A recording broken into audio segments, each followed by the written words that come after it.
All right, welcome back to episode 5 of the Your Future Welcome, Endeavors welcome. podcast.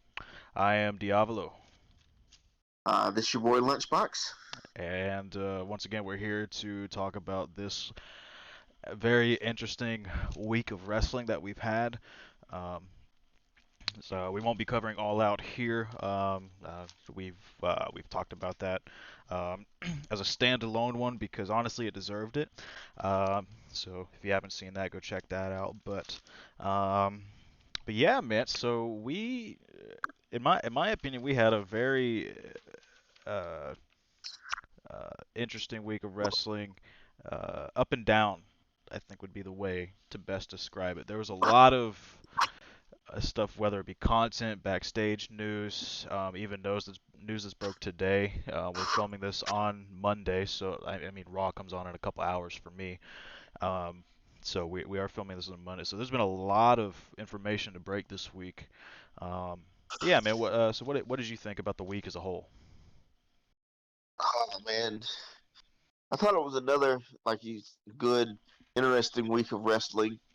Um, I would say it felt a little bit slower than the last several weeks that have been hot and fast and like it was a bit slower than normal, but it was still a good week.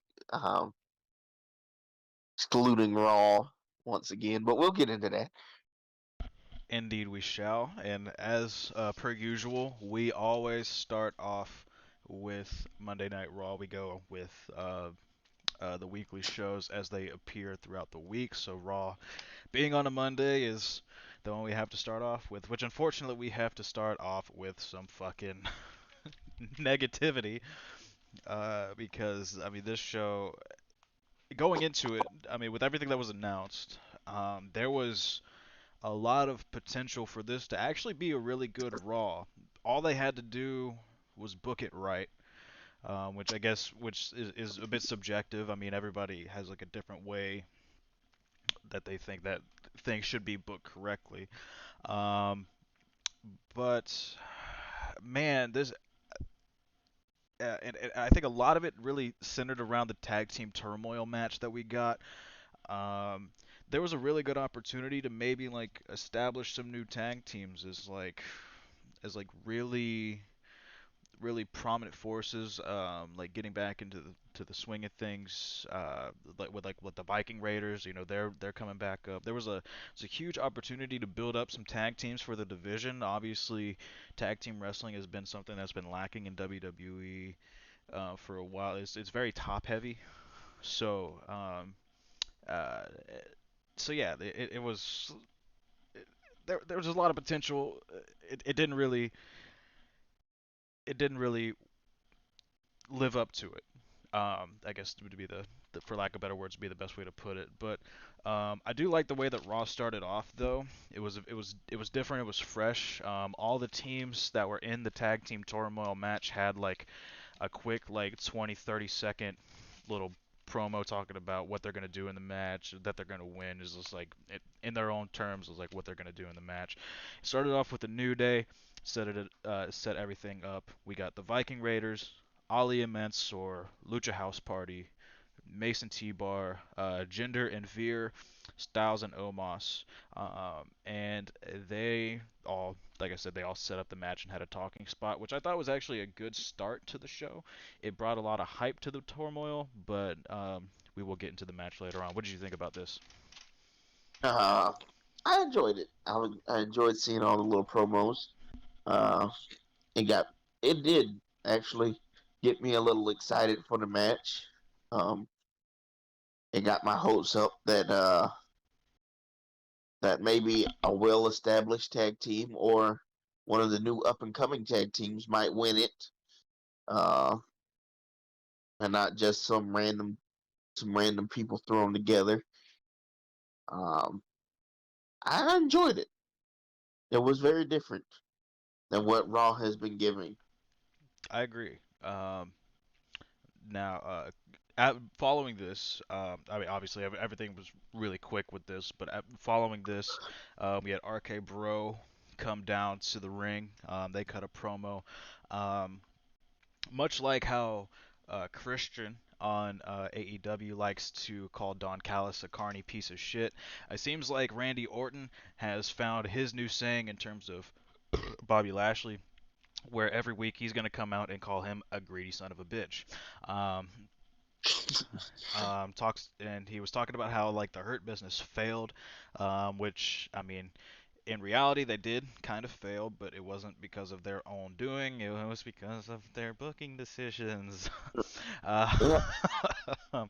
um, and Riddle was out there fucking rambling on like a fucking like a true stoner would. He was just rambling, going on and on. He had a funny line where he was like, he's like, maybe we could share some ale with with the Viking Raiders. He was like, do you like ale, Randy? That's the way he asks and the way he says Randy is really funny to me. Um, but yeah, they had the promo. I thought the promo was good. They ended up getting interrupted by MVP and Lashley, which I guess they still call themselves the Hurt Business, but um, they were interrupted. Said Bobby Lashley ended up calling Randy Orton a coward.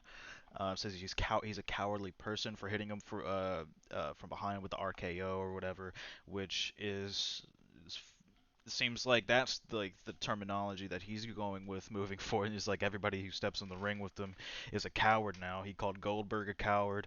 He's calling Randy Orton a coward now. So who knows who else he might call a coward in the future.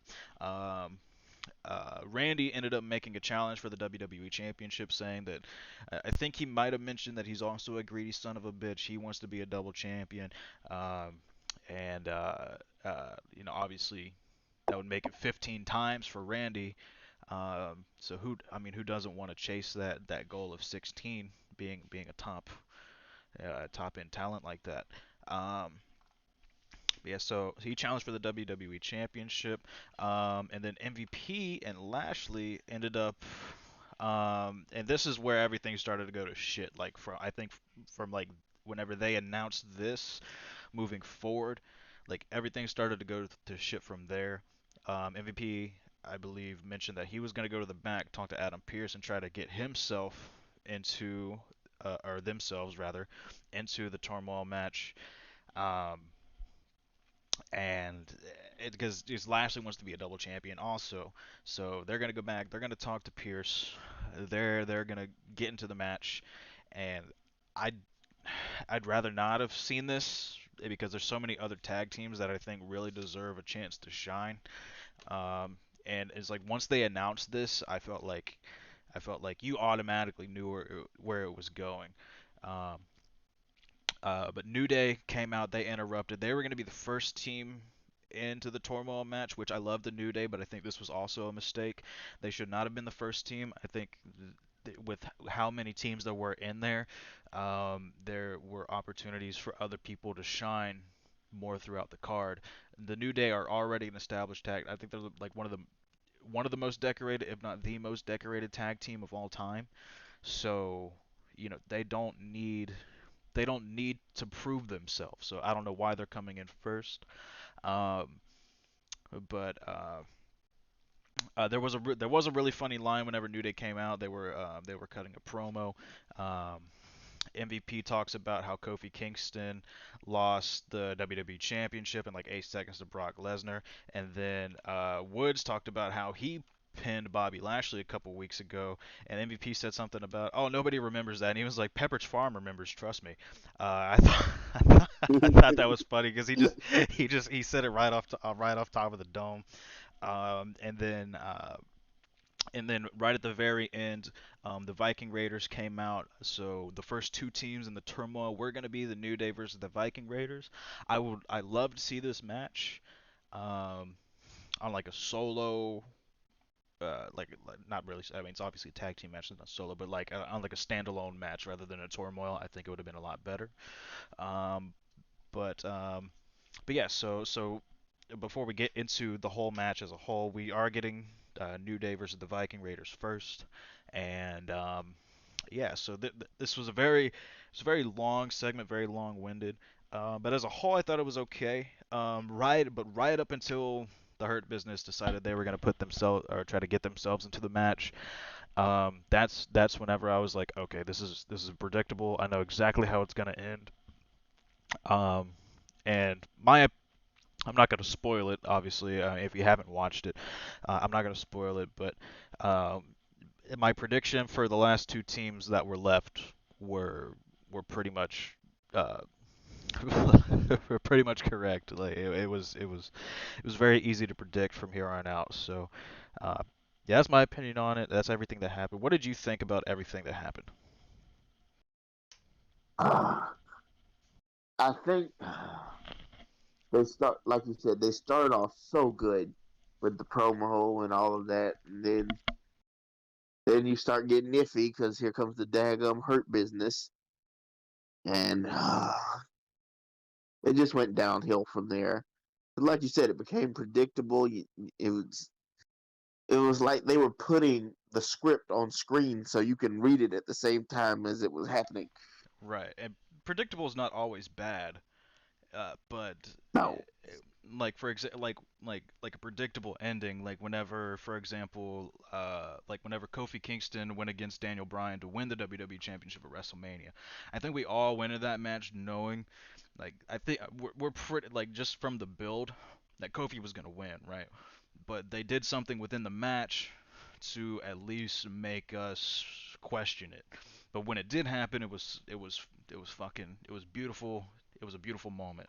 And that's whenever predictability can be good. In this instance, Hurt Business announced no. themselves in the match, and it was like, but because of the build, we knew exactly what was going to happen. It's not something that anybody really wants to see, in my opinion. I'd love to see Randy Orton win a 15th championship, go against Bobby Lashley. I think that match will be good, but why are we burying every other tag team in the division to fucking to put this match over? I think that's a dog shit idea. And it just goes to show how Raw has had poor asinine booking over the last fucking year or so. I wholeheartedly agree. It's ridiculous. Like you just buried most of your tag team division on Raw for what? For a dude and his manager? Like, come on, Like man. MVP don't even wrestle no more, man. He's literally every time he gets into the ring, he's the fall guy. He's the guy who takes the pin, who takes the submission, to keep Bobby Lashley from looking weak. Because I mean MVP is not truly, sorry, excuse me, a wrestler anymore.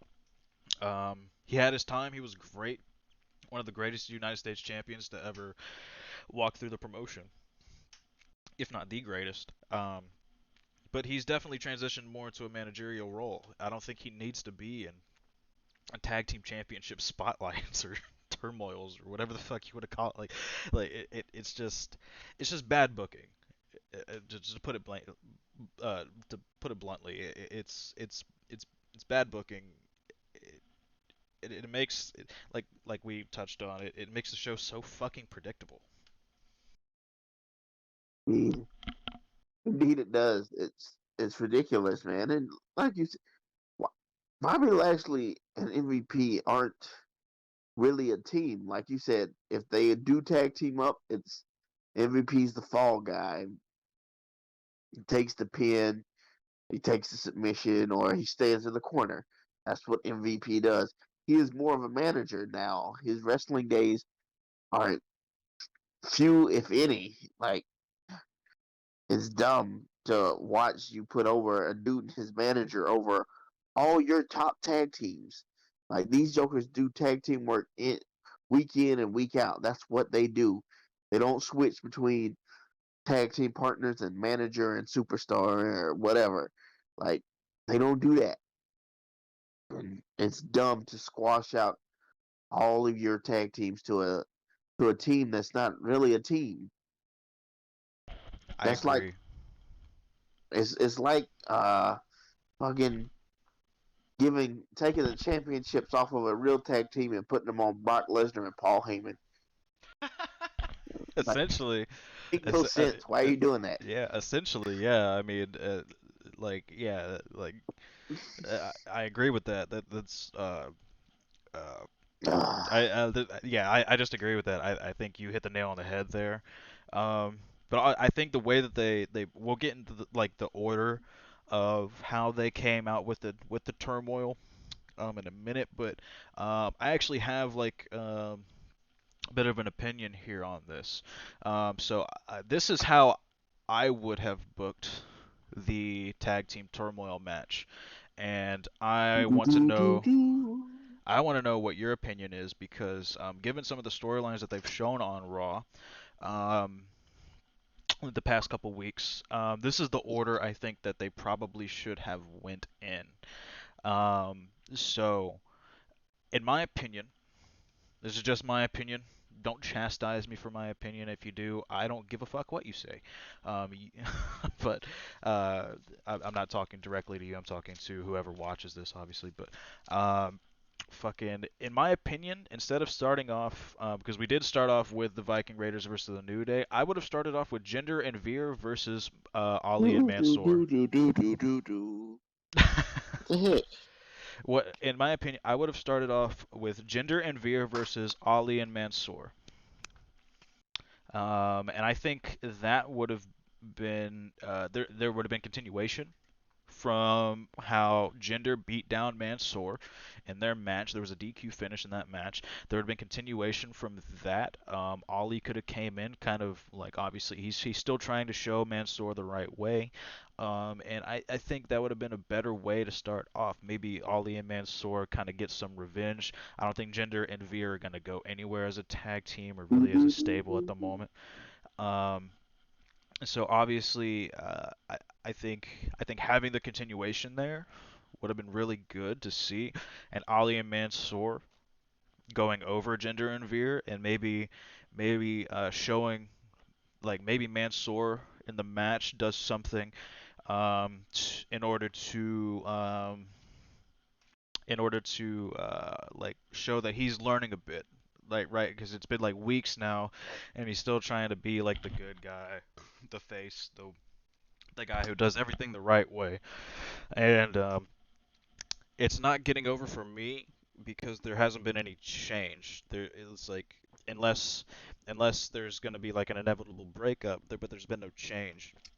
So I think Oh, yeah, Gender there and you go. Veer versus um, uh, Ali and Mansoor would have been a better way to start off based off of like storyline continuation.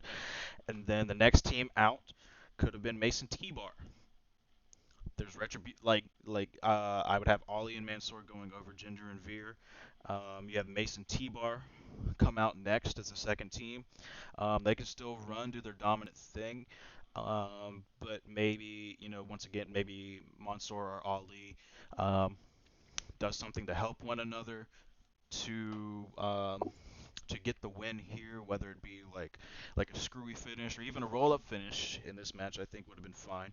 Um, but but yeah, I think I would rather have had the order go that direction.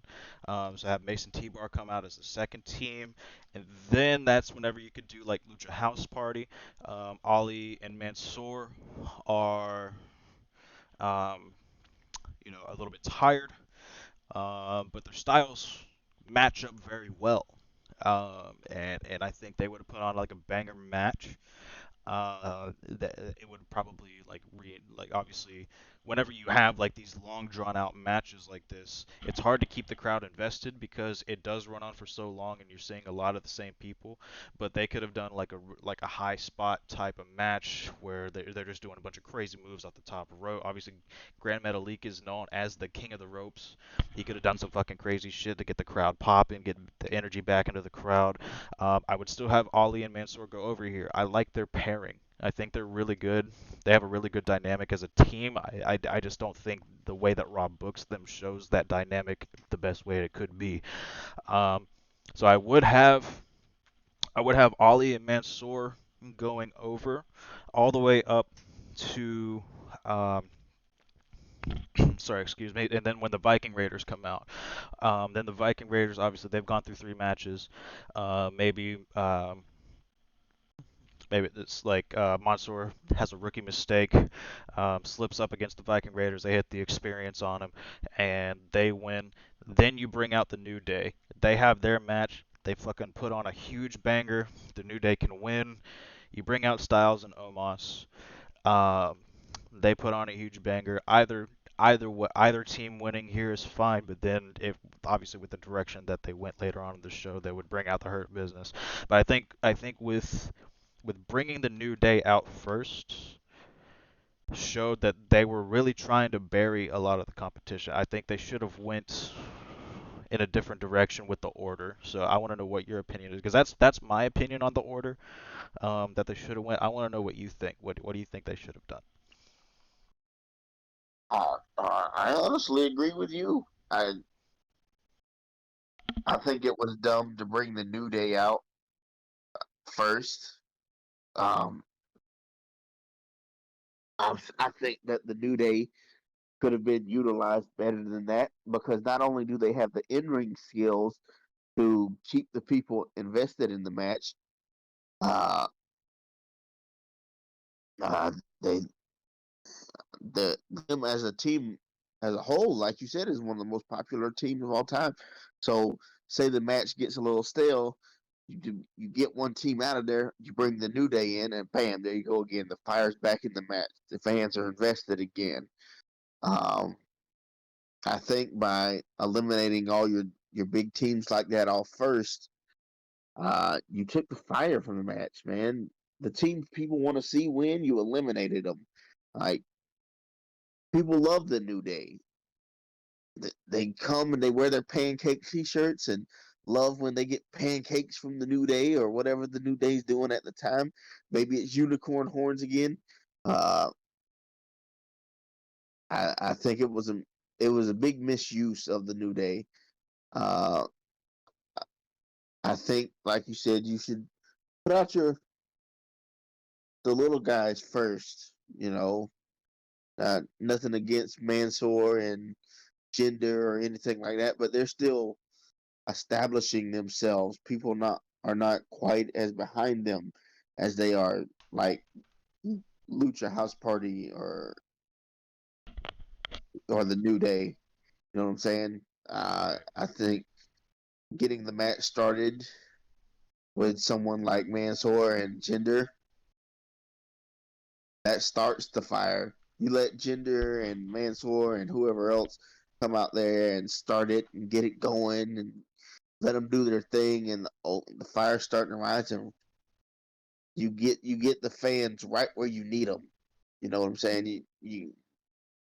Jinder and Mansoor get the heat the heat boiling, and then oh snap! Now you bring out the New Day. Now it's went from 100 degrees to 300 degrees. Um, I think it was a big blunder on WWE's part the way they booked them. Exactly.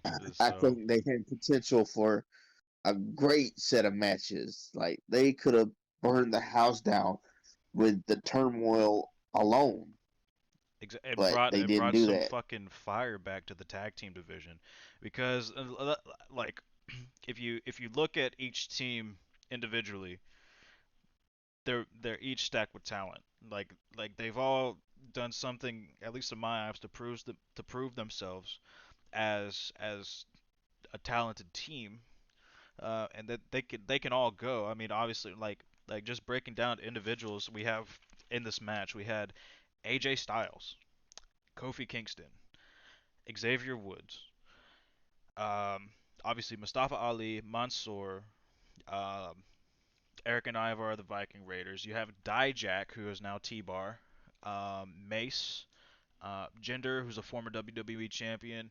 Uh, Omos, who's we still think is green as grass, but I think he's improving. It's like each week that he's out there, he's getting a little bit better, but they haven't really done a whole lot with him. So whatever. And then Veer was in an established tag team down on NXT. He used to be what is it, Indus. He was in that tag team, and they had some good matches down there. Uh, there's so many people, and then obviously later on we were going to get Bobby Lashley and MVPs. Spoiler alert, I guess, but they are going to get added to the match. Um, they had so much potential to fucking like light a fire under this division again and show like there's some fucking like some tag teams really trying to establish themselves. And I think like with the storyline, I think Ali and Mansoor would have made sense to come out first. It would establish their connection a little bit more. Maybe Mansoor learns a little bit more under that the learning tree of Ali, who has been like the epitome of someone who learns that like in this business like you do have to sometimes like do whatever it takes to win rather than being the good guy. Um, and obviously that's been to Mansoor's detriment a couple of times, but them picking up like 2 or 3 wins in the turmoil would have established them better. They could have went on to feud with like another team, maybe Jinder and Veer and that stable. They could have done something interesting there, but they're just continuously booking these people into oblivion, and I think that's crazy. Um, but yeah, so let's go ahead and transition into the match. Um, so obviously we did have it was the New Day starting off versus the Viking Raiders. I thought the match itself was great. Um, I think these two teams have really great chemistry. Um, sorry, I keep burping. Um, there were some great spots and a great start to the match. The only thing that killed it for me was we had another fucking surprise roll up finish. Um, it was like a spot where the Viking Raiders were going up to, I believe it was to give Woods the Viking experience. Kofi ended up coming in and catching Ivar with, or Eric rather, with the Trouble in Paradise. Woods ended up getting off the shoulders, rolled the dude up, 1, 2, 3, that was the finish of the match. But as far as the action, it went through like 2 commercial breaks, so I mean they were in there for a while. They had a really good match, but what every time this happens, because they do it way too much now in modern WWE, is these surprise roll-up finishes where it's like, oh shit, oh my god, I'm out of I can't believe this happened. I can't get my shoulders up. Oh my god, I'm focused on everything else but the match. Blah blah blah blah. And you can't kick out of a fucking surprise roll-up. Like, like I don't know. It's like it's literally the weakest, most dog shit finish in wrestling, and they do it consistently. And it's not the first, it's not the last time, rather, that they did this in this mat and in this turmoil. It is not the last time. Um, so yeah, what was your opinion on New Day versus the Viking Raiders? I thought it was a good matchup. I I was actually enjoying myself watching it. Um, I agree with you. I think they messed up they messed up a decent match by doing a fucking surprise roll up. Like as much as fans are complaining about surprise roll ups, you would think that Vince McMahon would get the hint that we don't want to see that shit anymore. Instead, he adds 3 or 4 or 5 more an episode of Raw. Like Right. every match is to end or almost end with a surprise roll up. And it's like, come on, nobody wants to see that shit. These wrestlers have finishers for a reason. Like, come on, man. People don't come to see Randy Orton do a surprise roll up. No, they come to see Randy Orton do the RKO. Like, Yeah. come on, man. Yeah. It's definitely taken a lot of like like the hype, the grandeur, if I would, out of wrestling. Is like that like I would have rather have seen, you know, let's say like if I could just spitball a fucking finish, fucking let's say Eric goes for that spot where where he flips dude over and go and knees him in the face and yells at them. Like what if Eric, instead of like he goes to flip him over, but maybe like Woods counters with a code breaker, stumbles back into the corner, gets a pin, and then they set up for that fucking like that elbow drop fucking thing they do from the top rope where it looks like I think it's I can't remember who does. I think Kofi comes in. He does the like the backbreaker onto the knee, and then Woods does the elbow drop from the top, and they could have got the pin that way. You know what I mean? Like after just like a banger of a match. But with I think WWE thinks that they can't put on a good match without somebody coming out weak. Where on the other hand, like AEW, like they don't do a whole lot of surprise roll up finishes. They in everything that I've seen so far, they have a lot of clean finishes with finishers, but they're able to put on a banger match enough to where it shows like the person that even if they do lose that they can hang with this person. Like say if the match went on another 2 minutes, maybe something could happen where the other person could have won. They just caught them at the right time. It's like it's like a lot of time whenever you're watching football. Like if I could talk football for a second, Florida State Notre Dame. Nobody gave Florida State a chance going in and facing Notre Dame, but they took them all the way to overtime and fucking it's like unfortunately they did lose like at the very end, but they had a fucking huge chance to win at the end is because they were actually hanging in there. They were fucking playing a really good game. I think it's like a lot of I think you could like like with wrestling like it's kind of similar to me. Like how like these these teams can put on a banger match, but oh, we got to protect both of them so they don't look weak. Like no, like neither team coming out of Notre Dame or Florida State, in my opinion, really looked weak. They both looked like fucking really good teams. And it was like it's like if Florida State had another fucking like 2 minutes on the clock, they could have went down and got a touchdown or something. You know what I mean? Like that's the way I see it. So, there's a lot of instances where they do this, but I think they try not to make people look weak, but with them trying so hard not to make people look weak, they end up making them look weak anyway, which is it's a really weird way to put it because I think I think the New Day, having been like such an established tag team and like one of the most experienced ones, they shouldn't have a reason to where they're having to like succumb to roll up finishes. I think that's so stupid and it makes no sense. I agree. I feel like they took all the air like out of that fucking match. Like I feel like the match was starting good, the match was doing great, and then that fucking stupid roll up, man. Like, come on, Yeah. Vince. It, What the fuck do you got going on, man? Like nobody wants to see the surprise roll up anymore. Like, why are all your matches ending this way? It's not much of a surprise if you keep doing it. yeah, it just goes to show how out of touch he is, and as far as creative, they're just fucking completely out of touch. But yeah, New Day ended up picking up the W here over the Viking Raiders. I do hope in the future. I feel like I say this every week.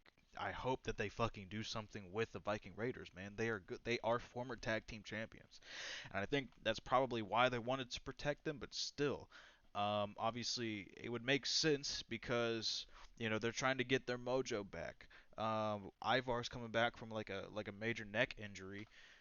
It was a neck or shoulder or something, but it was like in that upper area of the body. Fucking, he had a major injury. He's coming back. They're trying to get their mojo back. If they can put on a banger match and even still lose, and just it's like they don't have their full mojo yet. They're not back to like 100% as a tag team. I think it would make so much more sense just to fucking have them lose clean, because it's like okay, yeah, like if you think about it, like yeah, the fucking Ivar's been out with an injury. They haven't had too many matches. They're trying to get back into the flow of things. I think it would make so much sense, but they didn't want to do that. Um, then the Lucha House Party came out next. Um, I thought the match was really good. Um, but once again, actually, this was not a roll-up finish. I believe they won clean in this one. So and as far as the standalone match, I thought it was really good. It was high octane. There's a lot of really good spots in this. Obviously, they both have like a very interesting mesh of styles. And the New Day ended up picking up the win here. I don't think anybody would question that. Obviously, Lucha House Party's not. I think it was their first time on TV in like a couple months. Like I don't remember the last time I saw the Lucha House Party on Raw. The last time I really remember seeing them was whenever I think, God, there was, was it Kalisto? Like before he left and then inevitably got released. I think he got released or something. So like, I think that's like the last time I truly remember seeing them. I can't. I could go back and probably look up the last time they were on TV, but that's too much time for me. But yeah, they had a good match. Obviously, New Day picked up the victory here, but I thought it was good. They had an interesting finish. Um, I enjoyed it. Um, it was nice to see a clean finish and not just some crappy roll up. Um, I would I would like to see more of the Lucha House Party. I've always been a fan of them. I've always thought that they can put on good good behind matches. Man, I thought I really enjoyed them. Uh, and it's sad to say that you're right. We haven't seen them in forever because Vince doesn't utilize them. Hmm. That's another thing that makes me mad about this whole match and the hurt business getting involved. Is like you got these teams that you keep in catering week after week after week, and then you just bury them. The first chance you get, that's the only time you bring them out is so you can bury them or squash Right. them on Raw, or I and that's really aggravating. I do. I forgot to mention Lucha House Party. It seemed like they had new entrance music from the old Lucha stuff. It seemed like they had new entrance music, so maybe that could show that they're maybe gonna try to invest some time into them. But who knows? I mean, you never know. They could have just gave them new entrance music because it was like, oh yeah, we're tired of hearing this. This one sucks. They could have just done it to done it. Um, Yeah. but yeah, this was good. I thought it was high octane. There was a lot of really cool spots in here. Um, but yeah, so this was pretty good. But we shall see how the rest of the match is going forward. And this is whenever everything started to kind of get really weird. So the next team out was Mason T-Bar. Now, obviously, New Day's been in the match for some time. They're a bit winded, but they're still fighting. They're still fighting, um, and they had a pretty decent contest.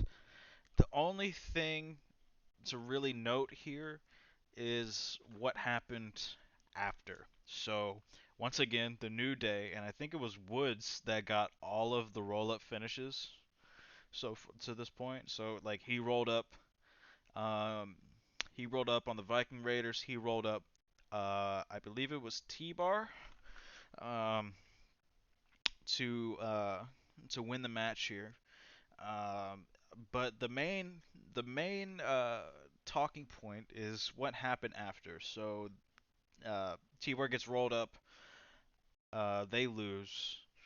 Fucking, and then they just go on a fucking rampage. Uh, it was like they ambushed the New Day afterwards. They just beat the holy hell out of them. They were throwing him into the barricade, steel steps, all that fucking everything. Everything was used in the ambush. Ali and Mansoor comes out, and Mansoor looks like he's like genuinely pissed that they're doing this. He's like, "Why would y'all do that? Why would y'all do that? Blah blah blah blah." And fucking he goes and tries to attack Mace and Ali. Whenever Mansoor it goes to fucking go in the ring, Ali just looked like, oh my god, here we go again. So he'd like tried to go with him. So Monster tried to attack Mace and T-Bar. He got beat down. Ollie saves, but they like came in to like do a save, but they both got beat the fuck down. Um, Ended up like they started beating up both teams on the outside. And some WWE officials had to come down. There was a lot of like backstage people in suits, referees. Sonya Deville and Adam Pearce came out to break up the assault, and they ended up making an announcement that they are finishing the match later because of the beatdown.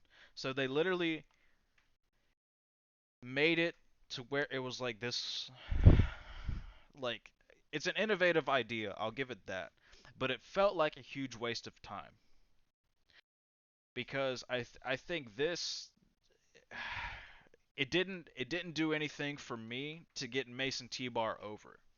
Like if they're gonna be like dominant heel tag team that runs through everybody, I don't think this is the way to do it. I think it just kind of made them look like a bunch of chumps, because they did end up pushing the match till later. It's like I would have rather them continue the match there and see who could have gotten the W. And it's like the New Day got the brunt of the attack. Maybe Ali and Mansoor could have went over and like tried to and like had a good match. Like after that, maybe something there's other things they could have done here. I would have rather seen the match continue all the way through. Um, I didn't mind the beatdown spot, but it was the split. They managed to make the tag team turmoil the main event, or the main of it later comes on in the main event, the opening match and the main event, and it as innovative as they tried to be, it wasn't good, in my opinion. What do you think? Um, I agree. Uh, with matches like that, you want it's always better to see them start and finish in a certain time period, not stop, start, stop, and then finish later. Like that kills the entire momentum of the match. If anybody's invested at this point, like if you're invested in it, they just killed your interest in it because they pushed it off. You know what I'm saying? And that's kind of how I felt. I was like, come on, man. Right. I'm kind of getting into it, and you do this weird thing where you push it off till later because they attacked them. But how many singles matches has one of the guys been attacked before the match, and the ref asks him if he's still ready to go, and they say yeah, and the match continues anyway? Why didn't you do that here? That Yeah, makes no sense to me. they could have went on. It's it's weird, but I mean, given the previous booking, like there was probably a lot of people that were not invested in this anymore. I would not blame them for feeling that way, and so um, they could have. I don't know if they called it on the fly, if this was the plan from the beginning, but I know me, like after seeing the first match with how good it was, and then the roll up finish, I wasn't invested in it anymore. I didn't really care. I wanted to see the turmoil going into it, but they literally killed it in the first match for me. So I don't know. Maybe they knew that they were gonna fucking kill the momentum and just went on in another direction, which they did decide to do. Obviously, they will continue the turmoil later on. Um, and Lashley and MVP, I think there was a confirmation like after the commercial break that they are getting added into the match. So yeah, that's just some more bullshit. But next up, we got Drew McIntyre versus Sheamus. Now, I will say, I do like the fact that they had a number one contenders match on Raw instead of like the championship contenders match. I don't understand why a team like if they're going up against if they're going up against the champion and if they beat them like normally, they should obviously be in contention. But I don't see why they're putting team like they're putting people up against champions or whatever. Like you know what I mean? Like I don't see why they're putting people up against champions to see if to determine their contendership for the title. They should have people in line. That's how it usually works, right? But no, people it doesn't obviously in Monday Night Raw's viewpoint, it doesn't always work out that way. So having a number one contenders match actually here felt fucking fresh as shit.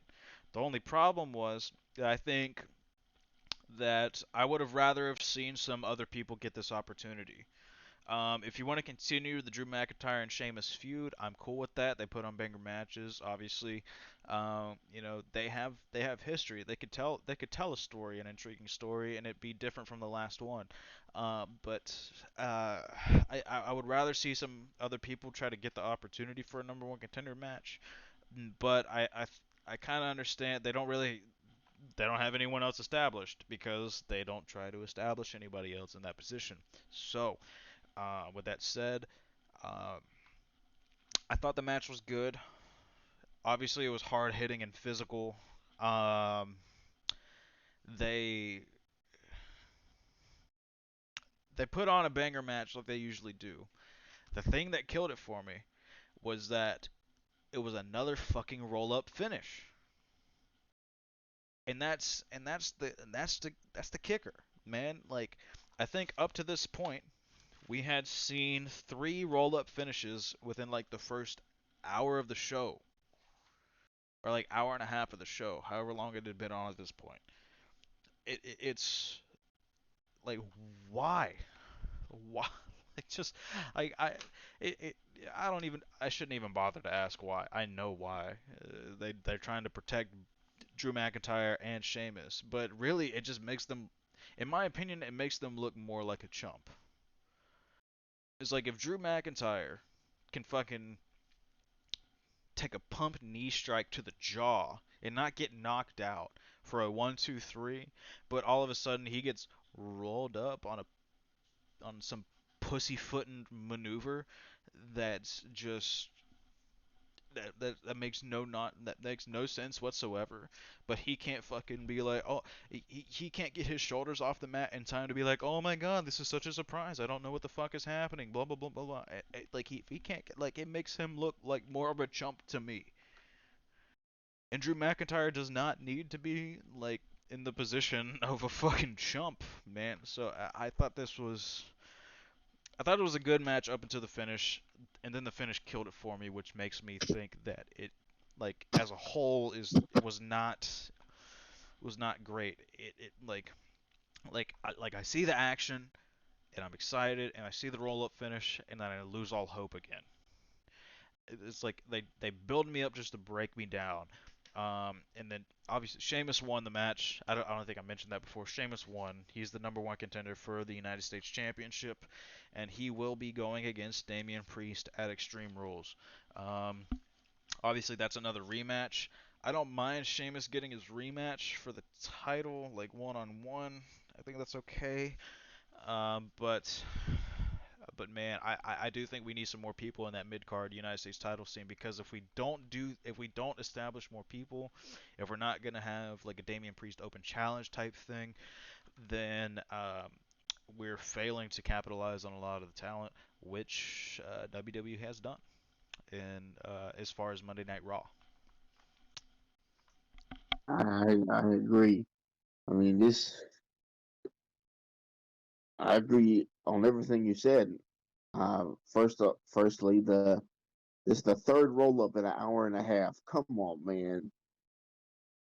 Come on. That's just fucking ridiculous. Three of your matchups for this 3 hour show have already ended in the most devastating move in wrestling, the surprise roll up. And it's bad, man. It's just bad. Nobody wants to see it. Like, why does every episode of Raw need a surprise roll up? Why is it like that? Nobody wants to see that. People have finishers. Like, I remember when I went to WrestleMania. I went to WrestleMania to see. I wanted to see Randy Orton do the RKO. I wanted to see it in person. So all these people that come there in person to see stuff like that, they're missing out because you're doing surprise roll ups. Right. Right. Like It's trash. It's it dog shit. is. It's dog shit booking. It like you said, like I haven't been to a wrestling show since I was a kid. Unfortunately, I would like to go to WrestleMania or like actually even over WrestleMania, which is crazy to say. I would rather go to an AEW Dynamite show than over WrestleMania because I don't know what I'm gonna get. Am I gonna get a banger match like Edge, Daniel Bryan, and Roman Reigns, or am I gonna get Randy Orton versus the Fiend? You know what I mean? Like Uh, it's like I would rather not go into WrestleMania with so many questions. It's like I want to go to a wrestling show again. I might just go fuck it. They film AEW Dark down apparently in Universal Studios now. I might just fucking walk. I would walk to Universal Studios before I probably would want to see like a WWE pay-per-view. And that's wild to say. Um, but yeah, it it's annoying. That it's like almost like why even have finishers if we're gonna do these roll-up finishes? Why would we have finishers? Like like if as Simon Miller puts it, every episode of Walt Culture that I see whenever they do like an ups and downs fucking thing for the WWE each week, it's like they have like a whole counter for the year of fucking like DQ finishes, distractions, and roll ups, and it's fucking like damn near in the hundreds. And we're not even near the end of the year. There's 52 weeks in a year. They're doing they're doing like on average two roll up finishes a fucking night. it's bad, man. It's so like terrible. it's terrible. Why even why like if you were trying to get into the business, if you were trying to be a professional wrestler, why even have a fucking finisher? Why even come up with something creative and fresh and new whenever you could just roll somebody up and they don't know what the fuck they're doing anyway because the WWE's booking? It's like you should fucking perfect your roll up finishes. It's I act know, and it's a shame. It's a shame because you know they know what they're doing. Because if it wouldn't be back so at what loud, Wrestle, if it wouldn't be so loud, I'd be banging my head against my desk right now. It just oh my god.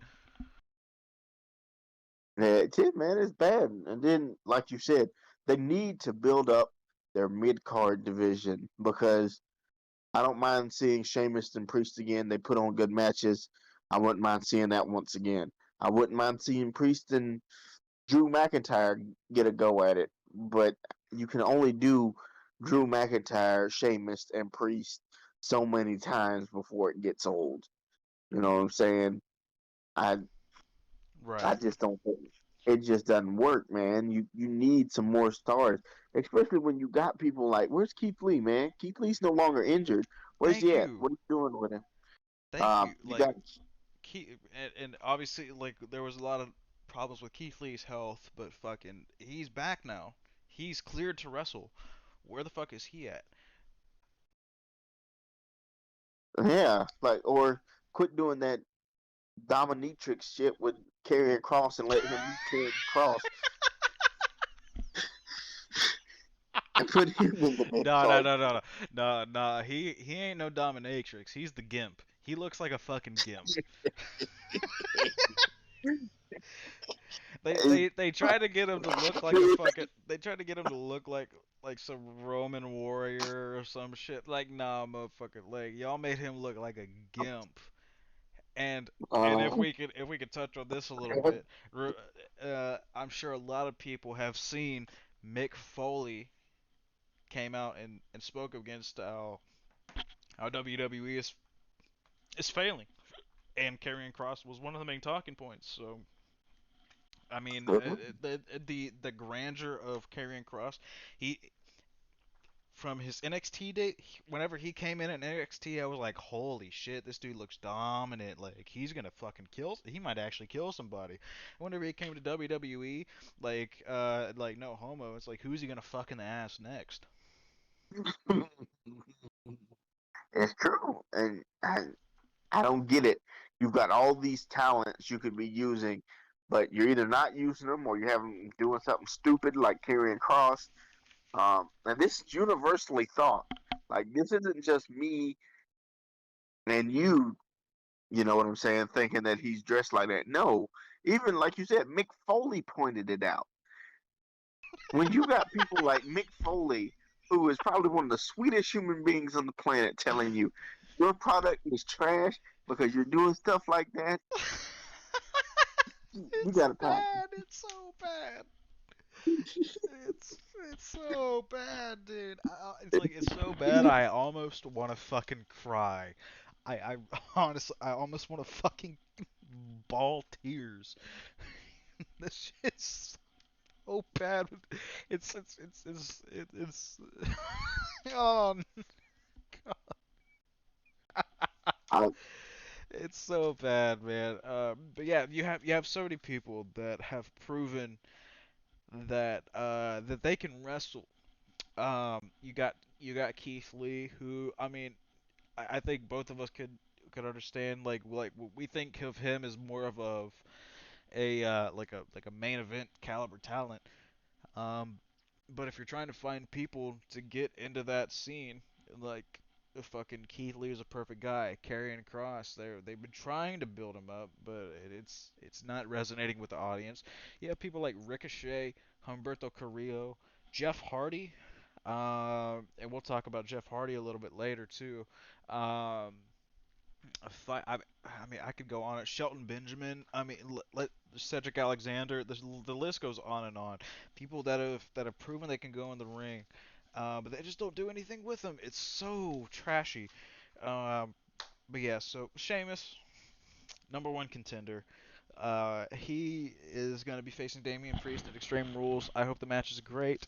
Hopefully, Damian goes over again. He deserves it.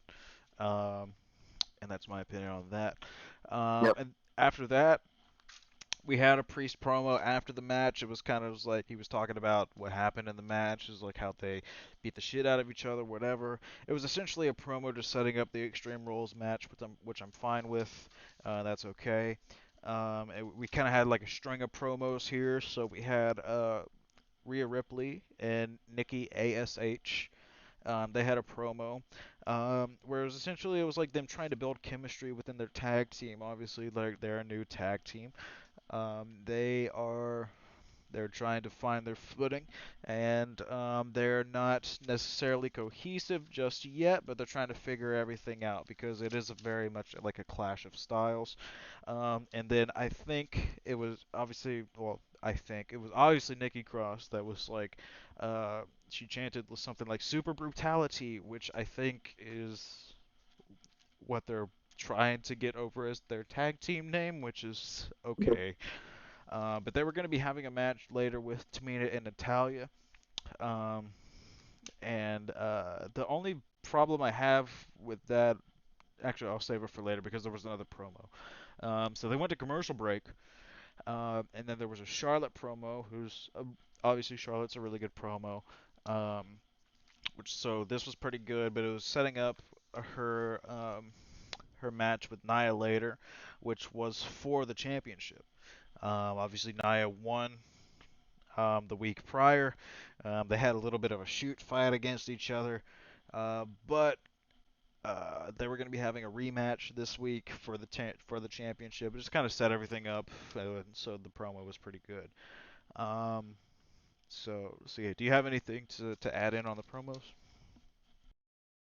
Um, they were all right. You know what I'm saying? Like they weren't overly boring or super super hyping, but they were all right. I guess they did their job, what they needed to do. I'm still I'm still unsure about Nikki Cross and Rhea Ripley. You know, it's it's a strange pairing to me. Yeah, yeah, I agree. Um, it's a strange pairing, and my problem is like, why are they trying to build up another tag team in the division whenever fucking Tegan Knox and Shotzi Blackheart have picked up three separate victories over the whether in singles competition or tag team competition over Natalia and Tamina. Like, how have they not gotten a championship opportunity yet? That doesn't make any sense. And so it seems like they're trying to establish a new tag team there, but I don't like that. I think that's stupid. Um, but but yeah, so we ended up getting Rhea Ripley, Nikki Cross versus Tamina and Natalia, and I thought the match was good. I actually thought the match was good.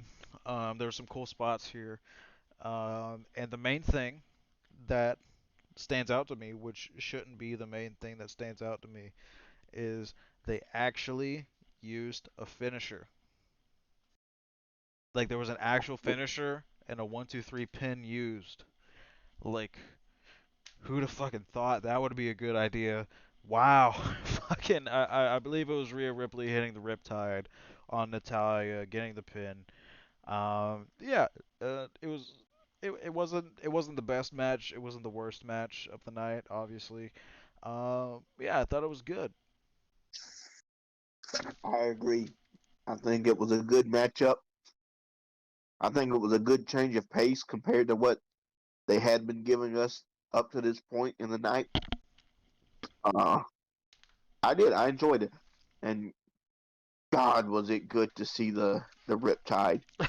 Uh, after all those freaking roll ups, Yeah, finally a finisher. yeah, yeah. Finally, they used the finisher. So it seems like they're trying to set up Rhea and Nikki to go against Tamina and Natalia.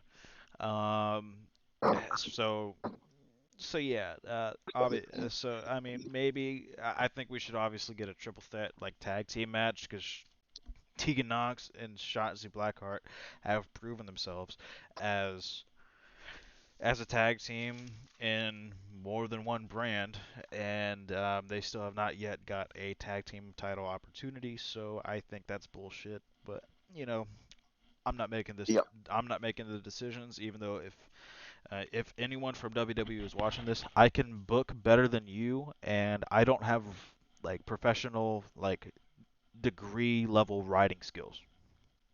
I can book better than Mhm. you, and I challenge you to fucking test me otherwise. Um, although we're a new True. podcast, they may not see this, but I had to get that out there. If somebody does, fucking y'all suck. Suck my dick. Um, Next up, we got Moist TV. Uh, Wow. Moist TV, it was backstage pre-recorded with Karrion Cross of all people.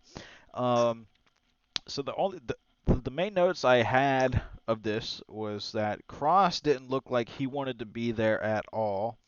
So he just looked disgusted with John with everything he was saying. So it was like, why was he there at all? Why is he in this position? Like, I'm, Karrion Cross does not look like the.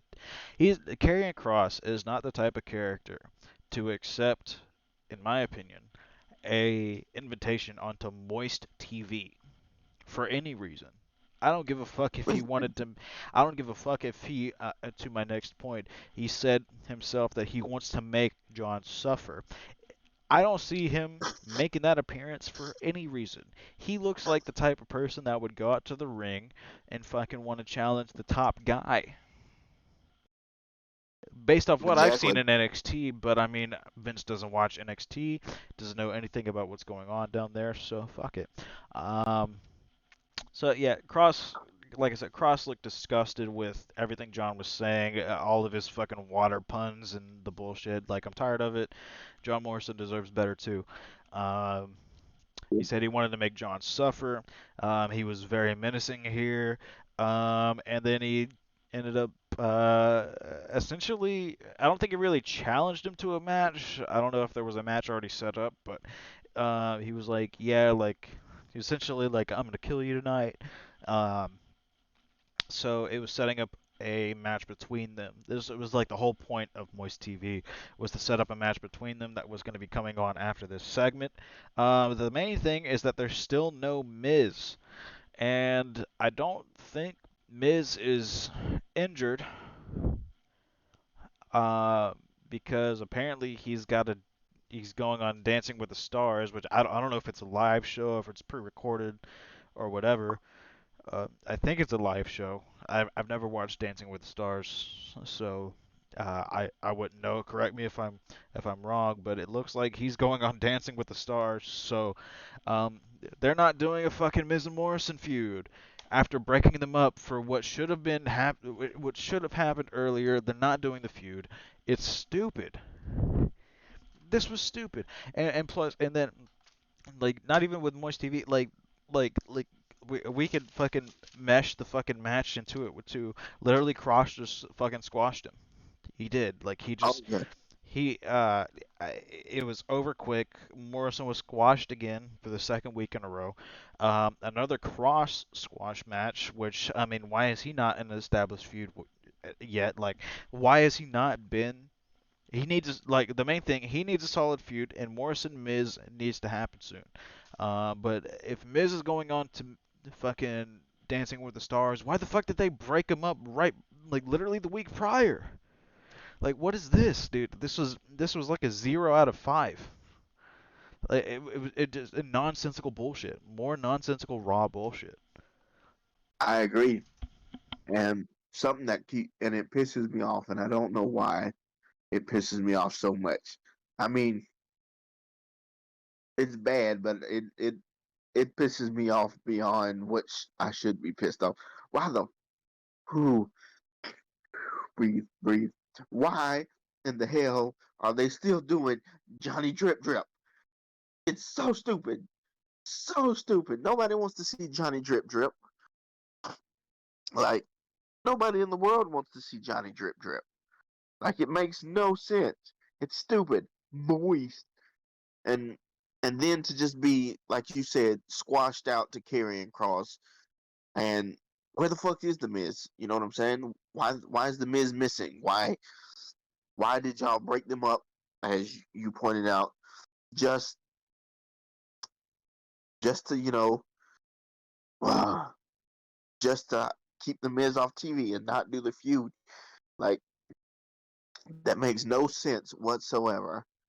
I would have done a fake injury, let Miz do Dancing with the Stars, come back, make it look all good and happy, and then have Miz turn on John Morrison. That would have made so much more sense. No, you have him turn on him and then he runs away. Like, oh, that makes Miz look like a good bad guy. He beats up on a guy and then runs away and doesn't show up for weeks. Right? Yeah. It's really not good at all. Give me one second. I'll be right back if you want to keep talking about that for a second.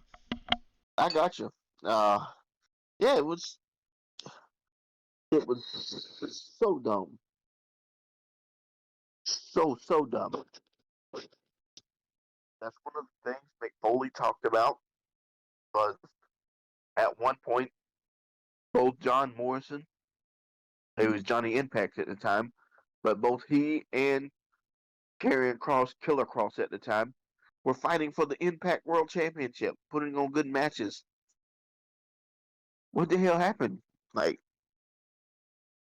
why did it go from two world championship contenders and world championship holders to Moist TV and squash matches? Like,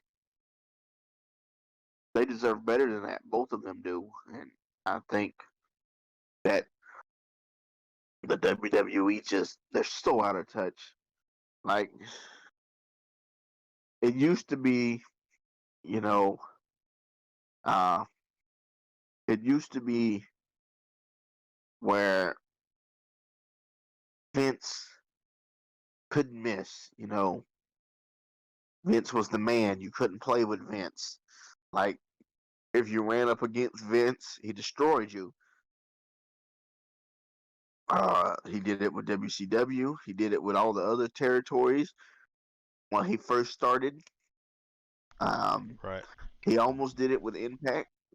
You know, it's at a point now where Vince, for every uh, Undertaker idea, he's got 3,000 uh, gobbledygookers.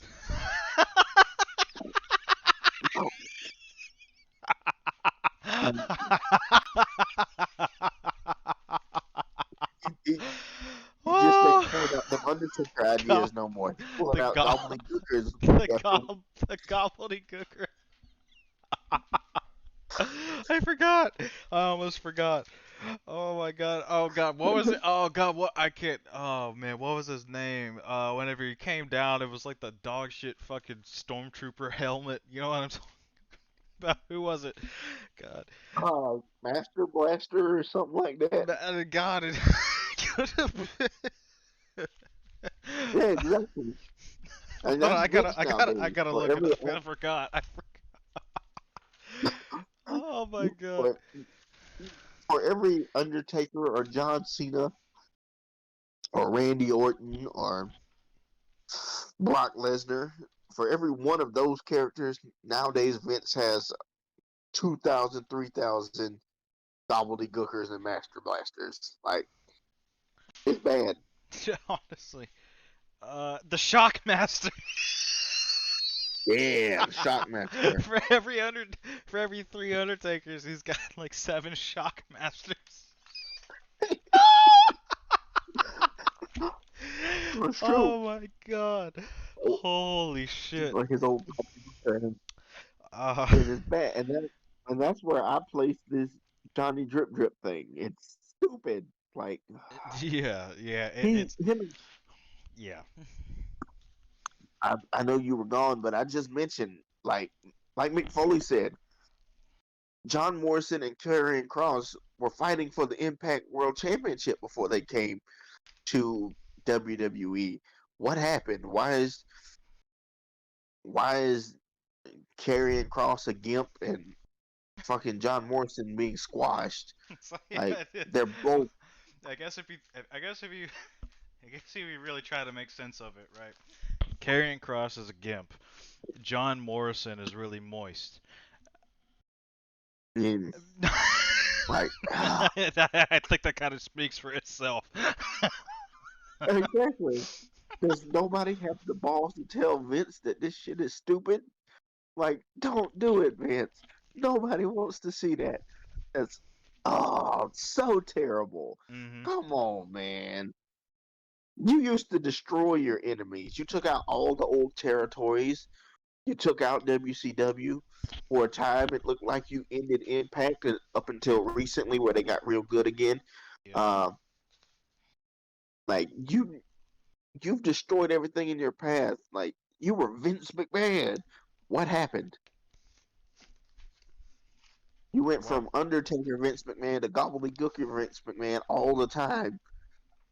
literally every week on your flagship show. Every week, It's crazy. like It's the crazy. Gobbledygooker Downer. That's what I'm gonna call it. Like The gobbledygook or downer. ain't no such quack quack.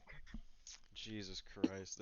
It's absolutely absolutely ridiculous. So yeah, I think Cross, if they're trying to build him up to be a main event caliber player, I think he needs a solid feud.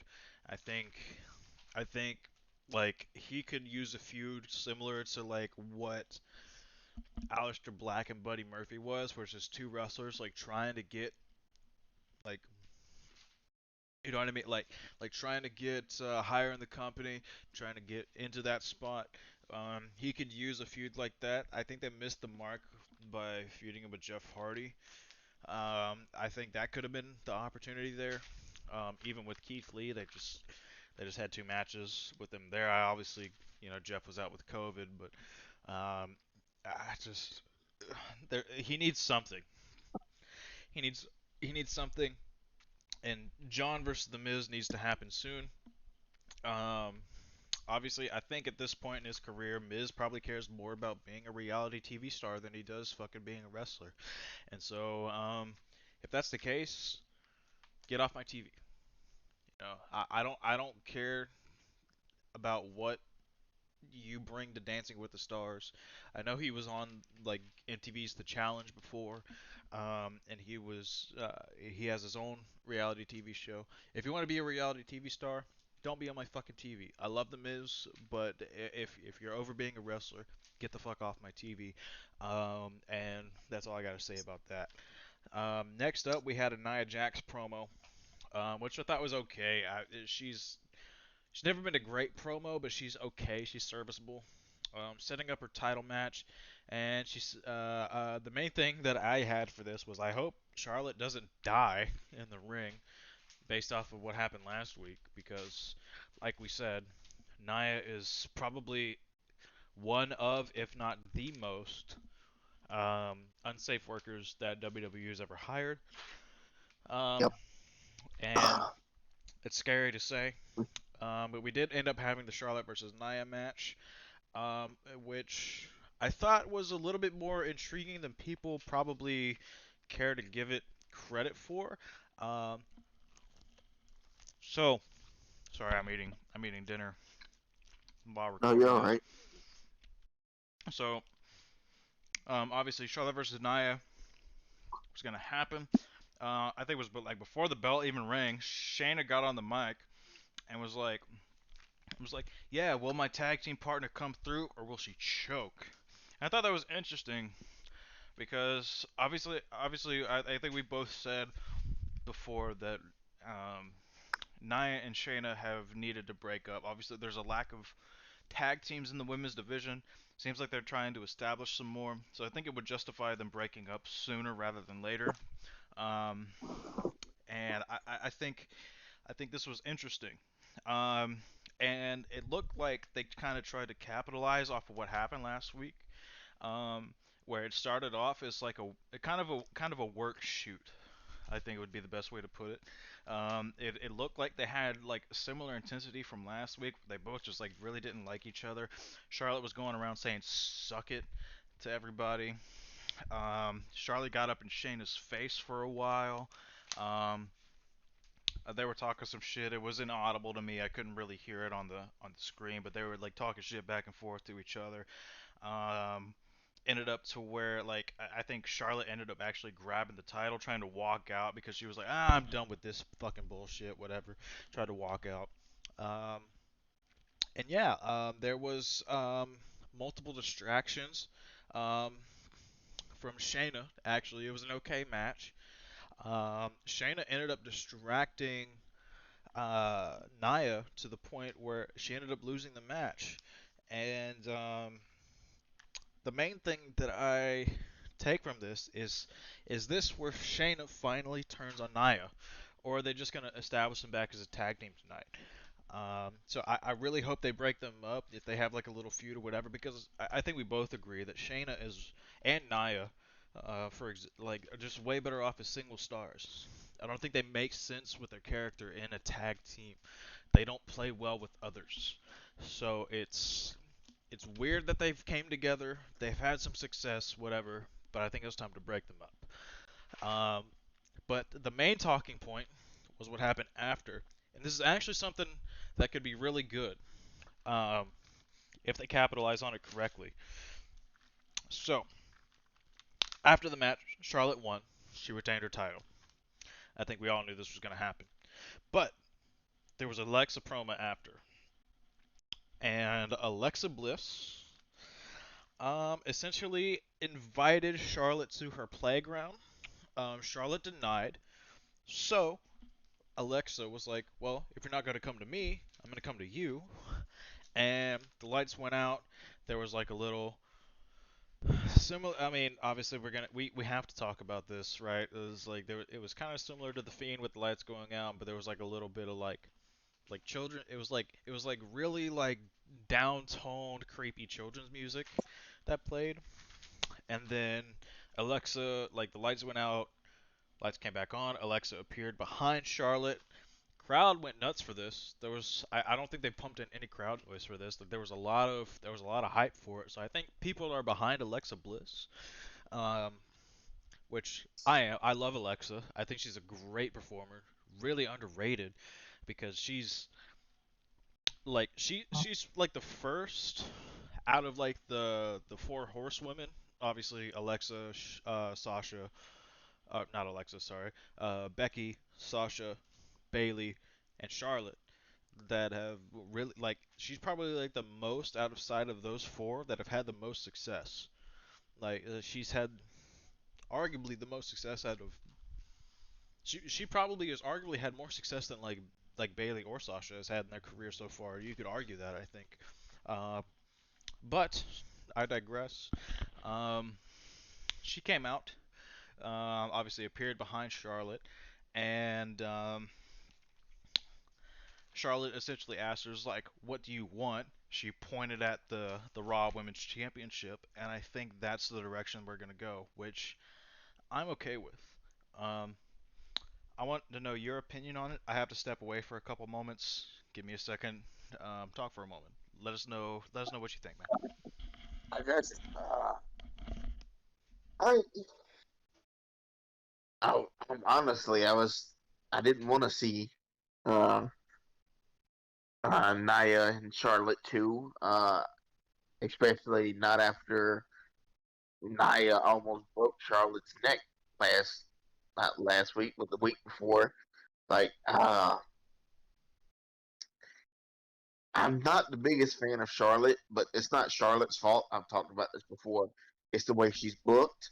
I think she's a phenomenal athlete.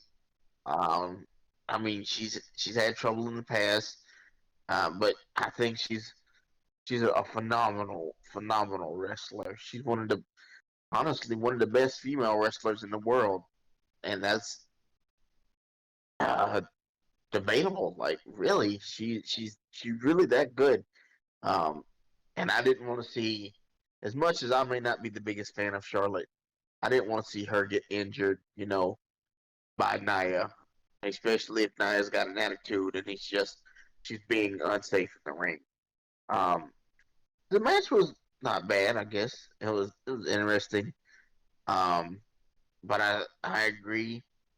Uh, I think time to see Nia and Shayna split up, and I think that this was the perfect way to get that ball rolling.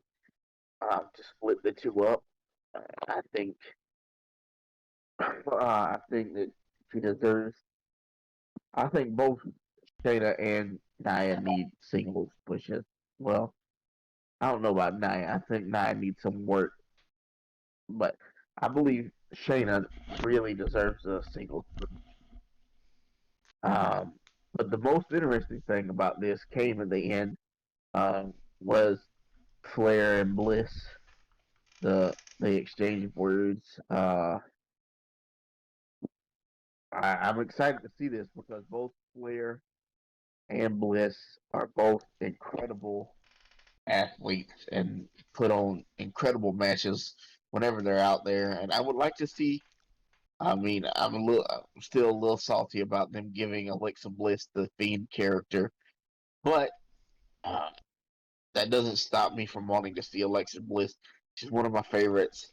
I would like to see her get the rub and beat Charlotte and get that championship because honestly, Charlotte doesn't need the championship.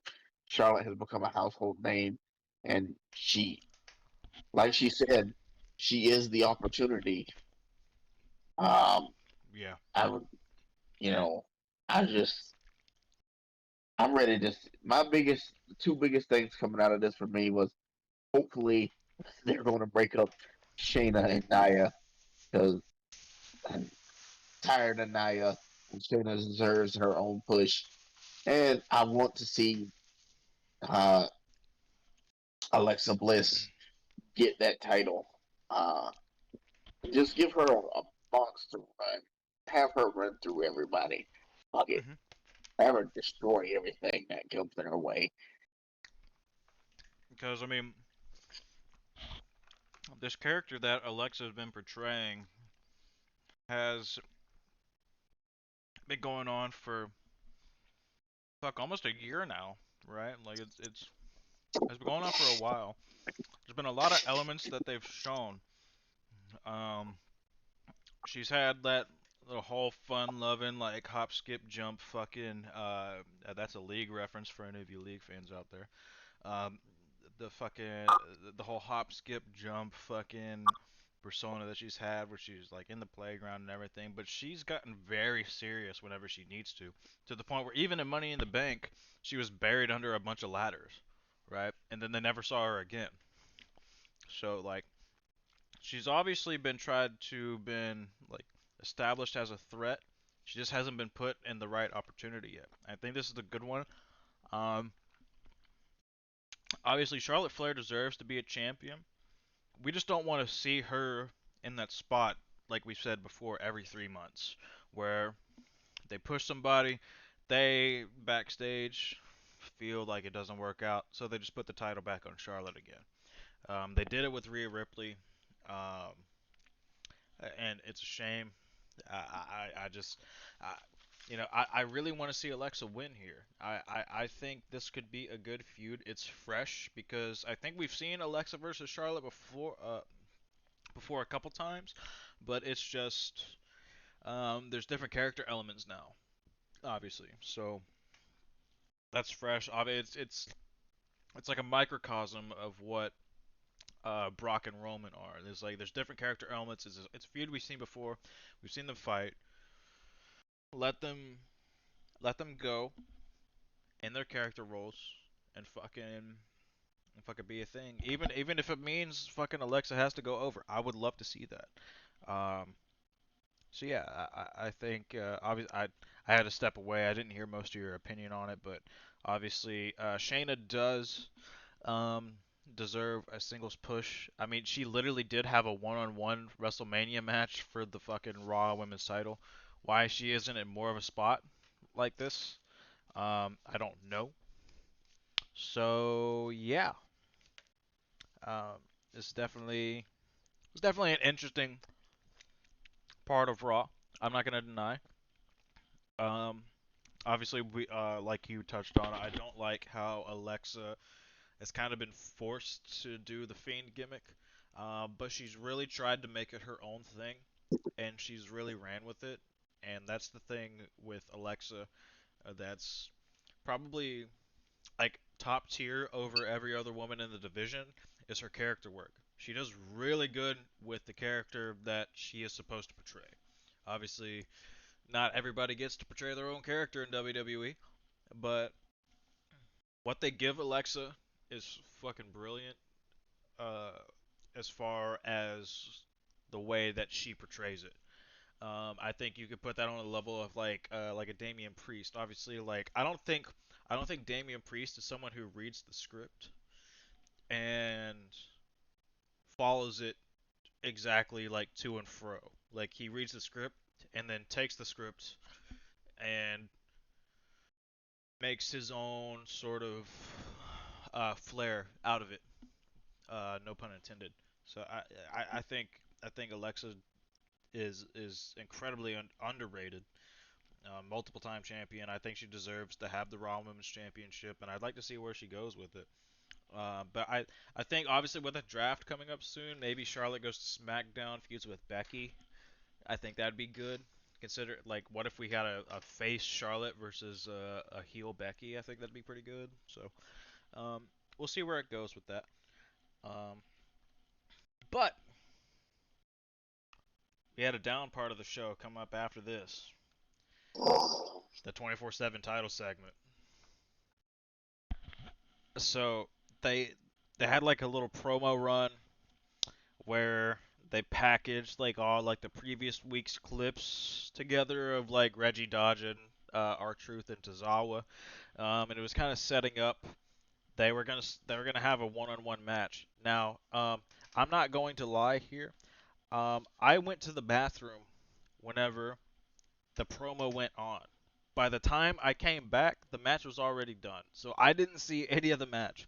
I didn't care to go back and look at any of the match because, I mean, why would I ever want to watch a fucking like 1 minute squash, right?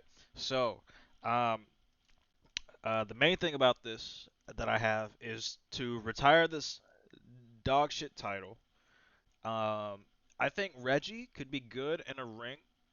Obviously, like I think like if he developed like a solid move set and fucking like had like a one-on-one match like on its own without any fucking 24/7 title implications, he could be good in the ring. I think he could be. But the main thing for me is I don't want to see the 24/7 title take up like however much time on my television screen whenever there's people like Ricochet, Humberto Carrillo, other people sitting backstage not getting opportunities. I think they are failing their talent with this championship being on our television screen. Um, I will say Reggie had like a really cool dive on the outside that he did like a corkscrew dive over the top. It was like a corkscrew flip or whatever. I'd have to see it again, but it was a really cool dive. Two major questions coming out of this though. So the first one is why did Drake Maverick come out and appear on Raw and just kind of stand there and stare at everybody like menacingly? Secondly, why the fuck? Why in the ever loving fuck did you have Jeff Hardy out there chasing the 24/7 championship? He is one of the people that caught Reggie on his dive, amongst other people, right? But there was like Shelton Benjamin out there who deserves better, obviously. But fuck, man, Jeff Hardy is a former WWE champion, man, former World Heavyweight champion. Why the fuck is he out there chasing a 24/7 title? Like to me, it almost feels like punishment for the fact that his brother ran off to AEW. And I honestly think that Jeff would be better off in that promotion. If they're gonna have him chasing the 24/7 title, that's a complete disrespect to everything in Jeff Hardy's legacy. Everything that he's done for what 20 plus years.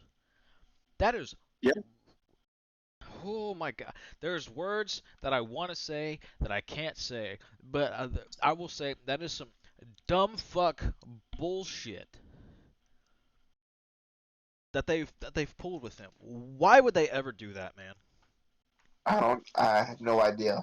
That's that really upset me when I saw it. I was like, wait a minute, not Jeff Hardy, not the former WWE champion, not the former world champion. Why the like? Why are you doing this to him? Why are you doing that to Shelton Benjamin? Like these are top tier talents. Why are you doing this to them? I agree with you. I think part of it has to do with his brother going to AEW. They're trying to punish him, and I just don't like it. And I also think a part of it is Vince thinks if he gives them any sort of TV time, that'll make them happy. But no, I don't want to be a top tier talent relegated to chasing uh, a crappy championship like a knockoff hardcore title. At least when they had the hardcore championship, there was hardcore elements to it. You never knew when somebody was going to catch a trash can lid to the face or get ran over by a golf cart or anything like that. They kept it interesting. With this 24/7 championship, all they do is chase somebody. And that's it. They chase them around 90% of the time, can't catch them, so the same person remains champion week after week after week. And no offense to Reggie, but at least when R-Truth was doing it, he kind of kept it interesting, like wearing disguises and being hilarious.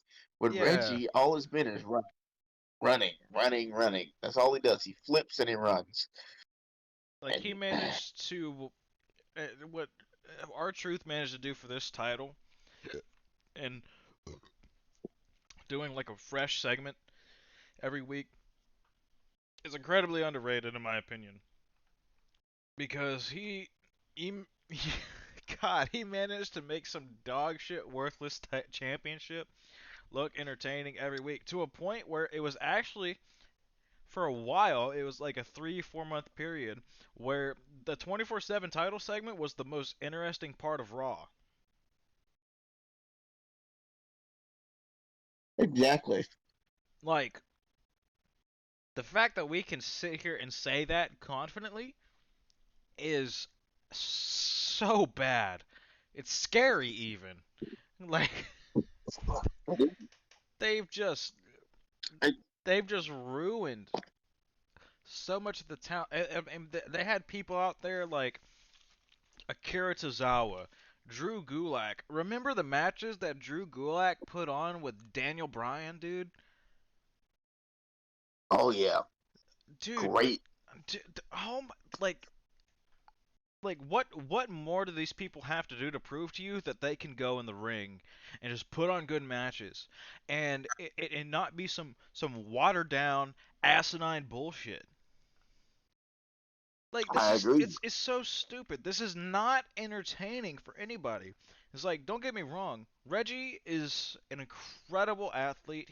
I believe, like I said in the previous podcast, he is a former Cirque du Soleil performer.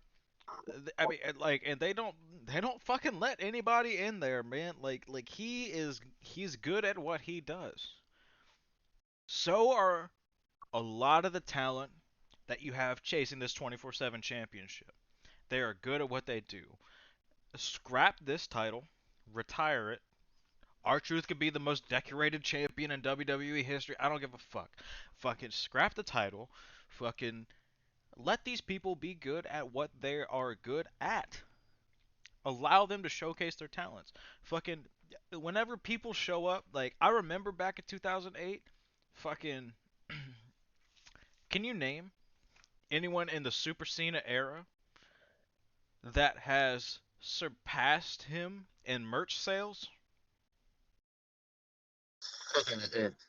Yeah, nope. You want to know one person that did? Uh, Jeff Hardy. that's true. Jeff Hardy at a point surpassed Super Cena in his prime, like in the 2000, 2007, 8 range of merch sales. He surpassed him because it was a run that he had on his own. They pushed him great. They made him world champion. He had great matches as world champion. Unfortunately, Jeff has some demons that he's faced, and he's actually inspired me. Like I have some demons of my own. He's inspired me to tackle those. He like this is why I'm so passionate about this. Is like Jeff Hardy is like a huge inspiration to me. Like someone that I don't look up to. I don't look up to a lot of people in life because I think that diminish like I think looking up to somebody can diminish the value of your own character. But Jeff Hardy is someone that uh that has inspired me to be better in my own life because I've seen his struggles and a lot of his struggles are the same things that I've gone through and he is he, he's gotten so much better.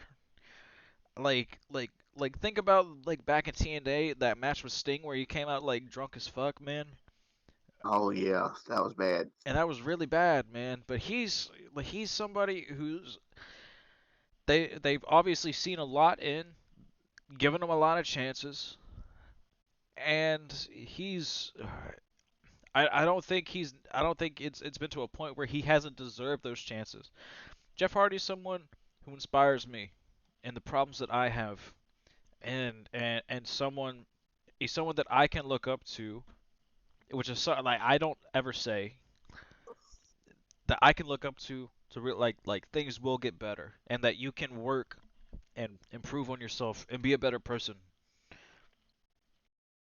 Is like he is the fact that maybe I'm biased because of that, but the fact that they're putting him in this segment whenever Matt Hardy's doing he's running his own faction in AEW right now, it like like not just because of that, but it disgusts me the way that they're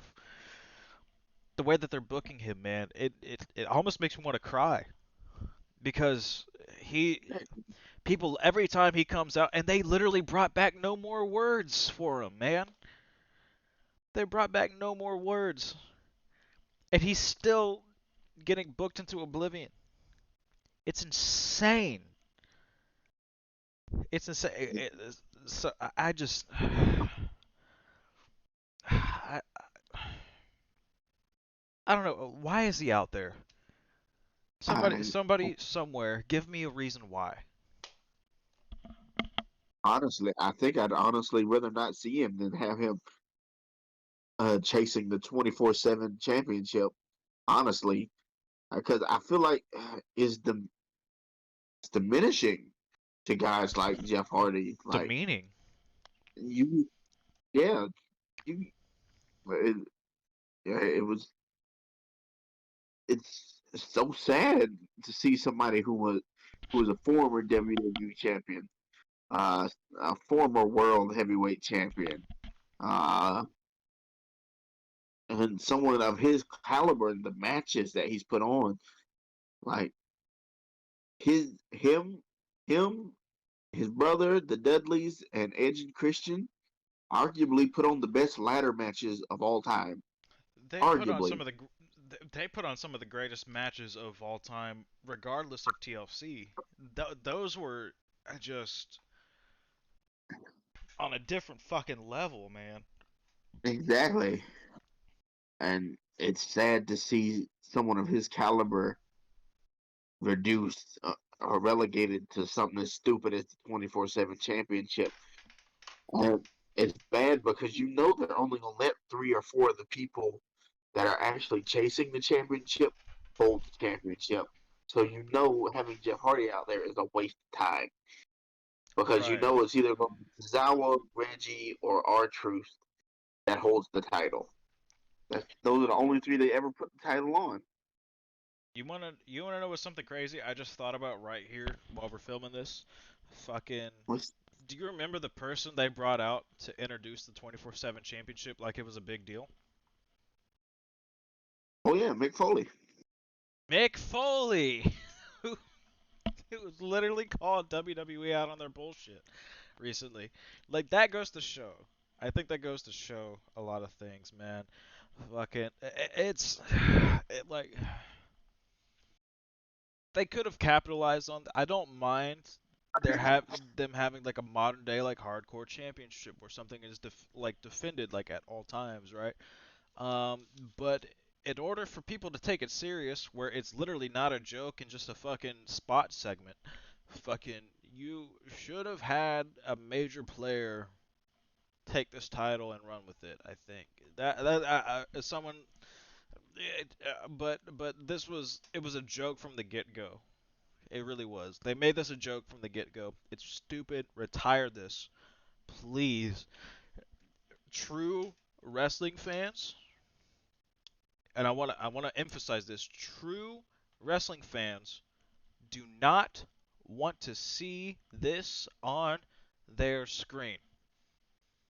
No, they don't. They do not. It is bad. It is dog shit ass garbage. Stop it. Stop it.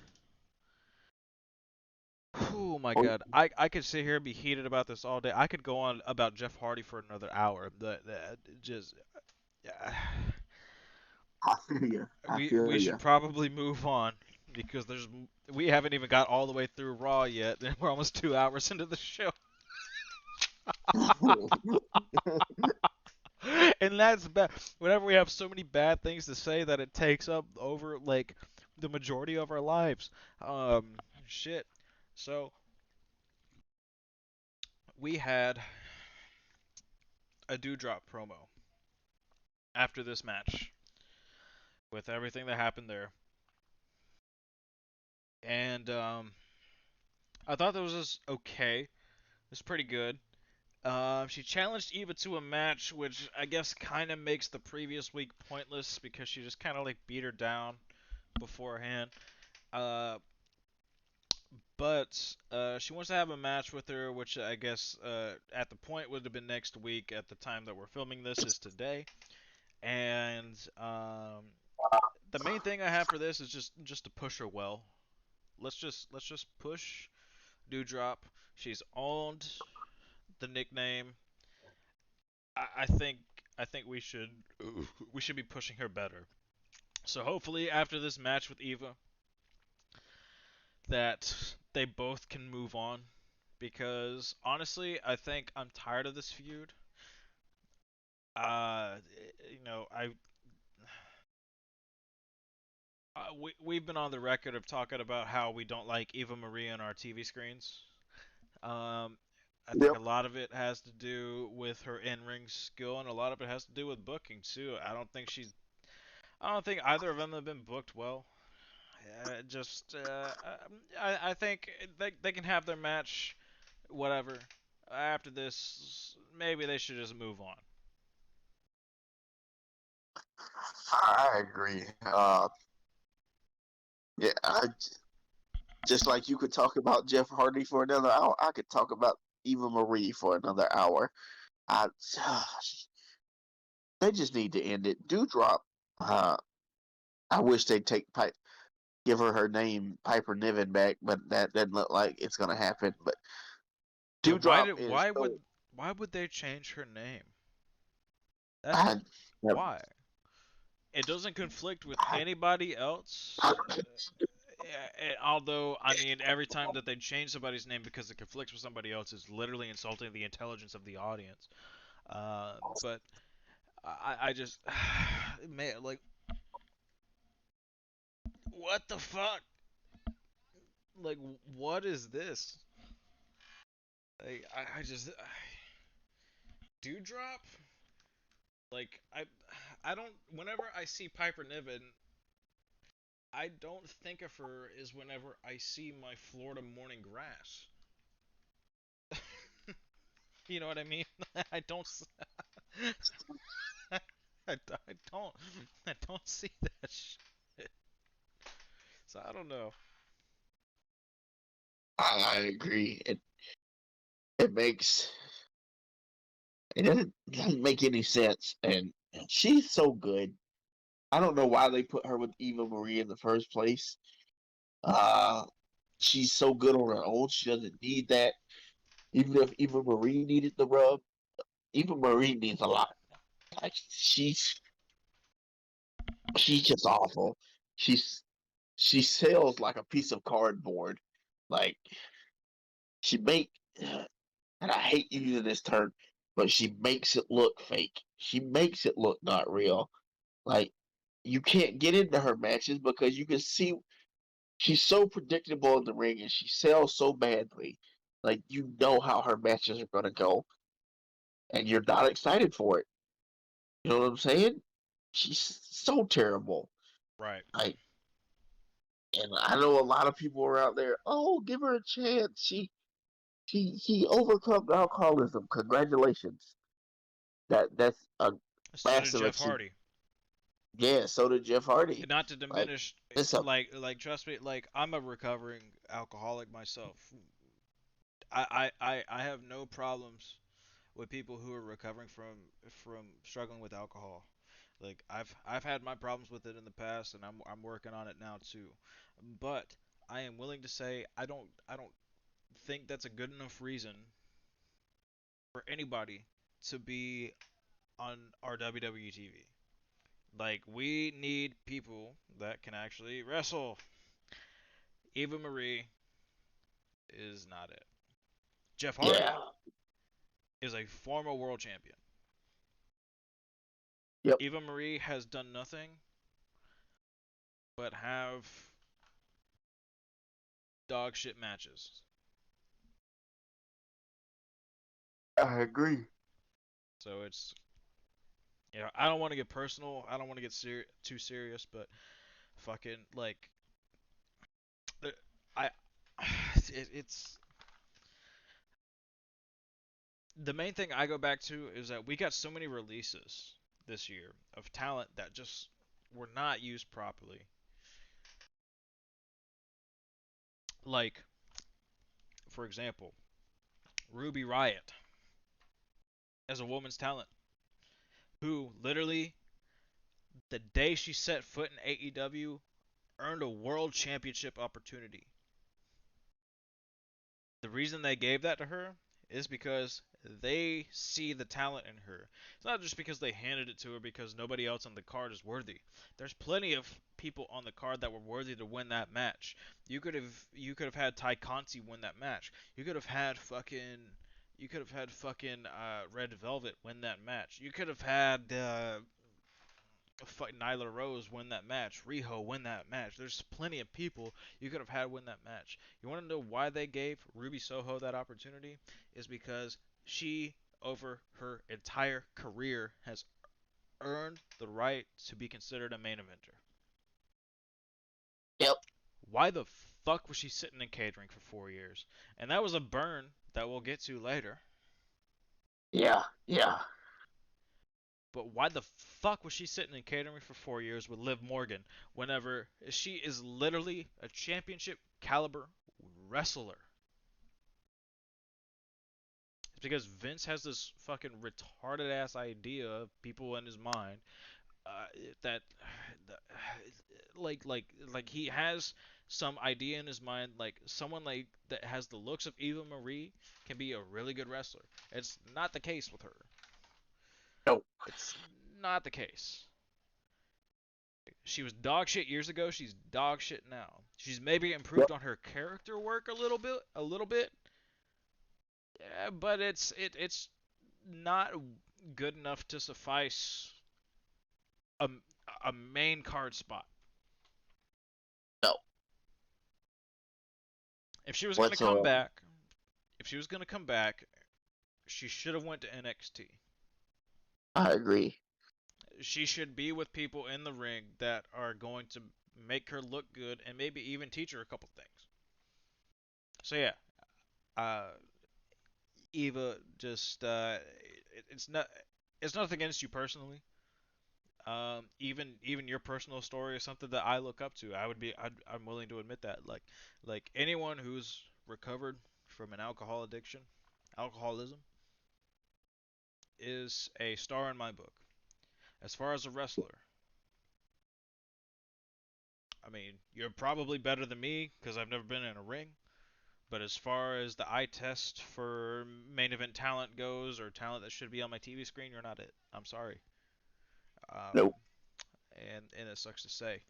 Um, but I think we can both agree that we should probably move on here. Yep. Um, we got part two of the turmoil match. So, um, earlier, fucking Mason Tibor beat down the New Day and Mansoor and Ali. Um, God, I just had a thought that talking about Raw depresses me. Like That. because everything else in the week is so good and Raw is just so bad. But yeah, we'll keep going. Um, fucking hell.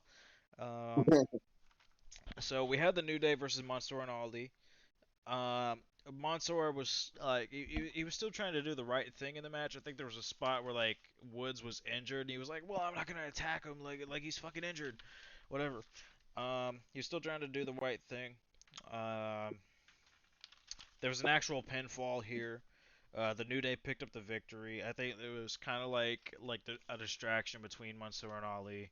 Um, it's kind of the same thing they've been playing on for like a month now. It was similar. I thought the match itself was okay, like as a standalone. Um, but the main thing I took away from this is there was an actual pinfall. It wasn't like a roll up finish. So I think it was good. I thought it was good. But I would rather see, like we touched on earlier, I would have rather seen the order of the teams coming in be a little bit different. I can agree with that. It was an okay match. Nothing to write home about or anything, but it was watchable. Um, it it was good to see pinfall victory after a straight up pinfall victory and not just a roll up. Uh, after the three that they'd already done tonight. Uh, well, not tonight, but last Monday. Um, yeah, I enjoyed it for what it was. It wasn't uh, a barn burner or anything, but it kept me invested through the match.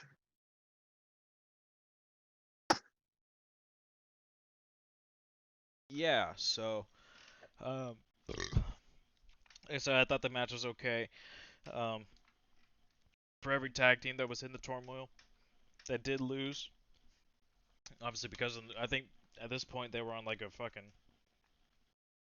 what, a 4 win streak or something wild. Like they were just going crazy. Which the New Day doesn't need to prove themselves. They're fucking great on their own. They're one of the most decorated tag teams of all time. It's stupid they have to fucking try to prove themselves in any way. But um, yeah. So we had after that it was Styles and Omos, which I thought the match was really good. It's a WrestleMania rematch. Um, we had it was like an Omos came in and saved Styles at one point. Um, it kind of stopped the no day the no days the New Day's momentum. Um, ended up being a Styles clash into the finish. It was a fairly quick match. I think they wanted to get this one over with because they were running low on time and to set up the fact that I mean there was not really much to talk about here. Because it really just kind of set up the fact that we were gonna get Styles and Omos versus Lashley and MVP in the main event. So, what do you think? It was. I started. I feel like I was getting disheartened at this point. At this point, it's like, I don't want to fucking see Styles and Omos versus Lashley and old MVP. I don't want to see that. Like, who wants to see that? Nobody. Like, Right. I'm telling you, they could have put a poll out before Raw or after Raw, whatever. Who wants to see Styles and Omos versus Bobby Lashley and MVP? It would have been like 98% to 2%. Nobody wants to see it. Like, Yeah, I think I think there's like a certain amount of people that want to see Omos versus Lashley just because they're not real wrestling fans and they don't see the fact that Omos literally like a year ago was in developmental. Like he's not been an established wrestler for a long time. I don't I have trouble thinking. Like I don't think he was ever on like the independent circuit or anything. Like he just kind of was thrown into the spotlight. Shane McMahon brought him up as like the bodyguard for the Raw Underground thing that he did a while back. You know, he's had some other things going on for him, but he was never really in developmental that long, and I think that really hindered him because you could see in the match here, as Styles and Omos versus Lashley and MVP, he kind of had some spots where it looked like his moves weren't connecting the way like a real like an actual big man would. Like he did like a choke slam on Lashley, like a double choke slam that it just looks sloppy. Um, just like uh,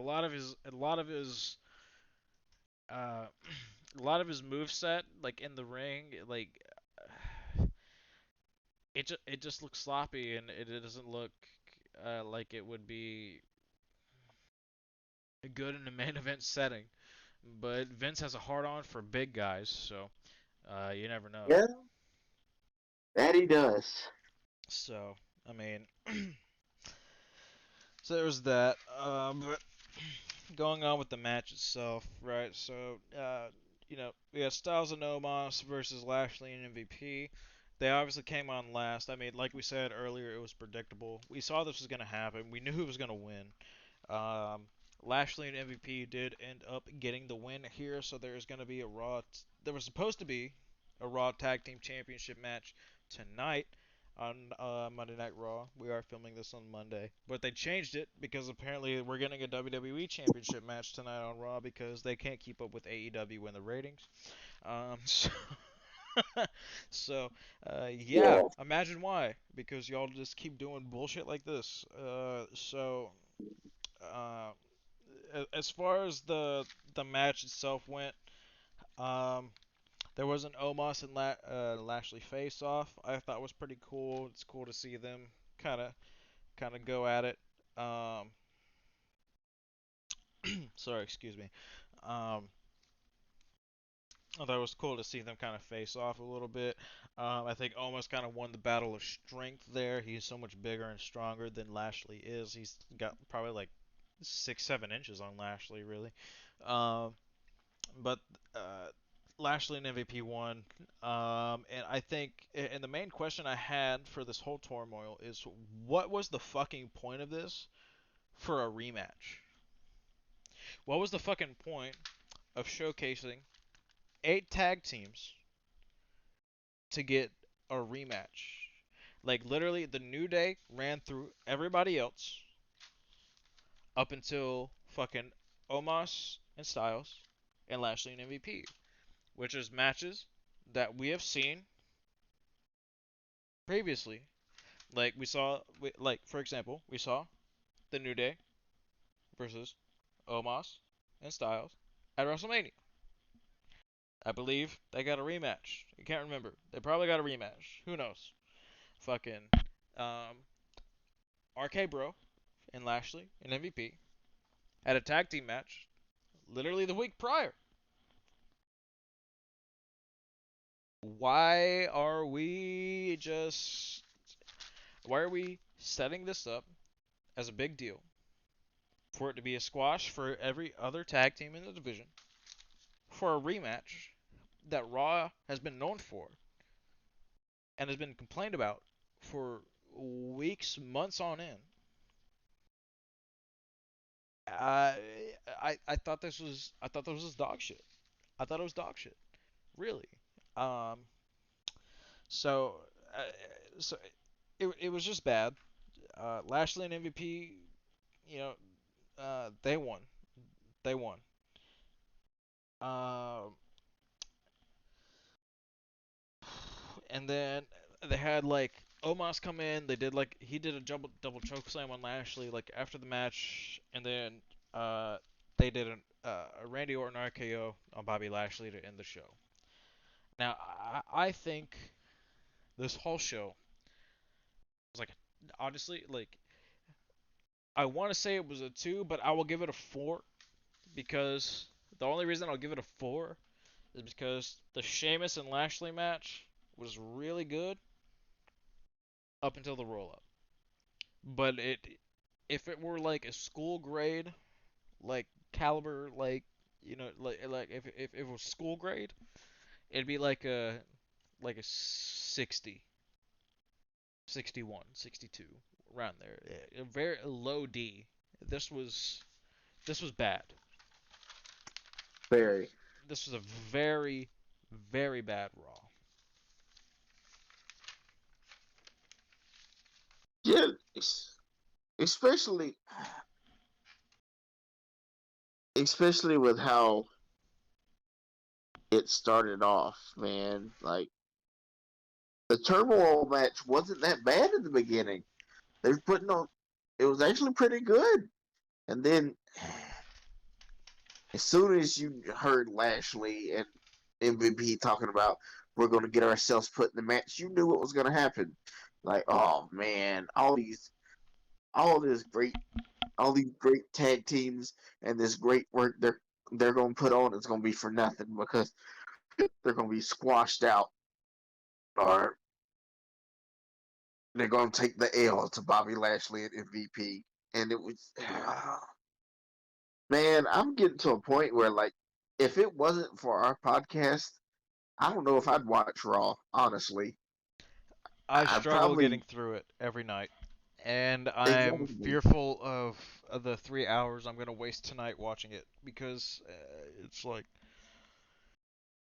God. I think I'd rather. This is gonna be extreme. Just putting it out there. I would rather smoke meth than watch Raw. Man, it's almost to that point, man. Like Honestly, I do it for the podcast. I do. Um, Same. It's like we're trying to build something here. Like otherwise, like I wouldn't watch it either. Like AEW has I completely wouldn't. won me over, and the only reason I really watch WWE anymore is because of NXT and SmackDown. Those are the, and obviously, you know, those programs aren't perfect either, but they at least make sense. Like they at least are fucking like utilizing their talent well.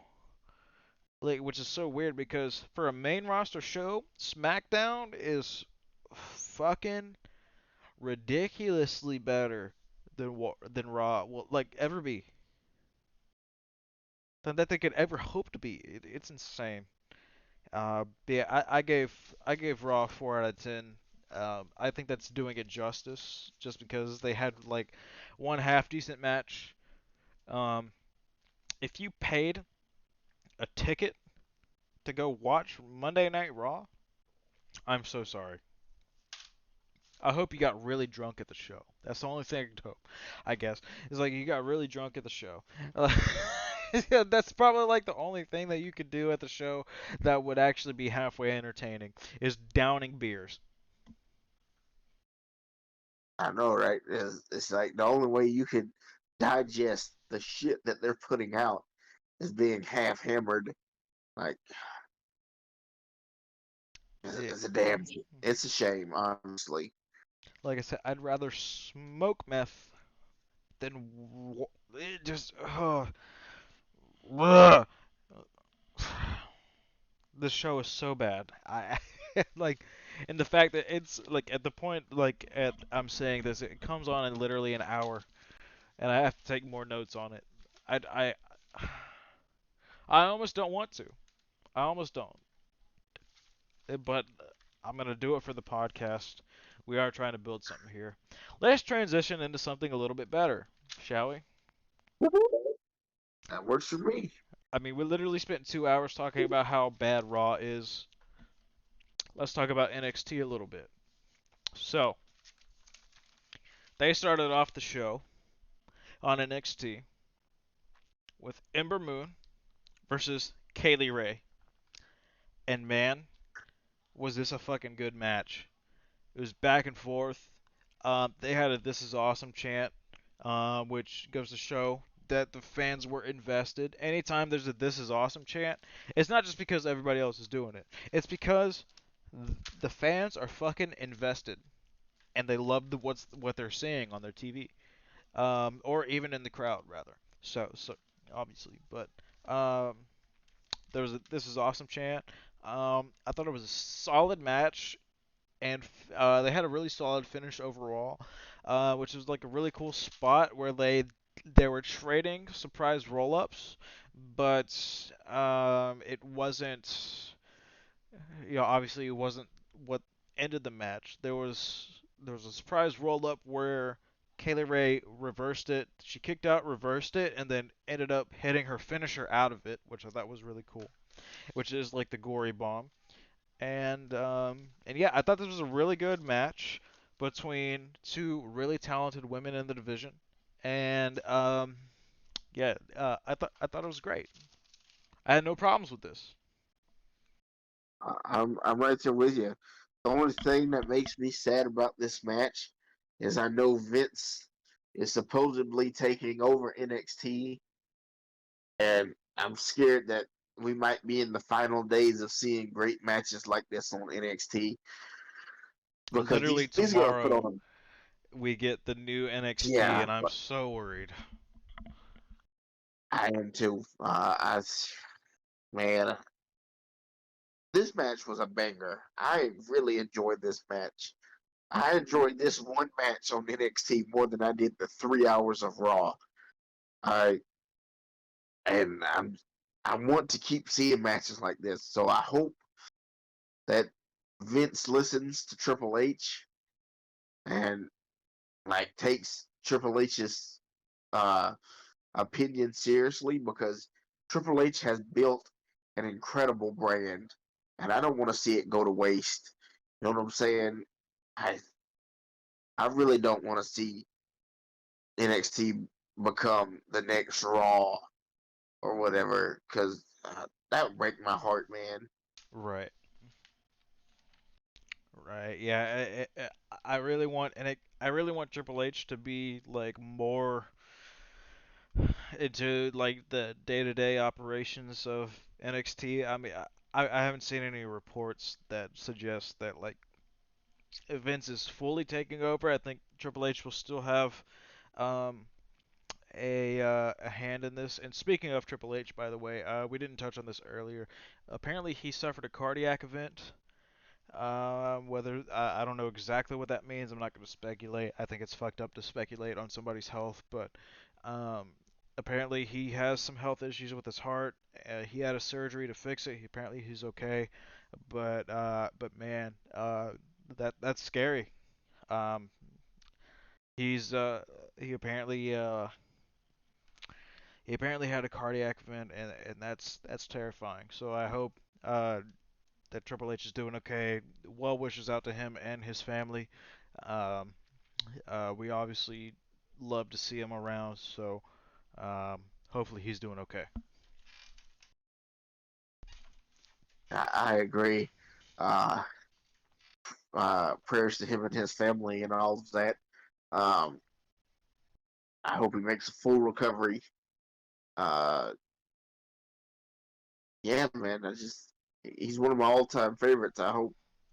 You know, I hope he completely recovers because NXT won't be the same without him if he doesn't fully recover. Right. Um, and it'll be a sad day. Yeah. So yeah, hopefully the man is doing okay now. Um, Yeah. but yeah. So going on into um, the next part of the show here, we had a Danny Burch, Oni Lorcan, Ridge Holland, and Pete Dunne promo. Uh, they were backstage. It looked like Lorcan and Birch were kind of warming up for their match. They had a tag team title match, an NXT tag team title match coming up soon, and they were training for that. And they said a lot on the mic, but it was essentially all just to hype up the tag team title match that was coming later at the end of the show, and that was going to be our main event. So yeah, I thought this was good. I had no complaints about this. Me either. I think NXT handles their promos better than the main roster does. I think they give their talent more freedom with their promos. Uh, I think it shows that they're allowed to be themselves more than they are when they get to Monday Night Raw or even SmackDown. Right. Uh, I think it set up the match perfectly, honestly. Indeed. And the match at the end of the night was really good. We'll get to that later, but next Yeah. up we had the Andy Hartwell Bachelorette Party. Now, I haven't I haven't exactly known how to feel with this whole like wedding storyline that they got going on, this whole love story. Um, but I think if they hadn't won me over before, which I've still kind of been on the fence about it, they won me over with these promos here. Um, just because they were really ridiculous. And there was a point later in the show where it made me laugh for like 15 minutes. Like I couldn't fucking I couldn't fucking stop laughing. It was just so it was so ridiculous. But we did have the Indy Hartwell Bachelorette party. There was a lot of faces here. There was Casey Catanzaro, Caden Carter, Cora Jade, Amari Miller, Candice LeRae.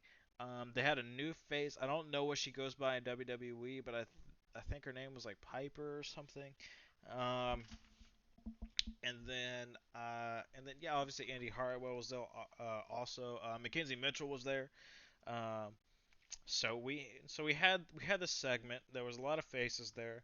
I thought it was pretty awkward but funny. There was a lot of sexual innuendos thrown in throughout the entire segment. Um, there was a point where uh, where where Indy said uh, he it was like Dexter won his way into her. Uh, she it was like like Dexter interested in him, but stalked his way into her heart. Like that was like the punchline of it. Like stalked his way into her heart, which I thought was pretty funny. Um, so I thought this was okay. It was definitely weird, but I thought it was funny. I'll give it that. It was funny. Yes, Yeah. I agree. It was a pretty entertaining segment. Um, I agree with you. I'm not sure how I feel about the whole thing yet, but I enjoyed the segment myself. Right. Yeah. Um, I guess we'll find out more about what's happening with that tomorrow. But we transitioning on, we got a continuation from last week. It was Carmelo Hayes versus Santos Escobar. I thought this was a really good match. Um, I thought both these guys really tore the house down here. It is arguably one of the better matches of the week. Um, Although it was pretty back and forth. Carmelo got his stuff in. Santos had like the upper hand most of the match, which I think makes sense because all of Legado was by his side out there, and they got involved in the match to the point where even Elektra Lopez did like a body slam to Carmelo on the outside. She ended up throwing him back into the ring.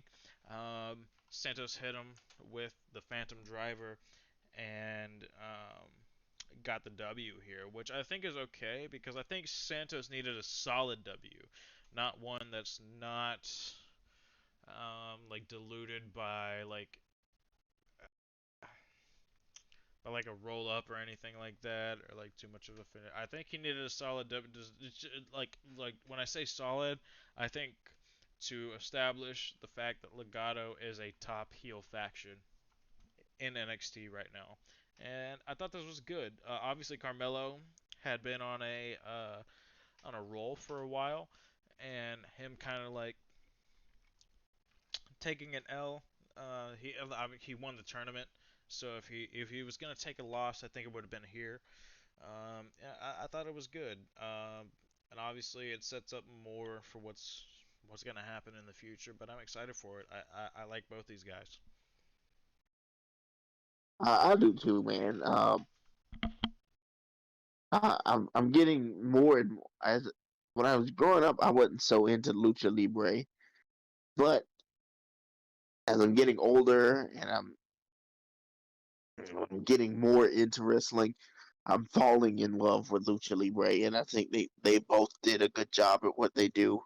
Uh, there's this one move where he hit the springboard into a like cutter thing that I thought was really cool. Um, yeah, man, it's hard not to to uh like like both of these guys. I think it was a decent match. They did what they needed to do. I'm happy it wasn't just an overall squash. That they did some real heel work in this match. Um, it was nice to see a genuine heel. You know what I'm saying? Um, you Yeah, I don't we agree. don't get too many of those. Yeah, you don't get too many of those on the main roster. I mean, honestly, excluding Roman, I don't know any of them that are genuine heels like I guess you could say that get Lashley, themselves. because just yeah, uh, probably Lashley is the only other one.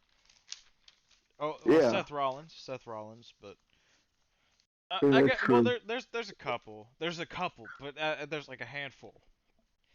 Like there's not a lot of really good heels anymore. And I think Santos is uh, is a good example of what a Yes. heel should be.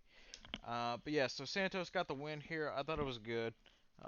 They transitioned to the next part of the show with a Diamond Mine promo, which introduced the Creed brothers. So they had, like I think we mentioned last week, that they brought out some more people to the Diamond Mine with Roderick Strong's match, and we didn't know who they were. They were introduced as the Creed brothers.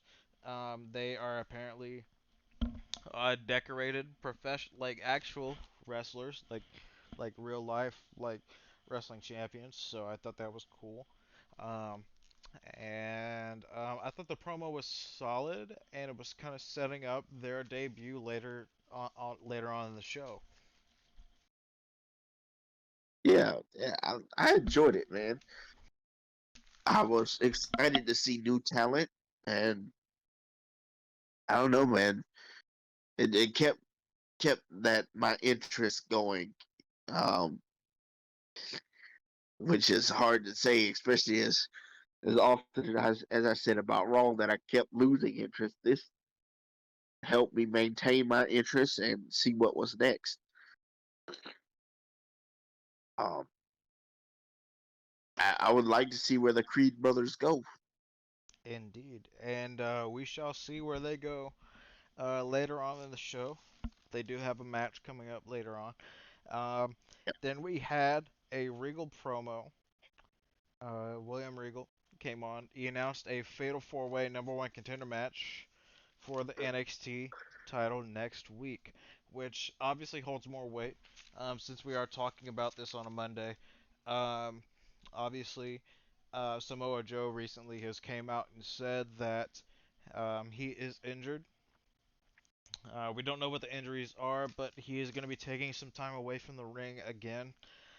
It sucks, but he has decided to relinquish the NXT Championship, and he's gonna be away from for a while, which sucks. But Yep, um, he said that NXT deserves a fighting champion in his absence, and I think that that's a good idea because there's a lot more young talent that could benefit from being NXT champion. Um, and obviously, in the Fatal 4-Way match, we're going to get Pete Dunne, LA Knight, Tommaso Ciampa, and I believe Johnny Gargano. Correct me if I'm wrong. I think it's those four. So, I believe you're right. yeah, so there is going to be on this Tuesday um, a number one contenders match for the NXT title, and I can't wait for that. I think it was going to be good. I 100% agree. I think they're going to tear the house down with that one. Indeed. Um, transitioning on, we finally got like from earlier. We got the Creed brothers, which I believe is Julius and Brutus Creed. Uh, they're gonna be going against a couple jobbers. I couldn't catch their names. Doesn't really matter. They were essentially jobbers. Uh, they have like an interesting tag where they like literally I can't remember which one it was, but like one dude just slapped his brother in the face to tag him in, which I thought was cool. They are very intense, physical, like very physical, and they looked great. Obviously, they were against a couple jobbers that were like meant to make them look so, but um, but yeah, I thought they looked great. There was a point where like I can't remember which one it was, but like he just like chucked somebody over the top rope, like literally just fucking threw him over the top rope. So I thought that was really cool. Um, and yeah, I thought the Creed brothers in their debut looked dominant and really good. And if is I know they have a professional like an actual like wrestling like Olympic wrestling like Greco-Roman style background. Um, they looked really good in the ring. They transitioned very well. Um, I agree. It reminded me of a very old school wrestling style. Um, I enjoyed their aggression, uh, especially from Julius. Uh, I think that's the one that I'm talking about. I enjoyed everything that they did, man. Uh, I'm excited to see where they go in the future. I mean, I know this was a squash match against some local nobodies. No offense, you guys. Uh, You'll get your shine one day. you get it one day. Right now, you're just some nobodies. Everybody got to go through that. Yep. But yeah, I'm excited to see what they do with the Creed brothers. I'll give NXT this. They're good at building up tag teams. Yeah, they're good at building up stars in general, I think. Um, Yes. and like they did something similar with Karrion Cross. Whenever he came in, they had him like go against jobbers. There was like Leon Ruff at the time. Whenever he was a jobber before he was NXT a North American champion, and then got released. uh, but they'll come in just like and just beat up on people. Um, I think that's a good thing, especially because um, man, like tag team wrestling is just not what it used to be. It really isn't. Um, but um, the Creed brothers look incredible. I agree with that. Um, and yeah, I'm looking forward to see where they go moving forward. Maybe we get something more with them tomorrow night. Um, moving on, we had a Ember Moon promo where she essentially said like to stay tuned because she apparently is like going back to the drawing board, it seems. And I wonder here if we're gonna get a new gimmick or maybe even a heel turn from Ember Moon. That's a very good question. I was in the same spot. I'm like, ooh, this the potential to be very interesting. Um, Because I don't think we've seen Ember I'm be hoping heel. that I don't think we've seen her be heel in WWE yet. no, and I would like to see that. I'd like to see a darker side of Ember Moon. Um, she's so talented, man. She deserves so much more than what she has gotten from WWE. Yeah, She she's an incredible talent, man, and I hope that she gets uh, a good push from this. yep, yep. So I agree. Hopefully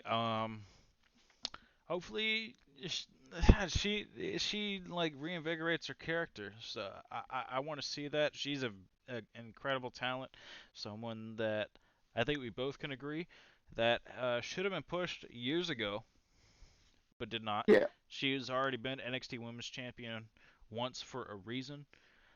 So yeah. Um, hopefully Ember Moon does some very interesting stuff with this character that she seems to be hinting at nowadays. Um, but yeah, next up we had a Hit Row promo, which is solid, where they do they've done a lot of these promos where they're kind of like around each other, like in the studio and stuff.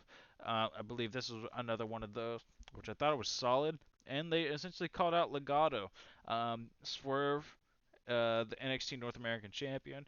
He essentially said just like I knew Santos was going to come back with something, but I couldn't put my finger on it. And it's like yeah, he evened the odds with adding Electric Lopez to the group, and I think it's just kind of setting up to their feud a little bit more. Maybe we finally get that one-on-one North American Championship match at the next Takeover. Um, but yeah, I thought this was solid. I agree. I almost love everything that Hit Row does. They're such a great team. Uh, I per- what's the word I'm looking for? Uh, Captivating. they're a great group. Yes, very good group. I really like AJ Francis or Top Dollar. I follow him on Instagram. If you Oh, haven't, fucking follow that man on Instagram. He fucking posts some funny ass shit. A former NFL player. Um, yeah, it just he's. Uh, I think they are overloaded with talent in that group. I really do, and I agree. I'm interested to see where they go moving forward. I mean, um, obviously they've had a bit of a slow push um, so far, but man, they've everything they've done, in my opinion, has been a hit, and no pun intended. Obviously, they're hit row, but like I said, no pun intended. Um, but they're great. They're fucking great, man. I agree. I really enjoy Swerve as the North American champion. He's been putting on great matches even before Hit Row, though. I just like to Oh see the yeah, yeah. I'm just enjoying to see the character work meeting matching up with the in ring work. So now he's at the same level, and it's just so great to see. Like he's extremely talented. I've wanted to see him push for a while. So seeing the push he's getting is really, really good for me. Um, it's very satisfying. yeah. I've always been a big fan of Swerve. I thought that I thought he was really good, like especially like back before like man, how long has it been now? He had a match with Johnny Gargano on a Takeover, or maybe it was a regular episode of NXT or something. But they had a match that was really good. He's always been someone that I thought was underrated, and this dude. This dude's incredible in my eyes. I love Swerve. I love Top Dollar. Obviously, the Adonis is in there and B-Fab, but um, I love the whole group as a whole. I think they have a really good dynamic, and I'd like to see where it goes moving forward.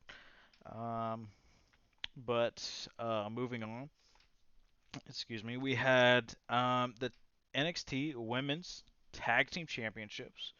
It was Casey Catanzaro and Caden Carter versus Io Shirai and Zoe Stark. I thought this was probably one of the better matches of the week, if not the best match of the week. They had an incredible matchup. Both teams here are really good, and I think Casey and Caden don't get enough credit.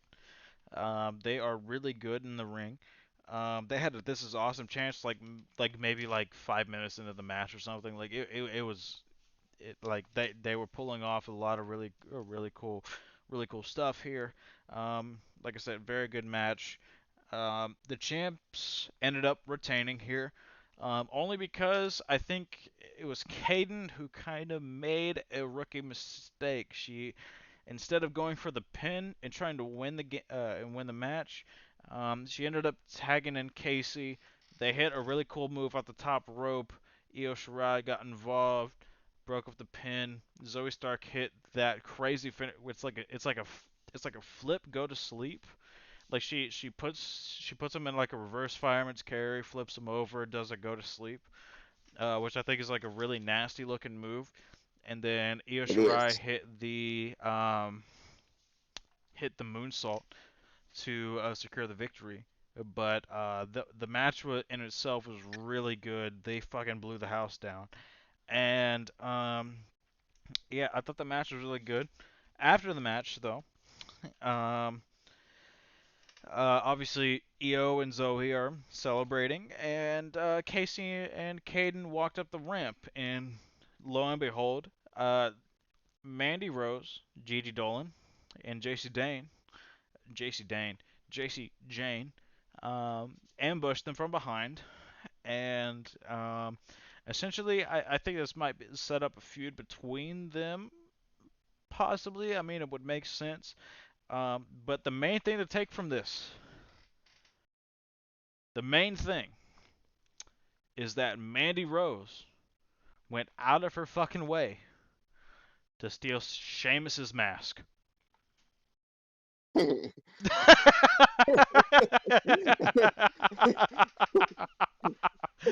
Obviously, I mean she came out with the face mask. She stole her whole look. I mean that's his fucking fashion. That's his fab. So why would you do that? I mean a real queen does not do that.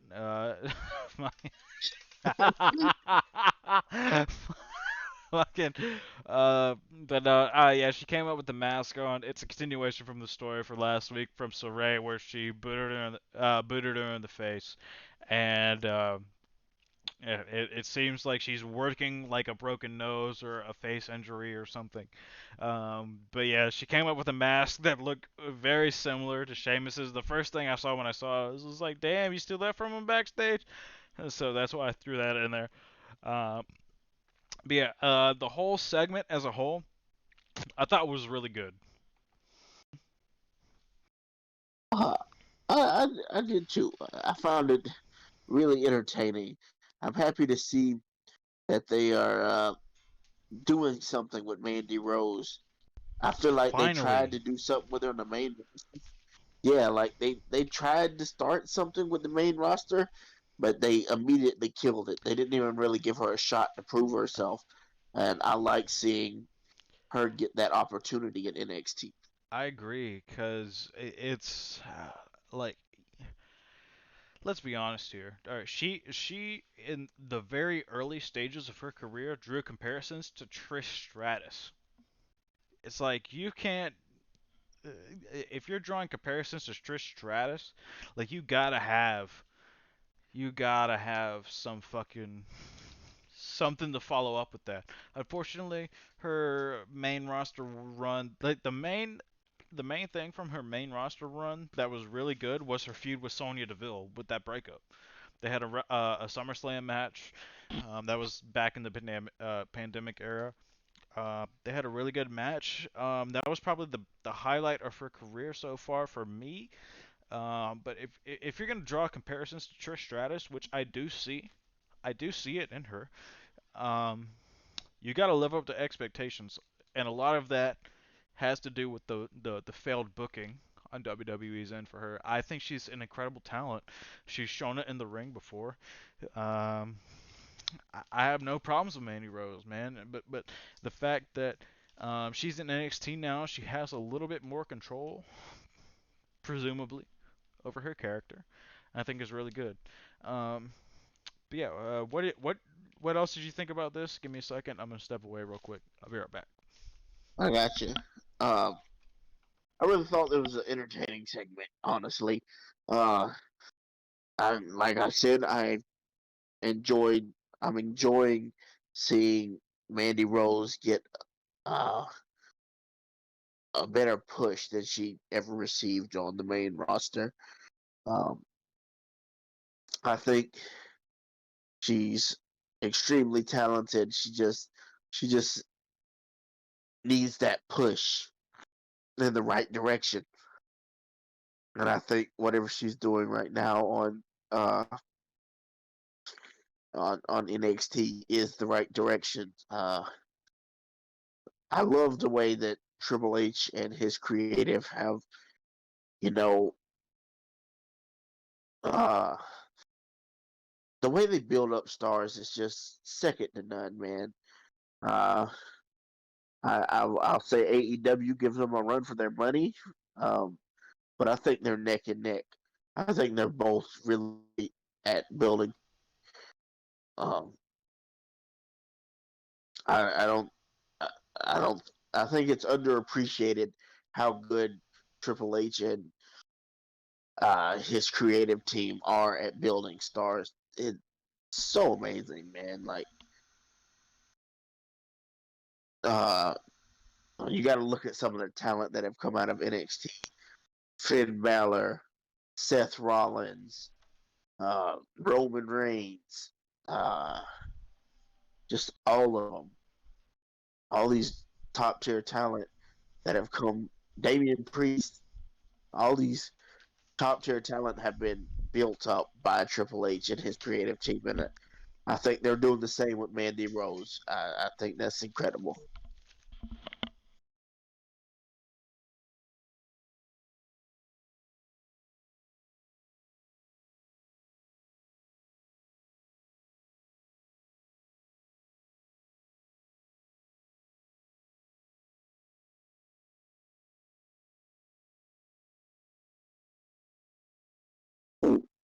We're blessed to have people like Triple H and his creative team doing this. Uh, just doing whatever they do for us. Right, like we've had people like Finn Balor come down to NXT and have done wonders for his career. Obviously, it seems like he's getting a main event push on SmackDown right now.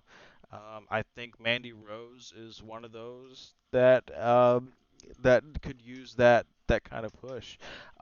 She is like like I've said before, she drew comparisons to fucking Trish Stratus, who is one of the greatest women's wrestlers of all time, if not the greatest.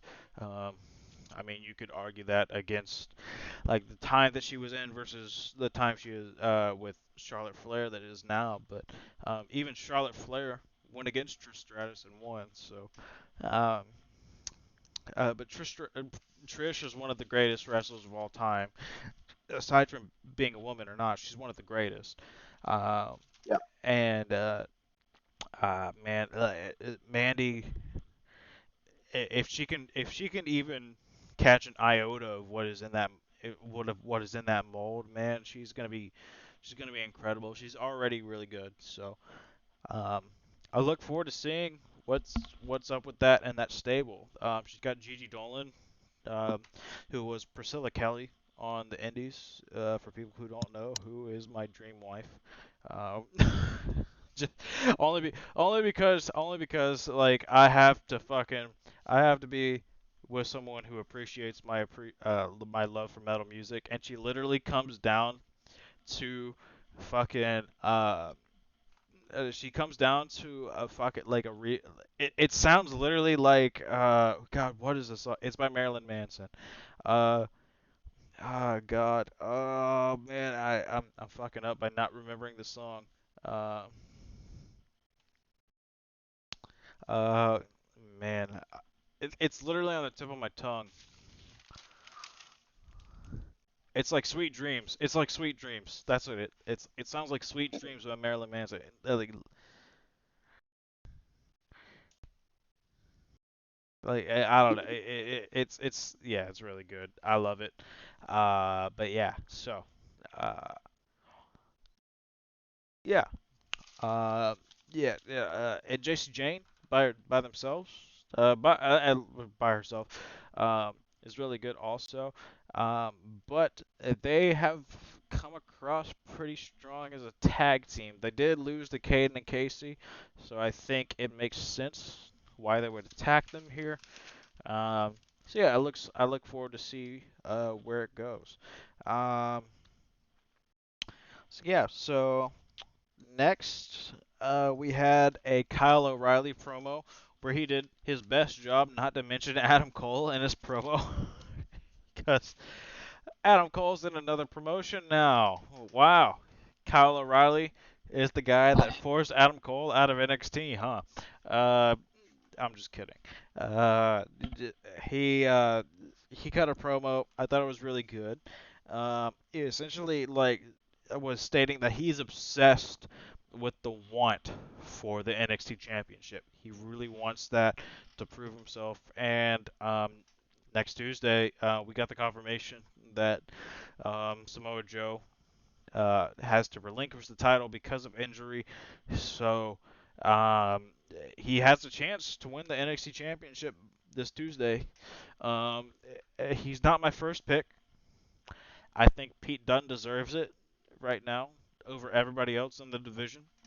But I think you can build a story where Pete Dunne has the title and Kyle O'Reilly takes it off of him. I think Kyle eventually deserves the NXT Championship, and I say deserves because he's earned it.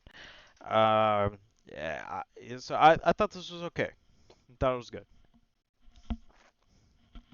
Yeah, it was not bad. But it's like you said, you could tell he was doing his best not to mention baby in Yeah, in Adam his promo. Cole, baby. I love it. That's what he should. That's what he should have did. He should have just ripped that out in the middle of the promo.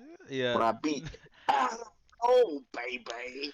throw both his hands in a fist, lift the fucking the index finger and the middle finger, and just yell baby. Oh, it was so good. But I mean, WWE won't ever mention another wrestling promotion because in their eyes they don't exist.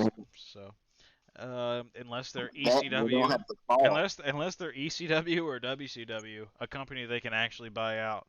Uh, You know, uh, they ain't gonna. There's no buying out AEW. If even if it gets to the point where WWE is beating AEW, they'd rather sink than sell WWE. oh yeah, definitely. Yeah, it's bad. It's bad, but as far as the promo goes, I thought the promo was good. You know, yeah, they definitely set him up to be a threat for the main event title, which I thought obviously is good. Um, but yeah, man, I look forward to see what they're doing with this Fatal Four Way. We got the confirmation that they had, obviously earlier we're gonna have a number one contenders match, but that's got changed to be the deciding factor for the new NXT champion because Samoa Joe was out with an injury. And by the way, I want to say I see a lot of people speculating about um, like what's going on with this. Apparently, a lot of people think that Samoa Joe is releasing this because NXT is being taken over by Vince and Bruce Pritchard. Um, I think Triple H still has a major hand in this, so let's not get ahead of ourselves. And I think it's really fucked up to speculate on somebody's health. You don't know what's going on with Samoa Joe. Let's not speculate. Stop being a piece of shit. Let's enjoy what the fuck is going on our television screen. And I think this Fatal 4-Way match is going to be really good. And I hope that Pete Dunne comes away with the championship holder. I think it's his time. I think it is. I agree. Yes. So, next up, we had the Dexter Loomis Bachelor Party, which was probably my highlight for the week, man, because it made me laugh so hard. Um, so they brought back the zombie ref from Cameron Grimes and Dexter Loomis's feud from months ago back at Halloween Havoc. Um, Grimes was apparently paying for everything. He tried to make amends with Dexter Loomis. They ended up shaking hands. I guess like bygones are bygones. So Cameron Grimes is paying for the wedding and the bachelor party. I thought it was funny. Candace and Indy were like spying on them all. Like there was a spot where they were like racing around a go kart track, and Candace and Indy were kind of sitting in there with binoculars or whatever. I thought that was cool. There was an axe throwing segment where it was like Johnny started to like get like respect for Dexter because he adjusted his form. he, he adjusted his form to throw the axe, and he hit like a bullseye or something. And he was like, "Oh, this guy is fucking really great," or whatever. Um, There was another really funny line in here. So if you don't know, um, uh, let me say the line first actually. So, uh, Cameron was like laughing about how Drake Maverick was out on the trampolines. Um, and he was talking to Odyssey Jones. He was like, "Haha, look at that little rock star."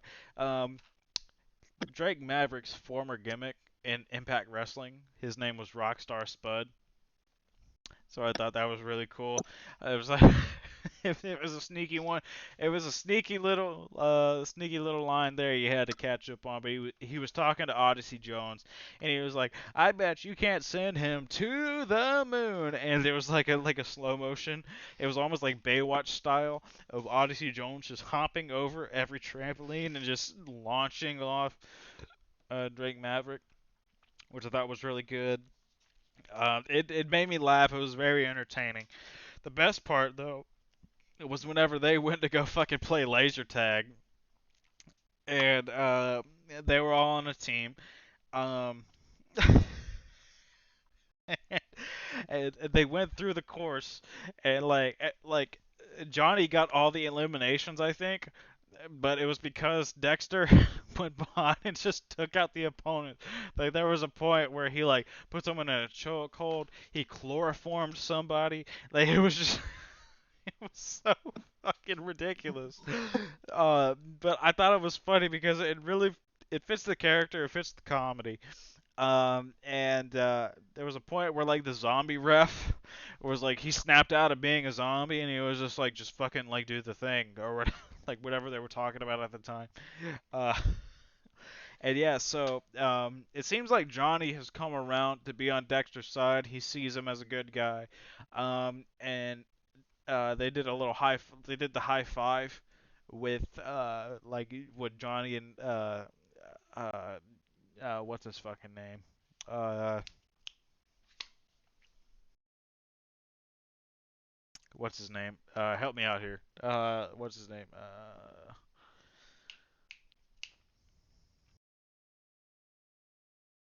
Talk about Austin Theory. Yes, that guy. Yes, Austin Theory. I couldn't think of his name to save my life. Um, they used to do a little high five. Johnny and Dexter did a little high five. It seems like Johnny's more on Dexter's side. And yeah, I thought this was good, man. It was funny. At least it was funny. Um, and we need some entertainment like that in WWE. And I think these guys were the perfect one to do it. However, I will say Johnny Gargano is a main event talent anywhere he Very. goes, anywhere. So Yes. Yes. I would like to see him more in a main event spot, but I thought this was good. I did too. It was a hilarious segment. Especially when he chloroformed that guy. Like, what kind of shit are you on, Dexter? Chloroforming people. It, I really enjoyed the segment. It was hilarious. One of the best segments of wrestling we got this past week. Definitely that. Yeah, definitely. Uh,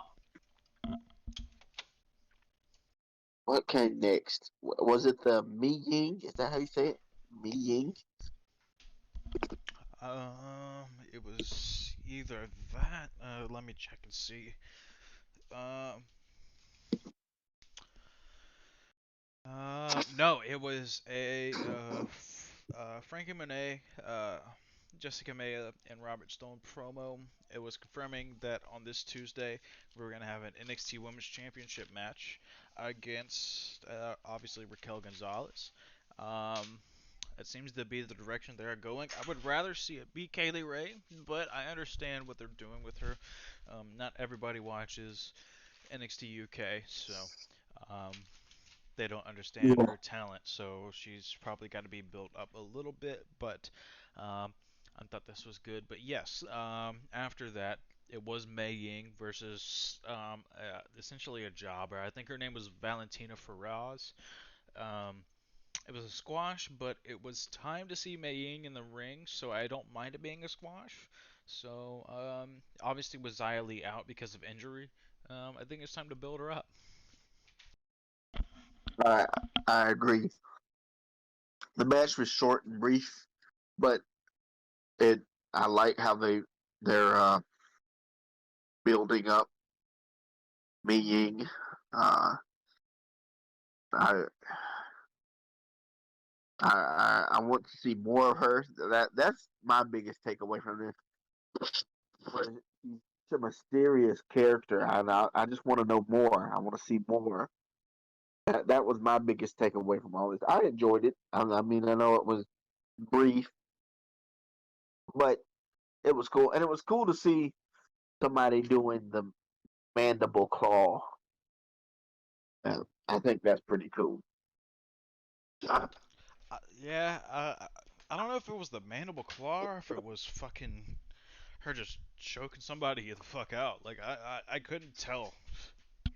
Um, but either way, um, yeah, she definitely fucking mollywopped the shit out of that poor girl. Um, but yeah, it was a really good match.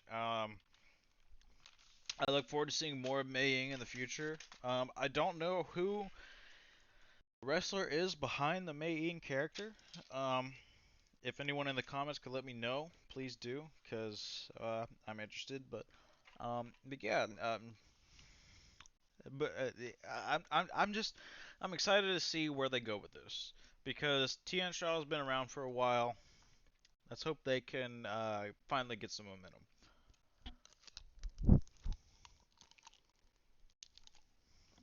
Anyway, Yeah, next up we had a promo from LA Knight. He was like driving around LA or whatever, doing his thing, and he was essentially setting up next week for the number one contendership. Obviously, he didn't know at the time that it would be for the title, so he was talking about being a number one contender. Um, but yeah, man, LA Knight is really good. It's a really good promo. Um, I'm interested to see where it goes with him moving forward, even if he doesn't win I the am title. too. Yeah, Yeah, he's a really good he's a really good prospect. A little bit older, so we may not see him around for too many more years. But yeah, man, he's good. I love this guy. He's the whole package. he is. He's pretty good. I really enjoy his finisher that he does. Uh, I don't know what it's called, but Blunt force trauma. oh yeah, that's right. I really enjoy it. I don't know, the idea of spiking somebody's head off the canvas is all right by me. Same. I'm a big fan of it. It looks a little odd, but I'll give it to him. Um, anyway, after this promo, we had a promo from Tommaso Ciampa, which is always good. Man's really good as a promo and in the ring. Um, he was talking about how he's more motivated now than ever. Um, and he essentially has two goals, which is to punish Pete Dunne and his group for what they did to Timothy Thatcher, and to get Goldie back. And mention Goldie by name. He his nickname for the NXT Championship is Goldie, so he wants Goldie back. And I thought this was good. It was intense. It's always as a Ciampa promo is, um, and I'm excited to see what happens in the Fatal Four Way. I am too, man. Um, I think the Fatal Four is going to be an excellent match. Honestly, um, if Pete Dunne doesn't pull off the victory, which I'm hoping he does, he deserves it. Um, I hope they give it to Ciampa. Uh, no offense to the other two guys, but Ciampa has established himself as a star, and so has Pete Dunne. I think uh, in the case of everybody else, they're I don't know, they're still working their way up to that. Uh, don't get me wrong, I think uh, LA Knight is definitely a big star in the making. I don't think he's there yet. Yeah, Uh, definitely. so and I feel like Pete Dunne and both Tommaso Ciampa have been to the top of the mountain and they proved themselves as champions. Yeah, definitely. Um, I definitely agree with that. Even with I think it's Pete Dunne's time. He's proven himself to be the contender. Um, and Johnny Gargano or Tommaso Ciampa don't need the title on them to be a significant threat, and LA Knight is a little bit too new, but he adds something to the match that's a little bit different. Um, Yes. so I will say, um, I thought that was really good, and as far as the end of the match, this was a very interesting segment. We had Oni Lurkin and Danny Burch, who obviously never lost the tag team titles. Um, Obviously, Danny Burch went out for an injury. They were going against MSK. They had a rematch for the tag team championships, and I thought this was really good. The main thing that I thought was this was a clash of styles. Obviously, Oni Lurkin and Danny Burch are more of the hard-hitting um, tag team. MSK is more of the high flyers. So it's definitely a clash of styles here. They got a "This is awesome" chant, which from a crowd is always good to hear, and I agree with them. This was a really awesome match, fucking great. The champs retain, but the main thing here was the fallout of the match was something I did not see coming. Um, Fucking Pete Dunne and Ridge Holland turned on Danny Burch and Oni Lurkin. Um, and I did not see this coming at all. I thought they were gonna be more of an established like stable moving forward, but apparently that is not in the works. So um, this was very interesting in terms of the fact that it absolutely obliterated my expectations. I agree. I think uh, I, the whole thing as a whole was magnificent. To start off with that phenomenal tag team match, and then to s- switch over to um, Holland and Dunn turning their backs on their team was I didn't see that coming. Uh, it was very interesting. Uh, I'm excited to see. I want to see where Lorcan and Birch go from here. Um, do they try to seek revenge on Holland and Pete Dunne, or where that goes? I can't wait to see that. Um, I think just all around that segment was really good. I agree. Um, Perfect way to end the show. There was a cliffhanger there. Because you never know.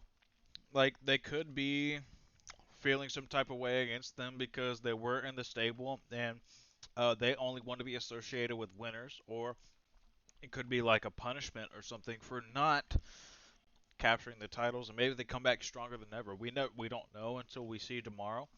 Um, Maybe Lorcan and Birch do something to cost Pete Dunne the NXT Championship, which I don't want to see. I want to see Pete Dunne win the chip, but we shall see. So yeah, man, this was good. Um, it was probably not the best part of the week though. Definitely that. No, no, Definitely not. uh, definitely not. Uh, So we will get to the best part of the week, but in time we shall talk about AEW Dynamite. Finally starting to switch up programming here. Dynamite, man. Fuck. They don't miss, do they?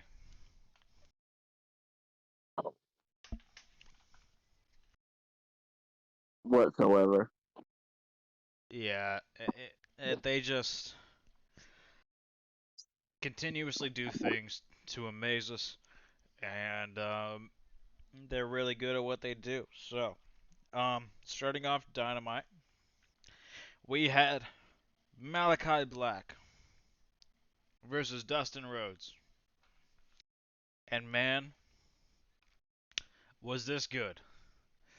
Uh, so it was like not even 2 minutes into the match. Malachi put Dustin through a table. Um, he looked dominant throughout the whole thing.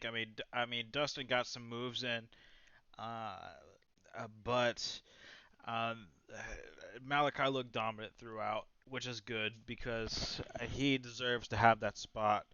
Um, he even did a spot where he pulled out Cody's boot from under the ring. Um, and we later get the confirmation that Cody is going to be back. Um, I think they're gonna have at their next pay per view or something. They're gonna be at like a major stadium, so he's coming back for that. But he pulled Cody's boot from out under the ring, kind of threw it at Dustin. Um, and yeah, I thought it was really good. Earlier in the match, Malachi Black, he kind of exposed one of the turnbuckles. It looked like he he kind of pushed or did like a move into the corner where Dustin hit the turnbuckle and it went into the black mass. Malachi got the W here, and I thought this was a really good opening to the show. And obviously storyline. They have storylines going on in AEW.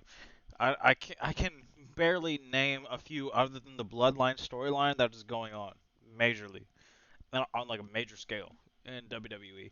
So this was really good to see, and I thought this was really good. I did too, man. I honestly, I love what AEW are doing with Malachi Black. They saw the potential he had in WWE and how over he was, and uh, I'm not I'm not ashamed to say that they capitalized on it. WWE really messed up by letting him go because he's arguably the hottest thing in wrestling right now.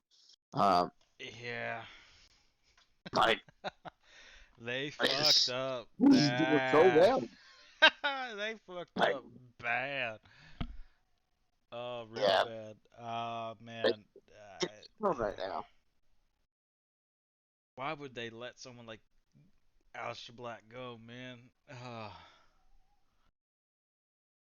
I'm still mad about it, but I will say the way that they've built Malachi Black onto Dynamite is just so good. It's he's literally tearing through an entire family, making him look like a menacing heel. He is going brazy right now, and I love to see it. Me too. I'm really enjoying uh, everything that he's doing right now. I hope they continue to push him the way they're pushing him because he's just so good. Oh Indeed, goodness. he is. Indeed, he is. Um, Following this match, like I said, we got the confirmation later that Cody Rhodes will be back to face Malachi. So I expect this to be a long, like 20-minute drawn-out match of just, an- just an incredible performance. Um, After this, we got a Lucha Brothers promo that was essentially just them hyped up about their W at All Out. If you haven't seen it, go fucking see it. You're wasting your time not doing it. Go watch the Lucha Brothers versus the Young Bucks in that steel cage at All Out. Um, Match of the year candidate easily. Yeah. And I say that with full confidence. If you're a wrestling fan and have not seen that match, you're doing yourself a disservice. It really is. It really is a great match. Um, Obviously, we're spoiling it here by the Lucha Brothers winning, but the match itself is worth it. They are your new tag team champions. They're hyped up for their W at All Out, and that was essentially what the promo was for, and I agree with that. They should be fucking excited. They just beat one of the best tag teams ever.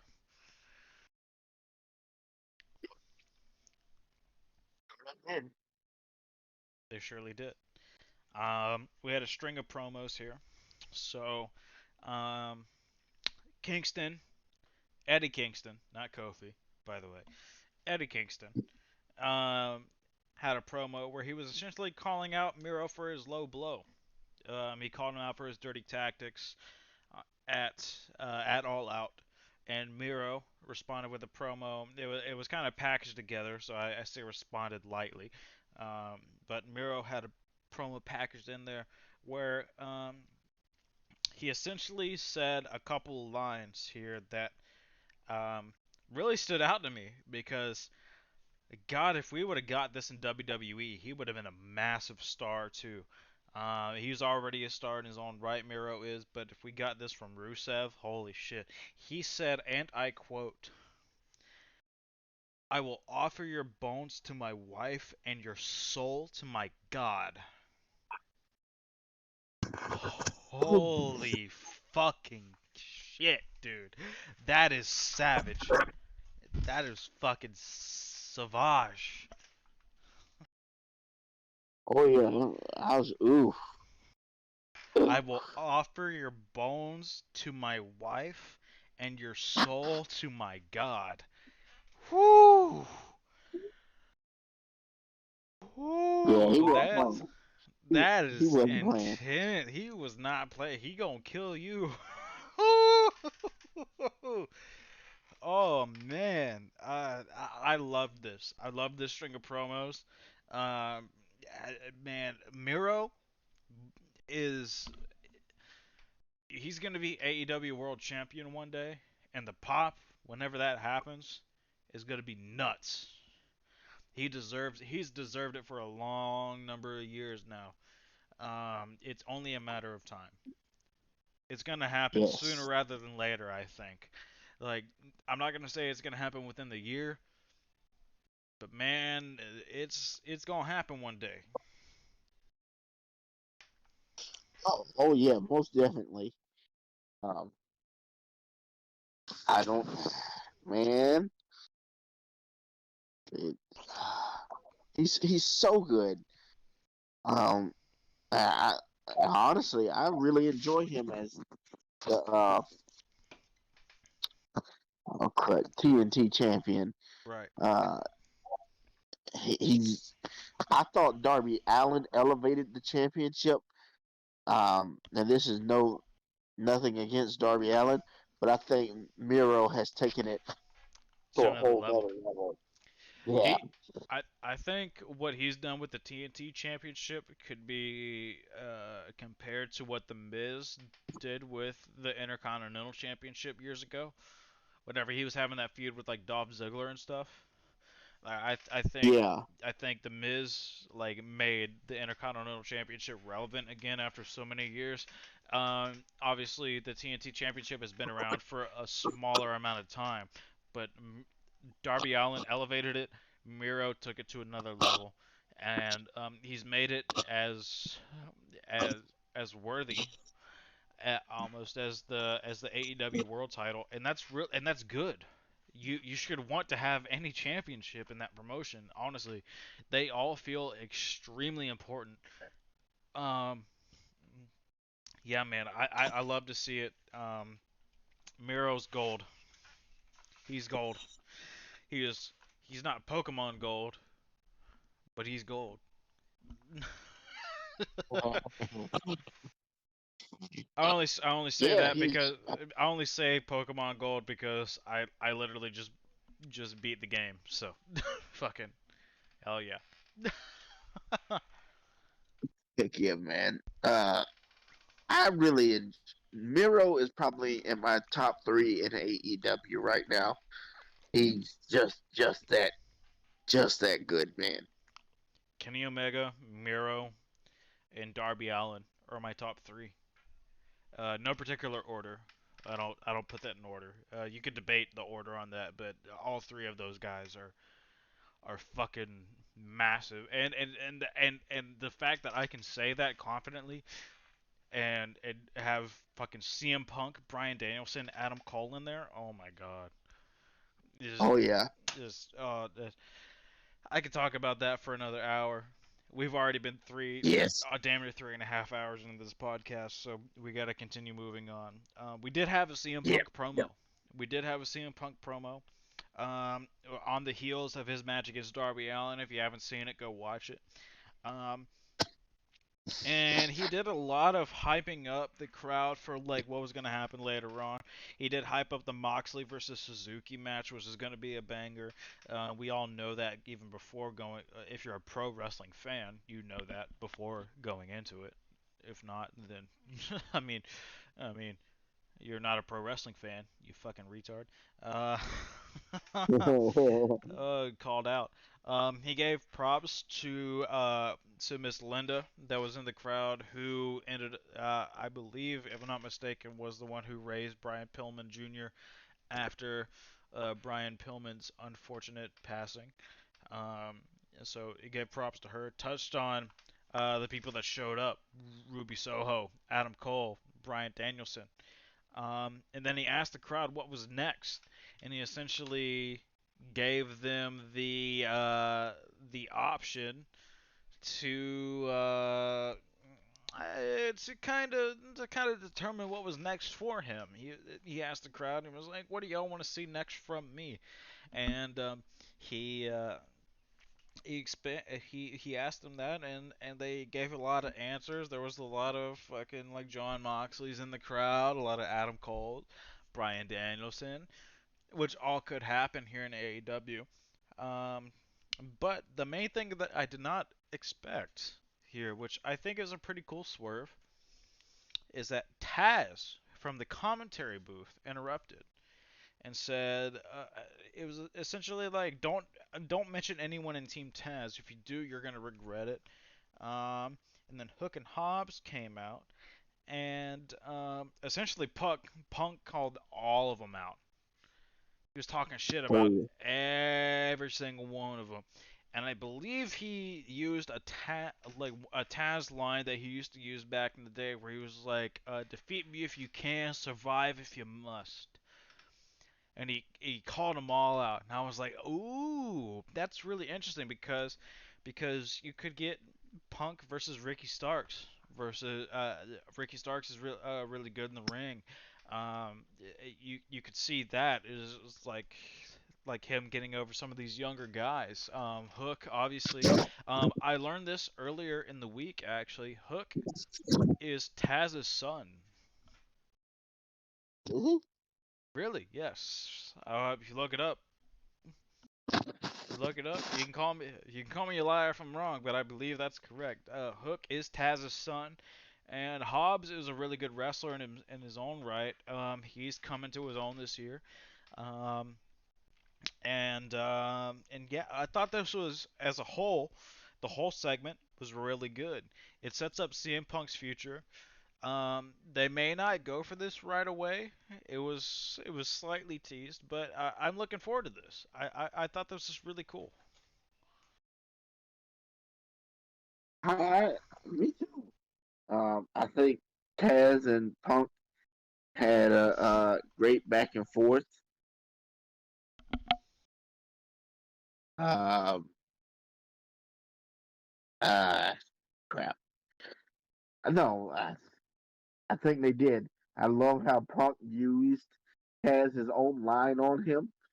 Like, because Taz was trying to come at him, but Punk kind of slapped him in the mouth, say, "Hey, you don't know me. You don't know me. I'm A- CM Punk, bro." And that's the thing too. Like, I love the fact that like pro wrestling should have that edge, right? Like they should be going at each other like that. I hate that WWE is still stuck in this PG bullshit. Like whenever their golden days, their golden era was fucking attitude era ruthless aggression. And I know John Cena kind of like had an influence on the transition. He's not there anymore. Well, He's not fucking there anymore. Be more be more aggressive. Be more risque. It doesn't not in the sense of having women go out there and fucking um get on their hands and knees and act like dogs. That's dog shit behavior. But I have people go out there and fucking you know be brutal. Be fucking real. Like make it seem real. AEW makes it seem real, and we will talk about a little bit more of that later. yes. Um, but yeah, so CM Punk promo, incredible. That was great. Man, and we had a string of promos here. So we had it was Santana and Ortiz. Um, Essentially, they're coming off the heels of their victory against Dax Harwood and Cash Wheeler, um, formerly known as the Revival. They go by FTR in AEW, and they had a victory Yeah. against there, and it's essentially them shifting their focus. They want the top spot in the AEW tag division. They want those titles, and they're gonna go after that. And it seems like that's what it's setting up for.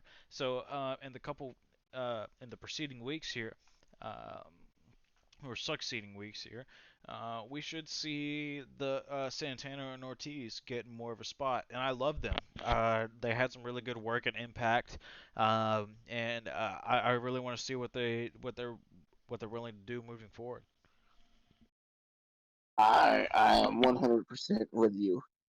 Um, I think uh, I think they're a great team, man. Uh, I really enjoyed the match with them and FTR and all of that, and I can't wait to see where they go from here.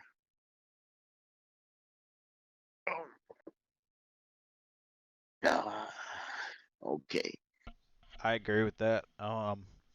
Shit. I love them. I'm not gonna. I would love to see another Pinnacle versus the Inner Circle feud. I would love to see that. Um, but we'll see if that comes to fruition at all this year. But yeah, so we had another Ruby Soho promo. She was essentially backstage talking to Tony Schiavone. She issued like an open challenge, and Britt Baker interrupted her. And this is where we mentioned earlier where there was that savage line where Britt essentially said, "Run away to catering where you spent the last 4 years of your career," and whoo, that's a big, whoo, that's a woo, yikes, that's a big one. That's a savage fucking thing to say, and it is the truth, but not because of Ruby's own fault. Obviously, WWE didn't use her right. There's a lot of things loaded into that statement. But like I said, like Ruby called her out. And then Britt said that, and then they kind of split their separate ways. But Ruby looked at Tony and was like, "I know you're close with her, but I'm gonna whoop her ass." And I'm really interested to see where Ruby goes because she's had the most momentum in these last like 3 matches of hers that she's had in her entire like like career really like honestly like she's had more star power pushed into her character in the last 3 weeks that she's had in the last 4 years of WWE. Like it's just so good to see, man, because she is a really good performer. She deserves it. Um, hell, even be comfortable with saying that she is someone where, like, if I were to ever to get to a ring, that she would be somebody that I would want to adopt some of her move set. She's got a really good move set. I agree. Uh, I think she's really, really talented. Um, man, I'm just all around like excited to see. I'm just ready for Britt Baker and Ruby Soho, man, because that promo was like, if I was Ruby Soho, I'm gonna slap the shit out of her. Like, I'm saying, like, nah, bro. She if won't talk to me like that. it's You like know it's not my fault I was them's in catering. like they said down here in our hometowns, like them's fighting words. You know what I'm saying? We gotta throw hands now. She ain't gonna just talk to me in a kind of way. Yeah, Uh, pull up to the block. Pull up to the block, bitch. Pull up to the come block. on, bro. Show me what you got. Come on. Yeah, show us what you got, man. But yeah, man, this was fucking solid. Just man, this the play on words here, everything, and it makes us excited for their future match. Obviously, Ruby earned a match in the Casino Battle Royal. Spoiler, if you haven't seen it. If you haven't, well, fuck you. You're stupid. Fuck it. Uh, yeah, I like. Hey, you said we were going to be candid in this.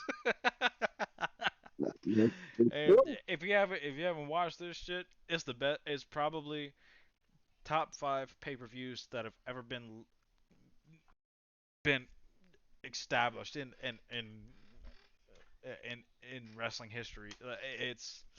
It's that good. You could man, it's just that good, top to bottom. But yeah, moving on.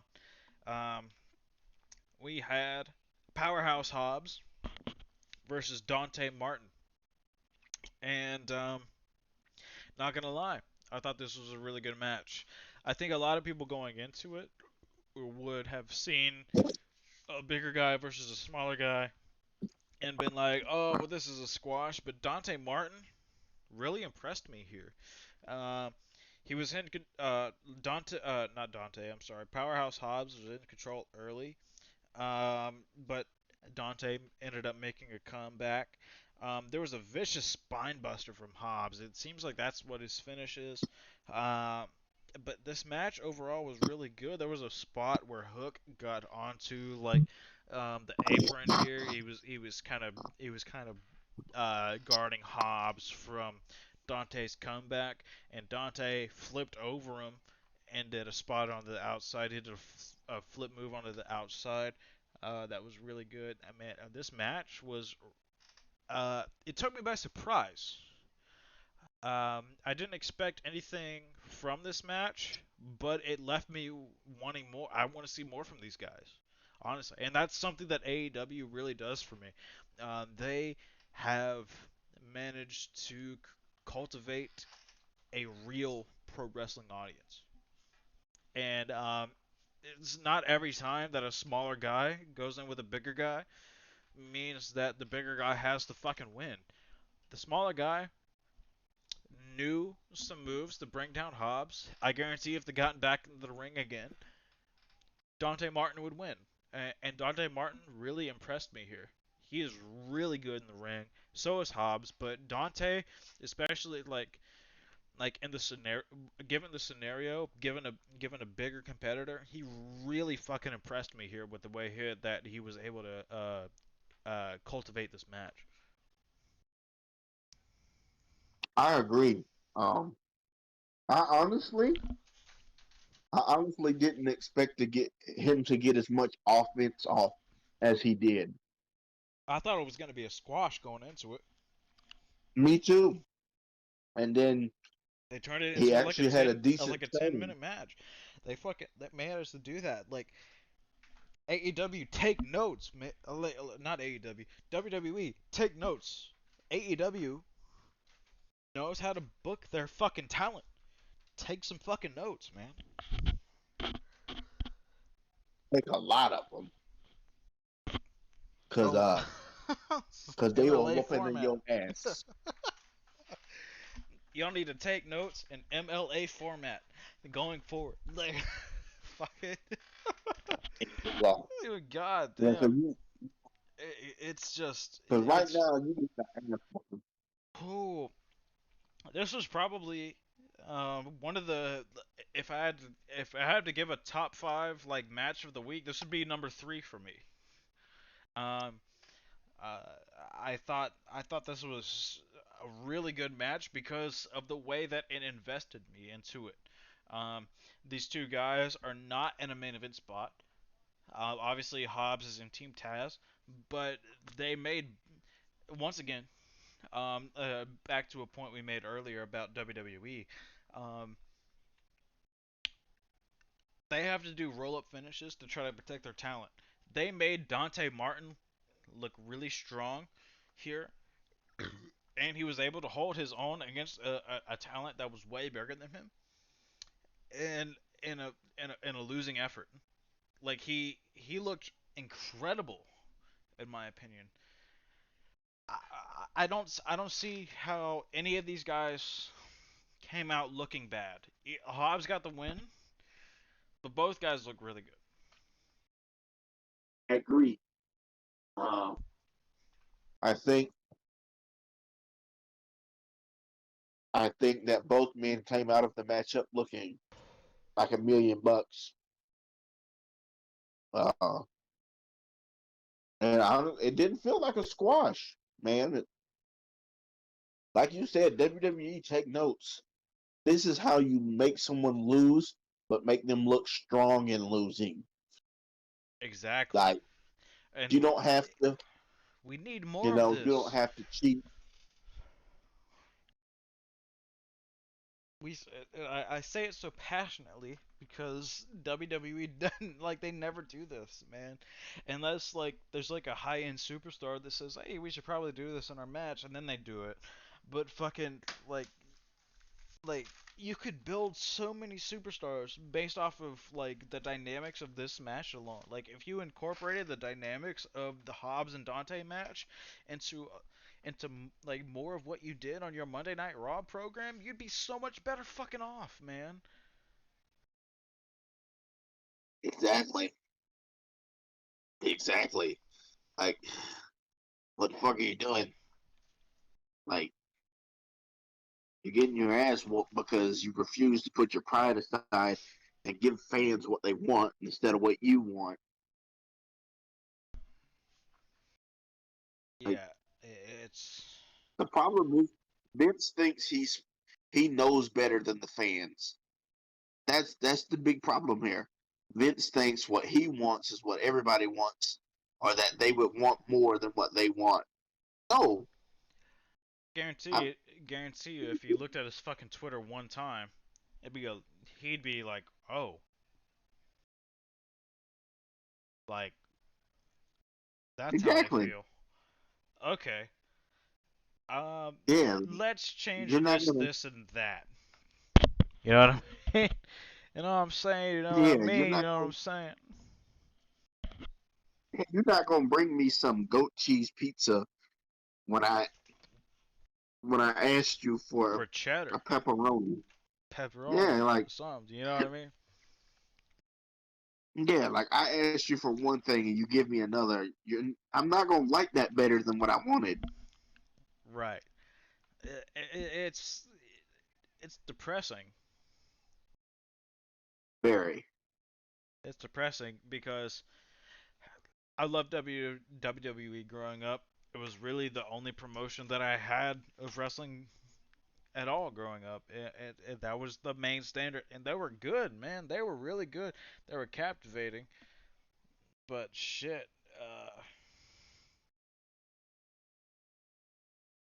it's sad to see where they are now. But yeah, moving on. Um, man, we had, excuse me, we had a Dan Lambert promo with Scorpio Sky and Ethan Page, and man, Lambert to me, he's he's shown up for me on screen a couple times, a couple weeks in a row, and I think he's really good on the mic, man. He is, if not great, like he's got a lot of Paul Heyman in him, which I can see. And essentially the whole essence of the promo was to call people out to challenge Scorpio Sky and Ethan Page moving forward. And I loved this, man, because he cut the promo really well. He calls out the AEW audience for being like marks or whatever. He doesn't say that verbatim, but he calls out a lot of the audience. He speaks on a lot of the talent, and he really has a way with words, and he does well on the mic. Man, I've been wanting to talk about Lambert for weeks, but I always forget when we go to do the podcast. He is Same. so good. Like he's so good on the mic. He is I remember AEW's when I Paul heard Heyman. he is. He cuts deep with his promos. Mm. Like, ooh, I really don't like Mm. you. It's But like I want to punch he's you in the like, mouth. yeah, come visit me at my home so I can whoop your ass. Like, he he's just that good at promos, and he makes me want to see more of him and his group. You know what I'm saying? right. They he's just that good on the mic. I have nothing but high praise to say for him when he's on the mic. Yeah, the man's really good at what he does.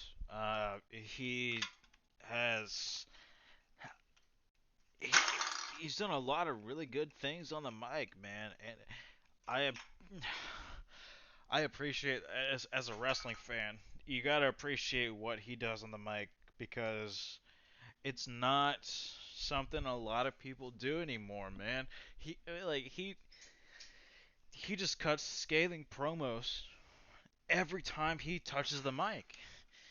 He just be talking the most shit. Like he makes you want to punch him in the mouth. And that's Yes, good. That's so good. Where are those heels at? Where are them heels at in pro wrestling? There's not it across every promotion. There's not a whole lot of those. Like at least in my opinion, there's not a whole lot of those. So it's like every time they touch the mic, where you're like, oh my god, can I punch this dude in the fucking face? Like there's not a whole lot of those, and we need those back. We need them. very badly. Um, you just don't you just don't see a whole bunch of heels like that anymore. You know what I'm I'm saying? fucking saying. You know, I get excited every time I see him pop up for a segment because I know he's just going to rip whoever he's talking to shreds with his promo work. Right, right. Um, but yeah, man, I thought this was good, man. I thought this was fucking solid. It was some shit for sure. It was some shit for sure. So yeah. I thought this was really good, and I look forward to seeing where they go in the future. I agree. Indeed, indeed, indeed. see here. So we got Dynamite. What happened next? Oh, yeah. It was fucking Suzuki versus Moxley. If I'm not mistaken, that was the literal next thing. Um, just fucking hell. They had a "This is awesome" chant before the match even started. Like before the match even went on. I know, right? Yeah, they just. Oh my goodness. They really just. They really did. Oh wait, was that? Was that next or was that? Oh no, that was. I'm sorry. That was Dynamite, I think, wasn't it? No, no. Yes, we're talking about Dynamite. Or I'm sorry, Rampage. No, it was Dynamite. Okay, so I think it was the main event though. it was the main. Okay, hold on, cause maybe I have my notes mixed around here. Hold on. Let me see. 1 second here. I might have just fucked up my whole notes. Holy shit. Yeah, I did. Okay. Yeah, I did. I completely skipped over another half of the show. My fault. I'm fucking retarded. We had a HFO promo. The Hardy Family Operation or whatever they call themselves.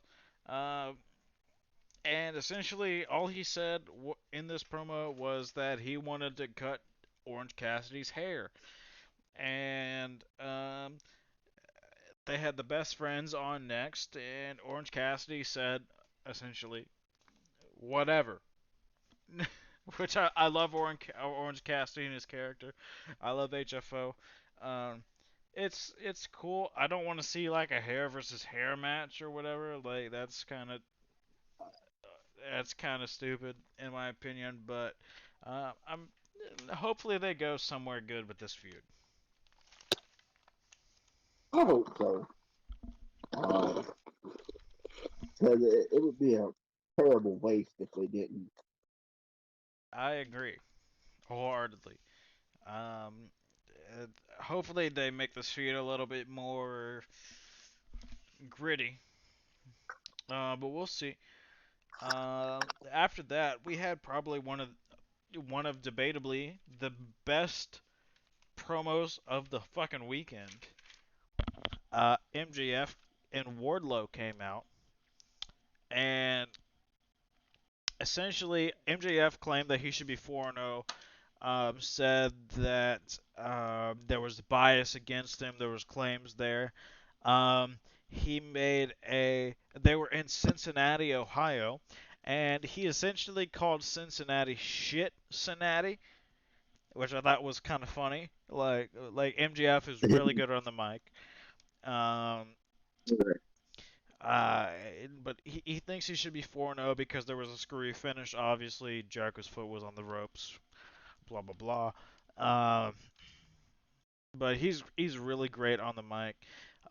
He was calling out Brian Pillman's daughter and mother and whatnot, or I don't know the woman there exactly, but um, I know he was calling out Brian Pillman's daughter. He was talking shit, saying um, that it was essentially like her family tree is a circle, fucking like saying like she had sex with her brother. Like he was trying to pull those cards, right? Like obviously she hasn't, but he was trying to pull those cards. Um, and yeah, they were talking some shit back and forth to each other. Um, Pillman Jr., Brian Pillman Jr., obviously his son, ended up coming down um, to defend his family. And he cut a scathing promo on MGF, saying that he was gonna whoop his ass. And MJF at a point during this promo called I think one of his family members' names ringside was named Bethany.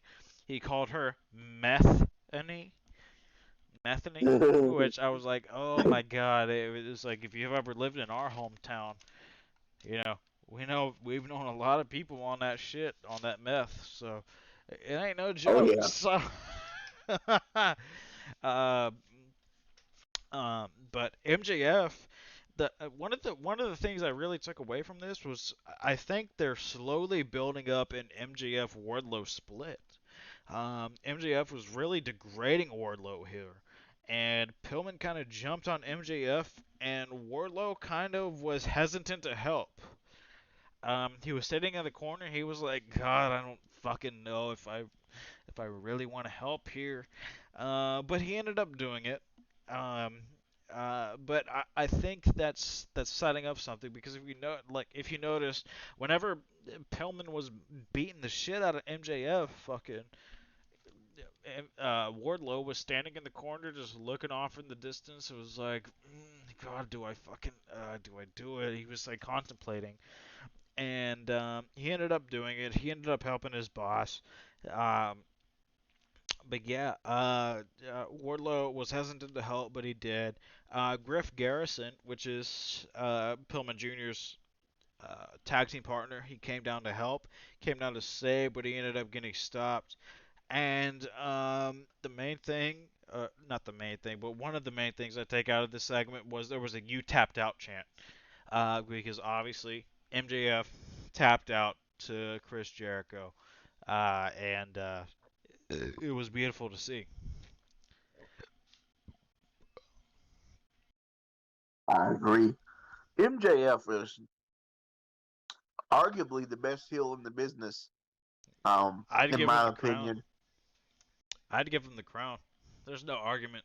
Yeah, because I mean, as far as like pure heels that just get that amount of heat, like there's people still like I'd give it to Roman Reigns if he was like overly booed.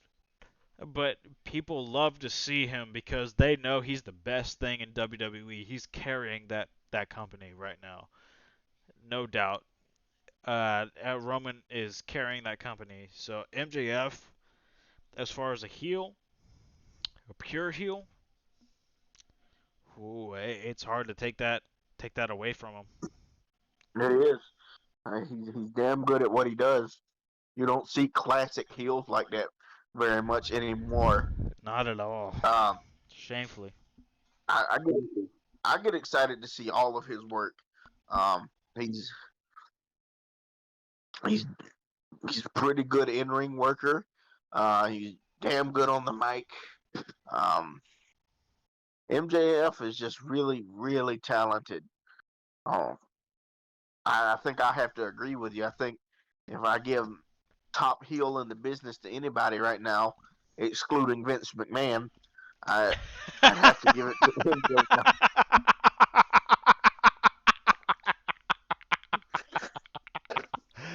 Oh, you caught me off guard. I'm sorry. I don't mean to cut you off. Woo!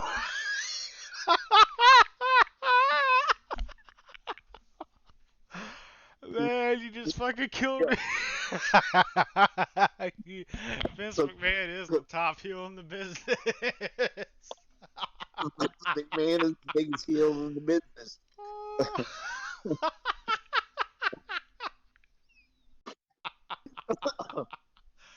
Sheesh. Oh man. Oh, okay. All right. Yeah, Keep going. Keep going. Keep going. I'm sorry. I'm gonna mute my mic. I gotta keep. um, uh, yeah, man, I really enjoy MJF and everything he does. He's an incredible talent. He makes you love to hate him, and that's all you can ask from a good heel is make me love to hate you. Like Right. I like I couldn't ask for anything more. Like when when I see a bad guy, I want a bad guy. I don't want Becky Lynch coming out there every Friday saying no and still getting cheered. Yeah, yeah.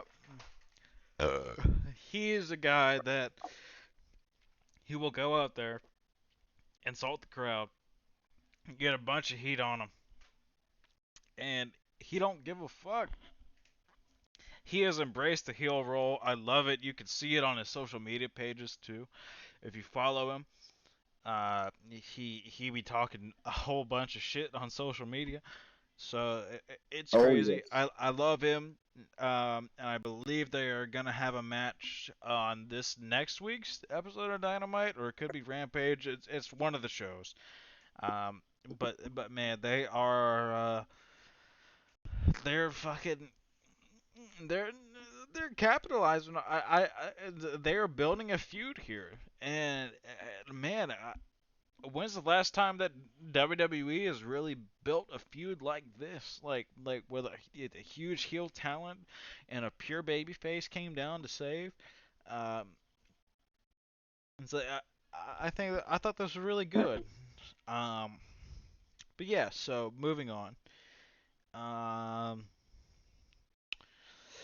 we had a John Moxley promo, which was essentially setting up his match versus Minoru Suzuki. If you haven't seen Minoru Suzuki in action, um, if it was the first time in AEW Dynamite, um, you got a taste of what this man can do. He is a genuine real life badass. Um, uh, even I have even I have looked up his matches online to kind of prepare myself for what is going on here. I wasn't entirely familiar with him before. I will not lie. I've looked up his matches online. Um, the man, he could kill you if you wanted to. He's great, and he's going into the ring with John Moxley.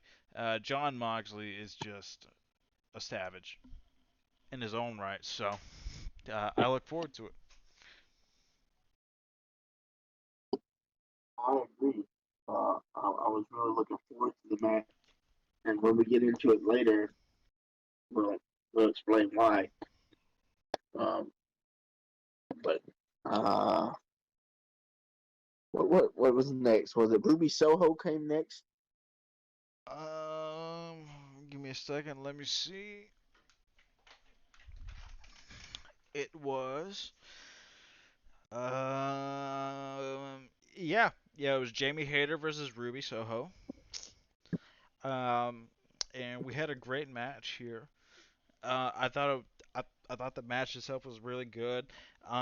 The one thing that I don't think Ruby gets enough credit for is that she's a great seller. Yes. Like the way that she sells her moves and makes it look like she's dying throughout a match is fucking really good. I think she's perfected that. I fucking love that because I mean we obviously not everybody sells moves the way that they should, and I think Ruby's a Marie. great seller. Hater was coming out with some really good offense. It was back and forth, but Hater was mostly dominant throughout the match. And Ruby kind of surprised her with the riot kick there. That's the only way that I could describe the finisher. Um, it was kind of out of nowhere. Um, but yeah, I thought the match itself was good. There was an ambush after. Riho and Statlander kind of came down with the save. Riho ended up getting beaten down. Statlander came out with a chair, chased them all off, and to set up a not six man, six woman tag match on Rampage. So it'd be Ruby, Riho, and Statlander versus Britt Baker, Rebel, and Jamie Hayter. And I thought this match was good. I did too. I enjoyed it for what it was. Um, being I loved seeing where the AEW women's division has come. how far it has come because I know that was one of the big issues with AEW at first was their women's division wasn't. I don't want to say up to par or something like that, but it wasn't where it should be, especially with WWE's women division at the time being so good. Now I can't say that. I think they're the They're AEW. Yeah, they have man that and I think it's good that they've focused on that division a lot. You got people like Britt Baker in there. You got people like Ruby Soho in there. Uh, there's a lot of other threats in there like Chris Statlander and Thunder Rosa. Um, fuck it. I mean, they've really built up that division from the ground up. I mean, not a lot of people knew who they were, and they have to go against the likes of Charlotte Flair, Becky Lynch, Sasha Banks, and Bayley, and they've proven that they can go against that. And I think to say that WWE has the dominant women divisions now, like it, it's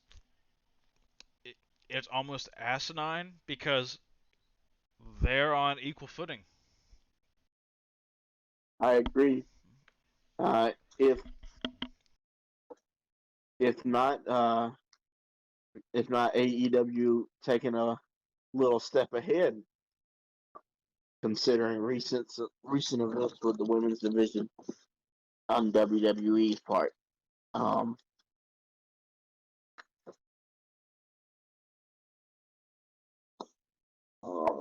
I've really I'm really happy to see how far they've came. Um, they have built up an incredible women's division, Right. and I just can't wait to see more of what they have in store for us. Yeah, I agree. Shit, man. Hopefully the women's division keeps evolving. I have no reason to believe that they won't. And you never know who they might get in the future, man. There's rumors that Charlotte might be interested. Obviously, her man's over there, and her dad um, might show up over there soon. We'll talk about later. But yeah. So um, after this match here and the whole segment, we got a Brian Cage and Ricky Starks promo. It was kind of setting up for a match I believe is going to happen this weekend on Dynamite, or not weekend, this week on Wednesday on Dynamite. Um, uh, I think this is going to be a really good match. It seems like these guys have a lot of bad blood for each other. I'm still learning all the storylines, but it seems like Brian Cage was in Team Taz, and they turned on him. So they took his title away. Brian Cage is somebody I've seen a lot in Impact Wrestling and in AEW. So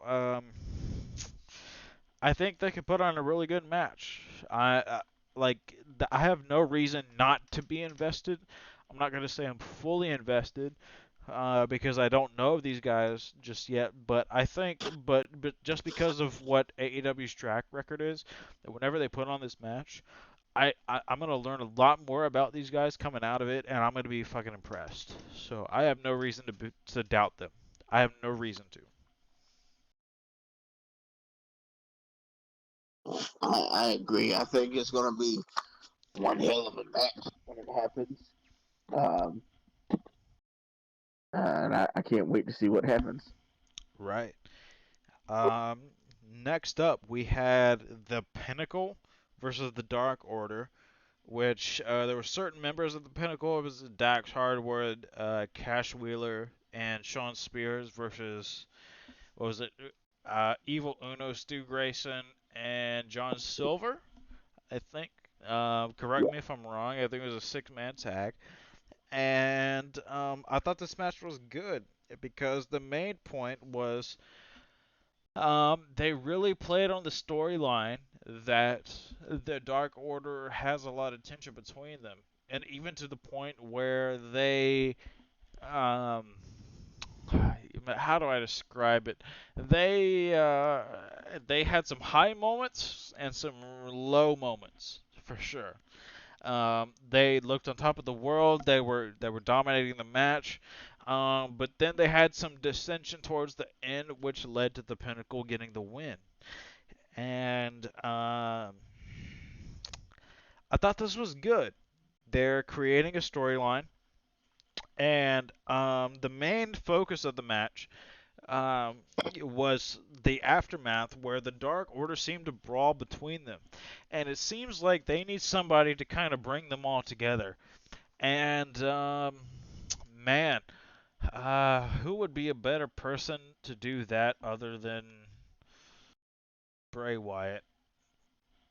I know everybody else has said it. I'm gonna say it too.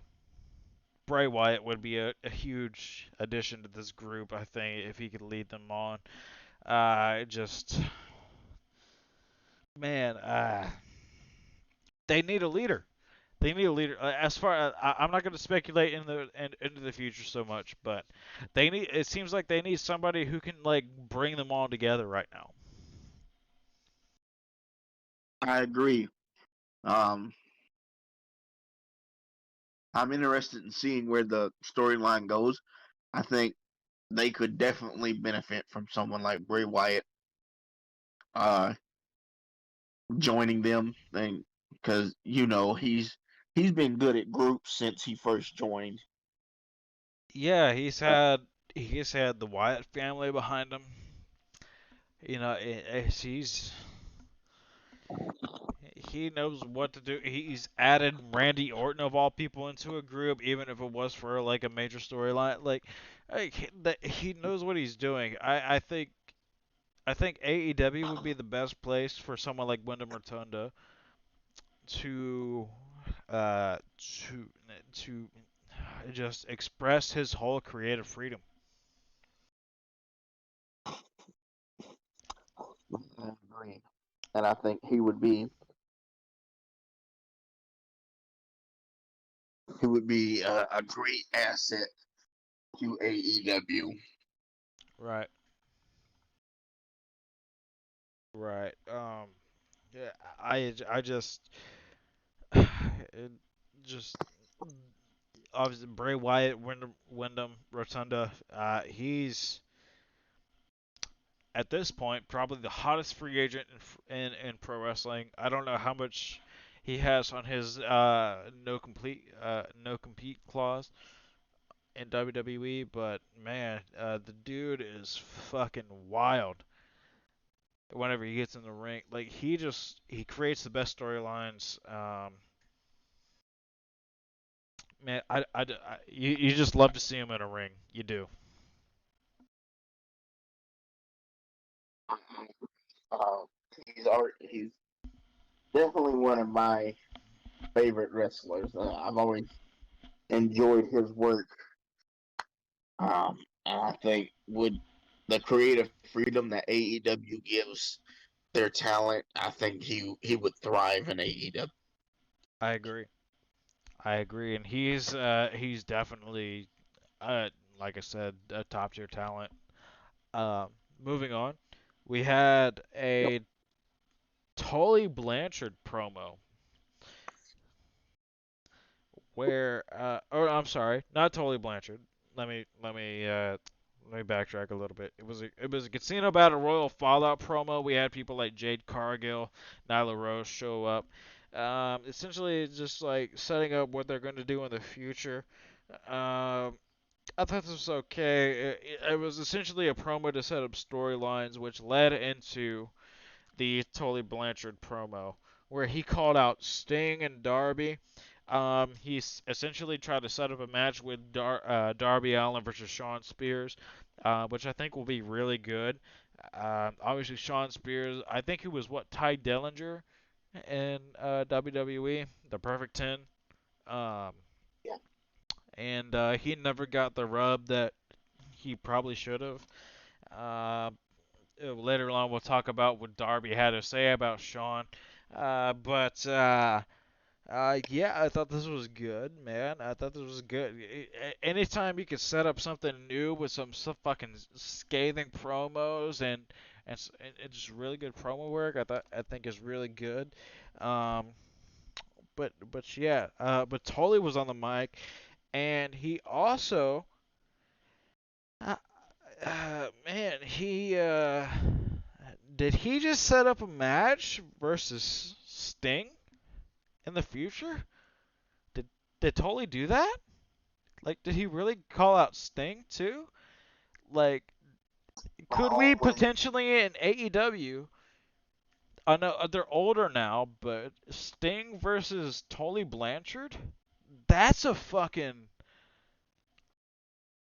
That's a fucking like think about like 20 years ago. That's a main card fucking. Like I'm almost at a loss for words. Could we get Tully Blanchard versus Sting one day? Because he did call him out specifically. I don't know, man. Kind of interesting though. I think I kind of want to see it, just because it doesn't feel forced. Like it doesn't feel like Goldberg came back. You know what I mean? This is Yeah, fucking I got you. this is fucking Tully Blanchard and Sting. Like these are legends. Like like the fact that they're not in the Hall of Fame multiple times is crazy. You know what I mean? Like I just oh my god. These guys in a ring, even at their age, I don't care, bro. Sign me up. I don't care how old they are. Sign me up. Because I think AEW has shown that they can they can do these matches with the older guys. I think they could do it. And I'm not gonna lie, if we could get a modern day Tully Blanchard versus Sting, whoo, that's wild. Like I'm like it's one of the like I know we talk a lot about people being brought back from like the old days, but Tully Blanchard versus Sting is different than fucking Goldberg versus Bobby Lashley. I agree. Uh, especially, I don't know how much. I don't know about Tully Blanchard on his side as much, but I know recently Sting has shown he can still put on a good match. I'm saying I don't think Tully And Blanchard's been in a ring for years, man. It's been a long time. it has. Uh, if they do it, I imagine they'll do it in a tag team match. Yeah, If it they probably pull it probably, but we'll eventually get Tully and Sting in a ring against each other, man. And I don't because that's the thing with AEW, man. They don't set up something for nothing. So I think it's really good. Um, but yeah, moving on. We had a string of promos. We had Sammy Guevara. He kind of came out in picture and played with some cue cards, which I didn't get. I think he was promoting his socials or something. I don't know what the fuck was going on there. But yeah, I mean, this was probably like the down moment for the night because they brought Sammy Guevara, who's a really talented performer, out to just play with cue cards. I don't know. I wasn't okay with this, but moving on. Um, the Varsity Blondes had a promo. It was essentially backstage. Griff Garrison was recovering from his injury. It looked like he had some ice on him. Brian Pillman was talking. He challenged MJF to a match which I believe is happening at this week's Dynamite show. And he was interrupted by Max Caster, which I literally had to look his name up for. I Never heard about him before. Apparently, he's got some controversy around his name, which is never good. But um, I thought all these, like all the promos together, were okay. I agree. Uh, I enjoy how AEW pulls off their promos. How they're always setting something up. It's not. I don't know. I feel like WWE struggles with that. I think sometimes WWE just has somebody out there to give a promo, not pushing forward any storylines or anything like this. It's just somebody out there giving a random promo. I don't feel like AEW does that. I feel like AEW every promo they give has a purpose and is pushing along a storyline, getting you hyped for some matchup or something like that. And that's something I think WWE struggles with. I agree. I think that's why a lot of people are transitioning over to AEW rather than WWE right now. AEW is, without a shadow of a doubt, the fucking superior product, and I think WWE has a lot to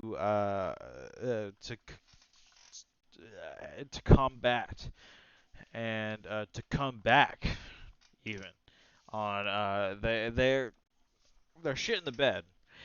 Uh, but yeah, as far as AEW goes, we had a the Elite promo who they walked out without Adam Cole, but that was to set up his inevitable introduction later. Um, Callis, not Callis, Don Callis talked about he well, he kind of took the mic from Tony, kind of talked a bunch of shit about the Elite, and then introduced Adam Cole. I don't think it was him. I think it was Kenny Omega that introduced Adam Cole. Um, Adam Cole came down, cut a promo. He got up at Tony Schiavone's face and was like, "Listen, I know you're close to Britt, but if you ever try anything with her, I'm gonna fucking kill you." Essentially, like he was very serious about Tony Schiavone's relationship with Britt Baker. Uh, which I mean, if you don't know, they are together in real life. Adam Cole and Britt Baker are together in real life. So I guess this actually kind of makes sense. Like you wouldn't want some fucking random weirdo on the outside fucking with your relationship. So true. I mean, let's be real. Um, yeah, he threatened Tony over Britt Baker. Um, this Wednesday, he's gonna have his in-ring debut. I believe it's against Frankie Kazarian. I want to say I don't know if I'm wrong. Correct me. I think you're right. Um, but he's gonna have his in-ring debut next week. Frankie Kazarian, fucking, that could be a really good match. But I think it makes sense too with Kazarian being the elite hunter and Adam Cole being the newest member of the elite. I think that makes a lot of sense for that match to happen first. And he cut a great promo, and then he passed the mic to Kenny Omega, and he cut another really good promo. But he said something to the effect of that he hates interruptions, and guess who interrupted him? Bryan Danielson. Bryan Danielson came out with his new fucking badass theme song, which is literally what Flight of the Trapperies. Fucking he came down. Uh, Kenny Omega was trying to talk some shit. Bryan took the mic. He talked some shit back, said that Kenny is scared to face him. Uh, there was like an ambush. I believe Kenny like took a swing on him. He ended up Bryan, as a Bryan ended up putting Kenny Omega in the label lock. The rest of the elite jumped on him. There was a save by the Jurassic Express and Kazarian and Christian, and they kind of tried to even the odds here. and I thought this was really good. Obviously, a dream match of mine is to see Kenny Omega versus Bryan Danielson. Um, God, the sooner this happens, the better. I gotta fucking see it. I gotta see it on AEW television because I can still barely believe that Bryan Danielson and Adam Cole and CM Punk are in AEW wrestling full time. Like it's I'm mind blown by it. The fact that we can see that in today's wrestling is in fucking sane.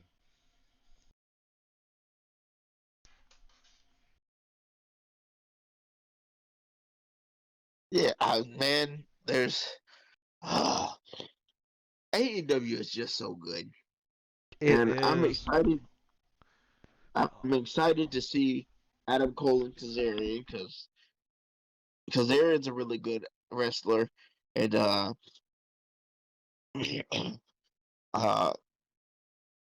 Adam Cole is definitely one of the best in the world. Um, but like you said, the most exciting prospect from this whole segment is the prospect of Kenny Omega versus Bryan Danielson. Ooh, I needed that match like yesterday, bro. Like they're gonna put a hell of a match on. I mean, both of them are the type of wrestlers that we say could wrestle a broom and make the broom look good. Imagine what they'll do with each other. They Like gonna fucking they're kill it. arguably the two best wrestlers in the world. Yeah, like arguably the two. I don't even think it's arguable. The two best wrestlers in the world going at it. Like, I'm saying, like, it's wild, I, I can't wait to see it. man.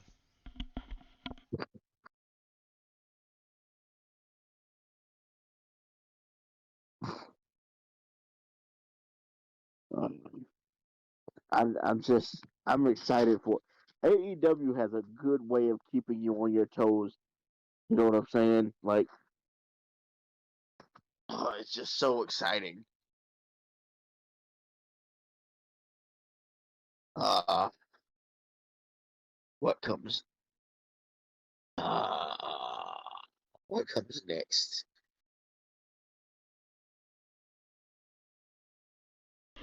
I agree. I agree. Um, give me 1 second. Sorry. You're fine. Uh,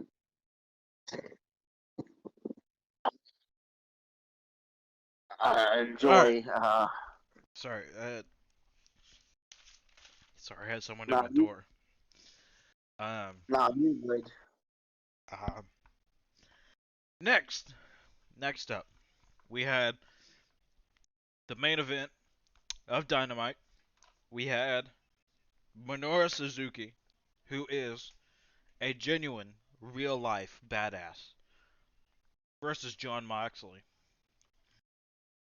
And I thought that this was awesome. Um, they had a "This is awesome" match before the match even started. Like I said earlier, I know I kind of fucked up on the credits here. Uh, they had a "This is awesome" chance before the match even started. It was very physical. Um, they fucking both like were doing a spot where they bit each other's face, which I thought was incredible.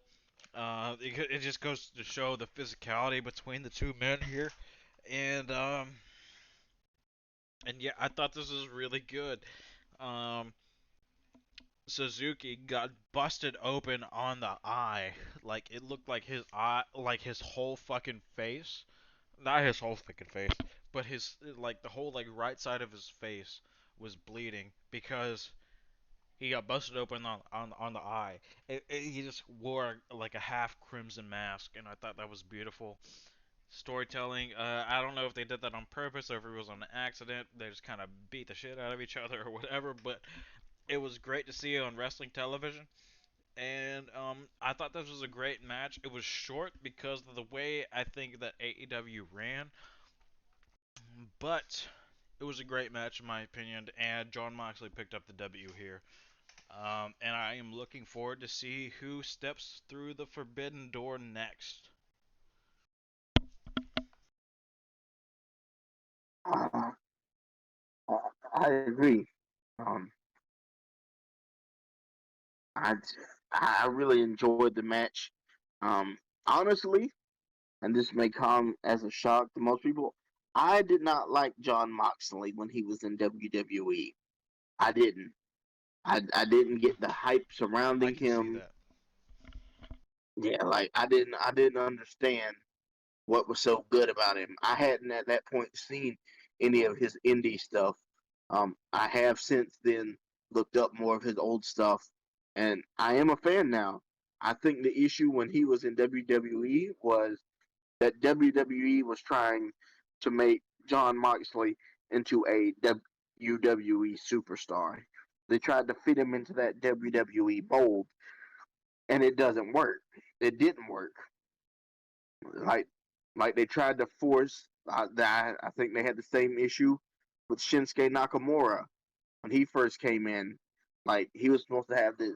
He was in the match with Dolph Ziggler, his first match, and I was expecting some crazy match, and it wasn't crazy because they tried to make Shinsuke Nakamura wrestle a WWE match, and it just didn't work. I feel like that's the same issue with John Moxley. They tried to make John Moxley fit the WWE mold, wrestle WWE style matches, and it doesn't work like that. Right. He has a very unique style that he it can't be put under creative strengths like that. Because when you start knocking off all the stuff that he does in a regular match, it just he's stuck with 3 or 4 moves and it's boring. I I agree. I love I love that AEW has given John Moxley the freedom he needs and deserves when it comes to his character and the way he wrestles. Um, Agreed. Big props to Agreed. them for that. That's a big mistake on WWE's part, and that's why the WWE is losing so many people. Is because they don't do that. They try to force all these people to fit the WWE mold instead of letting them be themselves. If they tried to force Stone Cold into the same mold that they forced today's superstars Oh into, my god, it Stone would be Cold so would, bad. It yeah, would he be would never so be as good as he trash. was. Yeah, I agree. Um, man, they John Moxley has found himself in AEW. No questions asked, and especially he was in his hometown here, so obviously he was gonna get the win. He was born and raised in Cincinnati, Ohio. Um, it was perfect, especially with the match as physical against going against Minoru Suzuki, who literally took a fucking bloody face in the match. Like I don't know, man. I think this was incredible to see. Um, Both these guys are really good, and yeah, man. I maybe one day we'll see this again in New Japan. I hope so because it was a really good match in my opinion. I really enjoyed it. I loved how hard hitting it was and how they were just ruthless with each other. Um, it was a damn good match, and I can't wait to see more of it. I agree. All right, so that was the end of AEW Dynamite. Um, I forgot I didn't give NXT of a fucking rating. I thought NXT was like a 7 out of 10. It's setting up some stuff for the future. But uh, we'll see where it goes moving forward. Obviously, there are some major changes coming to NXT coming soon. I thought NXT was like, or not NXT, AEW Dynamite was like an 8 out of 10. Following up with All Out is obviously hard to do. That was arguably the greatest wrestling pay per view of all time. I'm willing to say that it was. Um, and yeah, I thought it was the greatest wrestling pay per view of all time. And then with AEW Dynamite, I thought it was an 8 out of 10. It hit in some spots, it didn't connect, and a lot of the spots, I'll say that there could have been some more, but it doesn't mean that it was bad. I just think there could have been more from some of the spots. But I thought AEW was was really good this week as far as Dynamite. I agree. I full heartedly agree. Dynamite once again showed why they are the superior show. Right. Uh, they're just so good, man. They're so good at storytelling. Their matches are always top notch. They know when to squash people. They know when to do certain things. Um, Right. like they're just so on spot with everything that they do. It's hard to find things to complain about.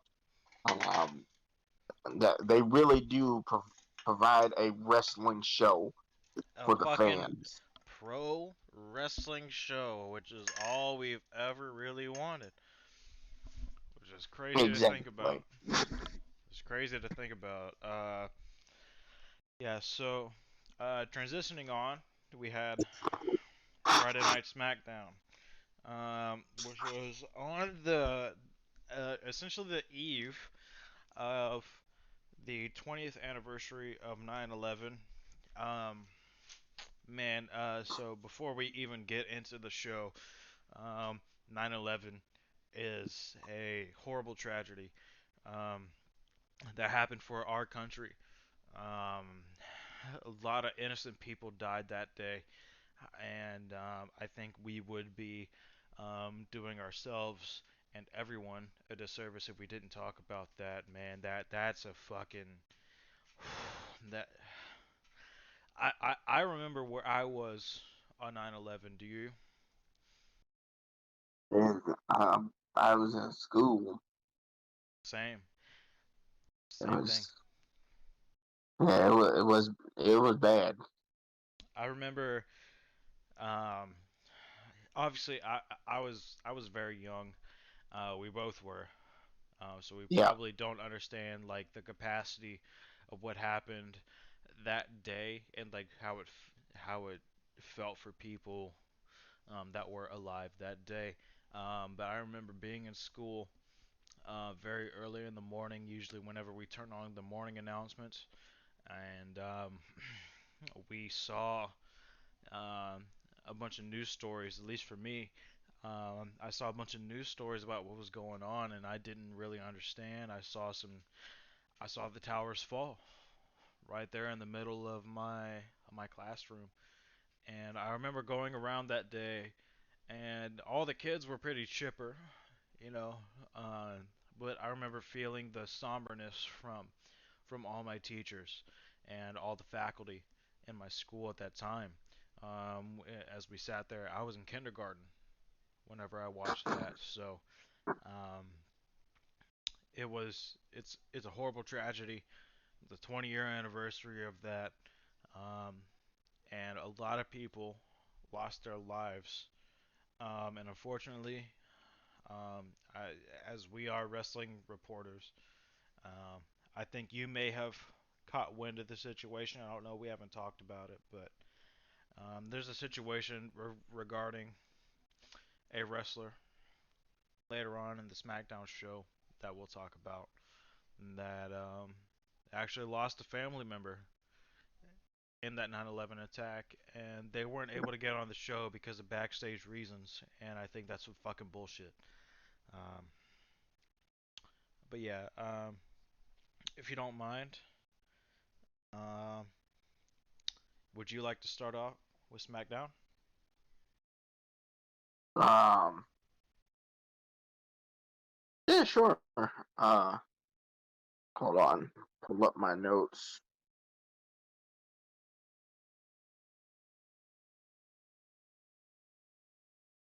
Do.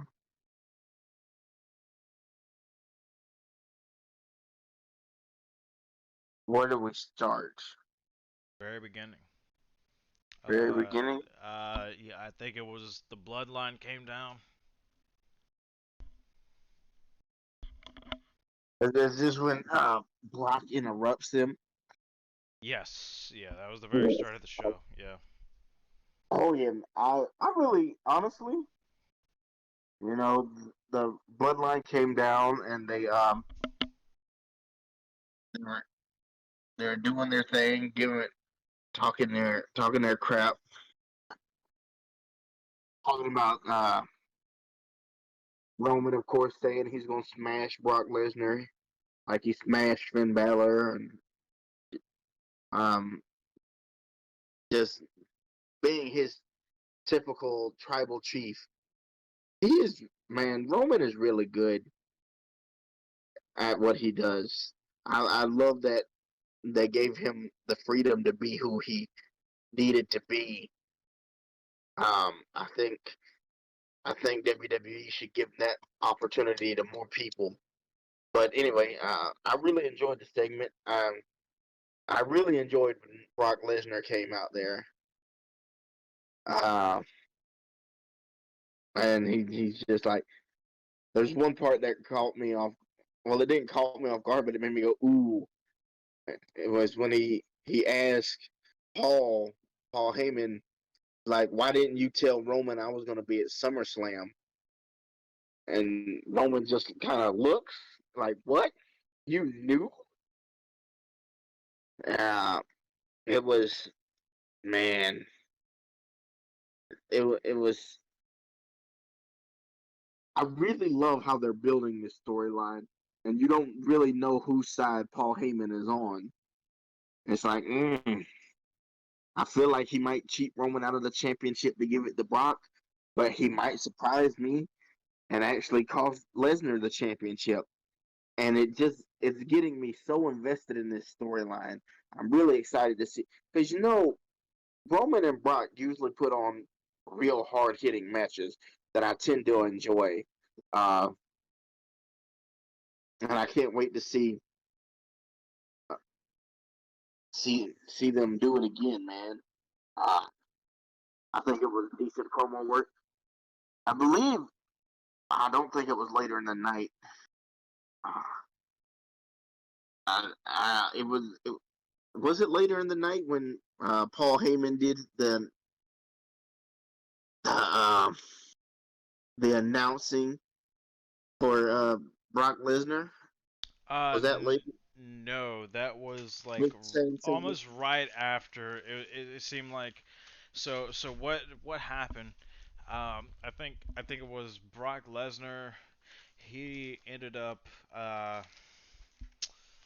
Um, I think he kind of like called out Paul Heyman. He was like, "Why didn't you say that I was gonna be at SummerSlam?" And it kind of like created some tension between the Bloodline. They ended up all leaving the ring, the Bloodline and the Usos. And then they and then that's when Paul cut the promo, and then Brock was like, "Oh man, that was so good. That was so good, Paul. Just like old times. Just like old Yeah. times, Paul." And then he was like, "Accept my challenge, please." And he said please, which was like, when does Brock Lesnar ever say please? Holy, like, wait a minute. He just said please. He asked for a Universal title opportunity, and then that's when everything kind of dissolved from there. You had the you had before that you had the reigning defending WWE. He specifically said WWE champion of the world, Brock Lesnar. And then Brock said that he ended up uh, he ended up confronting Paul. He said he got 5 seconds to accept his challenge for the Universal Championship, which I think we'll probably get at Crown Jewel or something at some point. And then and yeah, so we got a lot of confirmation that this Brock and Roman feud is gonna happen soon. Oh, honestly, I enjoyed the entire segment. Uh, I think, man, I think that, man, I, I kind of like seeing Brock Lesnar as a face. Uh, that's weird to say, I can't but deny, I do too. Like yeah, he's not he's not trash on the mic. That's the main thing. Like if you're gonna be a face, you gotta be really good on the mic. In my opinion, he's not trash. He was like, accept my challenge, please. Like he still very much stayed within his character, I think, which is really good. And yeah, I thought he performed the way he was supposed to as a face.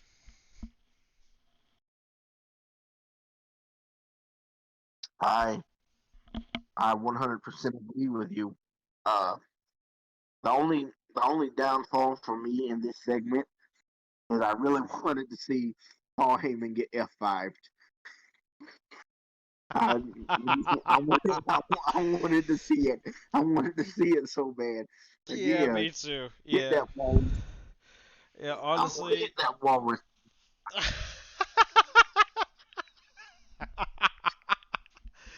Oh man, I can't deny, bro. Like he, if he got F5'd in that segment, bro, I probably would have lost my shit, bro. I'm not gonna lie, I would have lost my marbles. I- And oh man, that's the oh, only thing I want out of the like whole. he, because I mean, let's be honest here, he really did switch sides. He really did, Yes, and that's a major thing because I don't think that's ever happened to Brock before. I mean, in my knowledge, well, maybe that's a lie. I think it has happened, but it's on this. I don't think it's happened on this scale before. no, no, I don't think so. Yeah. Uh, I, oh man, I just think the whole segment was really good. I like how they're playing up the tension between the Bloodline and Paul Heyman. Uh, I, I I really love the storytelling they've been doing ever since Brock came back at SummerSlam. Hmm. Um, I can't wait to see where it goes. Honestly, Yeah, I'm excited for the direction. I yeah, think they got a lot of potential here with what's going on, and I look forward to seeing it, man. Like you said, Brock has never really been a face in this situation. Because he's usually come back in these situations over the last few years with Paul Heyman. So there's a lot of complex storyline here. We don't usually see Brock without Paul Heyman. So, um, man, this is really good. Um, yeah, as far as the whole segment, um, we had a lot of like the Bloodline came out originally. They said they ran WWE. Lesnar interrupted. There was a holy shit chant. They ended up muting the crowd because they were saying holy shit and you fucked up so much that they had to mute the crowd, which I think is great. for WWE. I mean, obviously they're PG and they're not gonna let kids hear that, but I mean, if it were the Attitude Era, they probably would have let all that shit slide. Uh, Mhm. and then obviously, Roman took the title from Paul and like walked away. Um, Lesnar was talking all that shit. He was like, "Accept my challenge, please. You have 5 seconds." He got down to two, brought Heyman up for the F5. The Bloodline got involved. I think Roman hit him with a Superman punch, tried to get him again. He ended up getting put up in the F5. The Usos hit him with a double super kick, or they hit a super kick individually each, and tried to hit him with a double, and then that's whenever Lesnar hit him with the double clothesline. It really set up for the match, and I'm excited to see it simply because these guys have not had a match under these circumstances. They are. Um, it seems like they're new characters, and I'm not gonna Uh, like Brock came out there looking like a whole Viking. Like he looks like somebody who would be back in the Stone Age trying to fucking fight over the motherland. You know what I'm saying? Like it's like he's he's a big boy. You don't fuck with Brock. So I thought this was really fucking good, man. I thought it was really good. It was an incredible segment. It's we've seen Brock Lesnar versus Roman Reigns a couple times now, Right. but they've found a way to make it look good and make it feel fresh, and that's something I'll give the WWE credit on. They found a way to keep uh, fans interested in something they've seen before. Exactly. Um, it's an I'm really excited to see the matchup, and I just can't wait. Honestly, I agree. I look forward to it, man. It's gonna be good. So um, hopefully going forward, man, they make some good decisions with that. Following that, we had we had a let's see, I think we had a Heyman promo backstage. He looked scared, and they all looked pissed. As far as like I mean, the Bloodline, they kind of went into the backstage locker room without him, and I thought this was a good touch because we still don't know exactly where Paul Heyman sides here. We we kind of assume that he follows the Bloodline trope, um, and because he did say it was like out of all the titles we could have went after, you chose the Universal one, and that's whenever Brock said that. Oh well, why didn't you tell him I was at SummerSlam? So um, storylines developing, but um, there was a promo. They all look pissed at him as far as the Bloodline, and I'm interested to see where that goes. And then we had a Sami Zayn promo, which apparently we were gonna have a 10-man tag team match, which I believe was Big E, the Mysterios, Boogs, and Nakamura versus Sami Zayn, uh, Dolph Ziggler, Robert Roode. God, I can't remember who else was in the match. Fucking, fucking, let me know in the comments because, in my opinion, it doesn't matter because the faces won. But there was a promo where they introduced Trey Young into Sami Zayn introduced Trey Young into Madison Square Garden. That is where they were having tonight's show. And if you didn't know, Trey Young and the Atlanta Hawks kind of sent the New York Knicks home packing in the NBA playoffs. It was a 4-1 series. It did not it wasn't pretty. Um yeah. Trey Young really.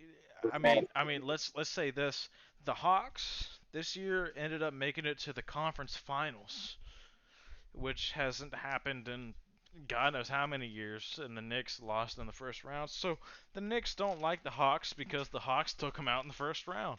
So he came out, he played the heel. I thought it was actually pretty good. They don't whenever they bring a celebrity in, it's usually not not great, but they managed it here, and I thought it was pretty good. As far as the match goes, I believe the Faces got the win here. I can't remember. If I'm not mistaken, like Trey Young was trying to like choke Mysterio on the ropes. I don't know why this wasn't a DQ, but I guess they didn't want to do a DQ finish here. Um, so Trey Young was choking Mysterio on the ropes. They caught him. They ended up like sending him to the back. It was like, no, like you can't be out here. Blah blah blah blah, blah blah blah. And then ended up with the match going in the Face's favor. But I thought this was okay. I thought it was funny that Sami Zayn ended up bringing out like like an NBA caliber player out to be the heel in the situation. I thought it was pretty cool. I agree. I enjoyed it for what it was. Um, that was a real dick move on Sami Zayn's part. But I get it, man. I really think Sami Zayn is underrated. Um, Arguably the most underrated guy that um, WWE has. Because when he was in NXT, Sami was known for putting on bangers. Like like when Shinsuke first came in, we've talked about this before. The first person they put Shinsuke with was Sami, and him and Sami still to this day have one of my favorite takeover matches.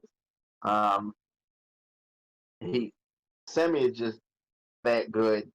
Um, but I enjoyed this segment.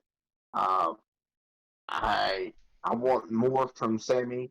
I also want to see them continue. That's the only thing I didn't like about this. Right. Is I want to see them continue the storyline between Ray and Dominic.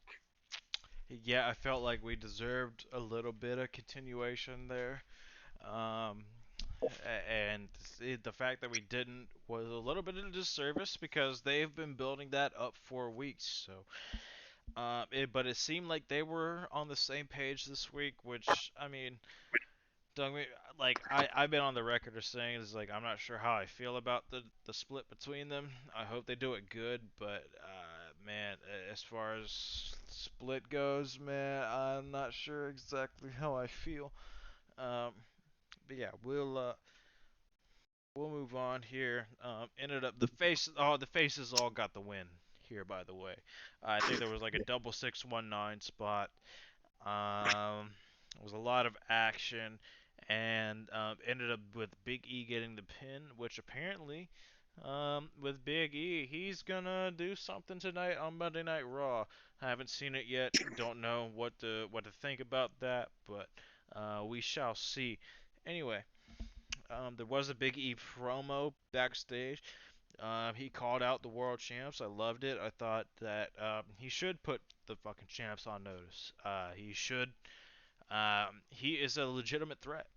And he should be treated as such. Like he really is that fucking guy. And we've been clamoring for this for God, like as fans, how long? Like he deserves to be in a main event spot. We've seen it for so long, and maybe one day all of the New Day will have been world champs. So we'll see. But moving on, we had a contract signing between Bianca Belair and Becky Lynch. Mm-hmm. Now, um, I gotta step away for a second. I got something to take care of. I want to know your opinion on this. Please tell us. I, I I'm really excited about this segment. Um, I think well, not segment. I'm more excited for the matchup. Because Bianca over the last year has just proven that she is a workhorse. She can go out there and she can put matches on with the best of them. She's just that good. Um, she's an incredible athlete, and she has decent promo work. Um, uh, I really, I really enjoy I really enjoy seeing the work between her and Becky Lynch. I enjoyed that this was the first time the crowd actually kind of booed Becky, um, because it's been clear since SummerSlam that she's a heel. Um, so I was excited. It was good to hear the crowd boo her. I think she this week or in this segment she showed the most heel side of herself up to this point, and I really enjoyed it. I think I think the main character as a heel works, um, and I want to see more of it. We know I want to see more of Becky anyway because it's been over a year since we really saw her in the ring, and I don't count SummerSlam because at SummerSlam it was 26 seconds. That's not a real matchup, man. Um, I, I'm just I like how uh, Bianca signed the contract and she kind of called Becky Lynch out on her stuff, and Becky Lynch, uh, she just kind of gave this little scathing promo. She Right. like making it clear that she don't want to do it, but she'll have to teach Bianca a lesson. The segment really got me excited to see their matchup because they both put on terrific matches, and I think they'll put on an absolute banger with each other. I agree. Um, as far as the Bianca and Becky promo went, man, fuck. I mean, this was good in my opinion. I think they really did their job as establishing Becky Lynch as a heel. Obviously, she wants to come back and be that way, and I don't think a lot of people really expected that, so that's why they're still cheering her. They don't know like how to feel, but she's starting to do those underhanded tactics, and I guarantee at Extreme Rules we'll see something from Becky Lynch where she is doing something underhanded in order to get the victory. But yeah, Becky is heel as hell, and I love it because she reminds me of Conor McGregor in a sense, like the way that she cuts promos. Maybe it's just the Irish connection, uh, but she definitely reminds me of that Conor McGregor style of promo, and I love it, man. I do. I can't get enough of it. Um, so yeah, I'm looking forward to see what happens in the future. Hopefully it comes out positive here. I 100% agree. I expect big things from both Becky Lynch and Bianca Belair.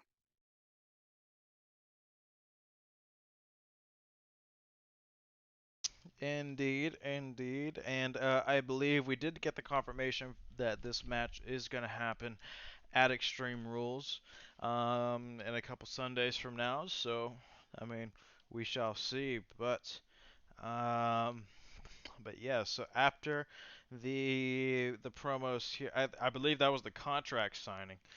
Um, we had a backstage segment with Paul Heyman, which essentially he it was kind of a it was it's kind of a loaded segment. So he ended up getting interrupted by Knox and Shotzi as they were like rolling through. Kayla asked him about his about the challenge from Brock to Roman. Um, He had a lot to say about that. Blah blah blah. Like he did the particular Heyman mouth service for this, and then Big E was trolling him again uh, with the Money in the Bank Championship, Money in the Bank Championship, Money in the Bank contract, which I think is really good. But I think we are probably going in a different direction with the Money in the Bank Championship tonight, huh?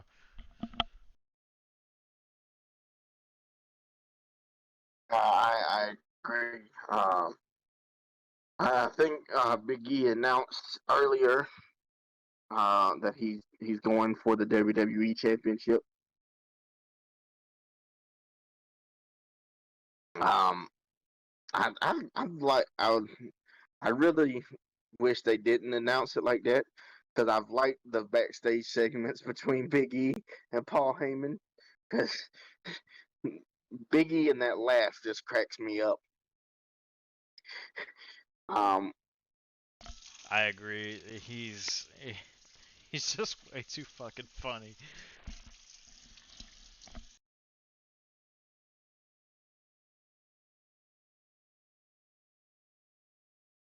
he is he's hilarious.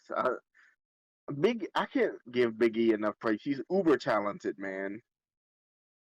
He does what needs to be done, and I don't know, man. He's just really good.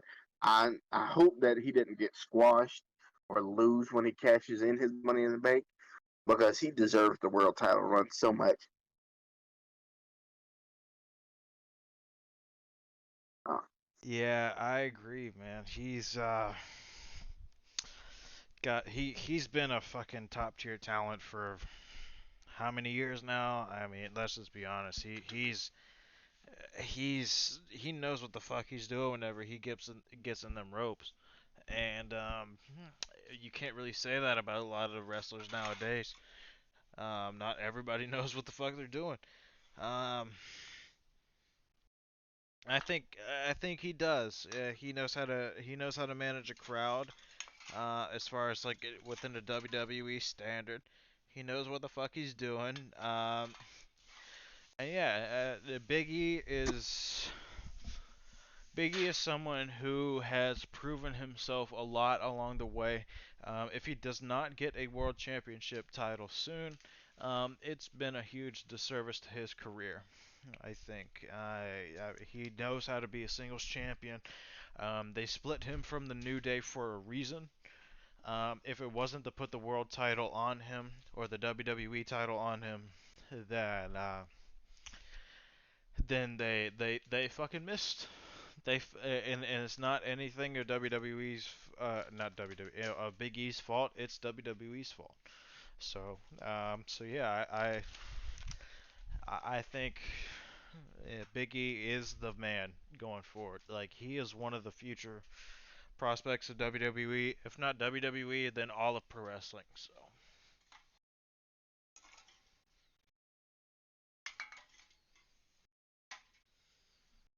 I agree. Big E is just. I feel like Big E is the most deserving of a title shot of anyone. You know what I'm saying? I Uh, agree. he's really worked worked his ass off to get where he's at. Yeah.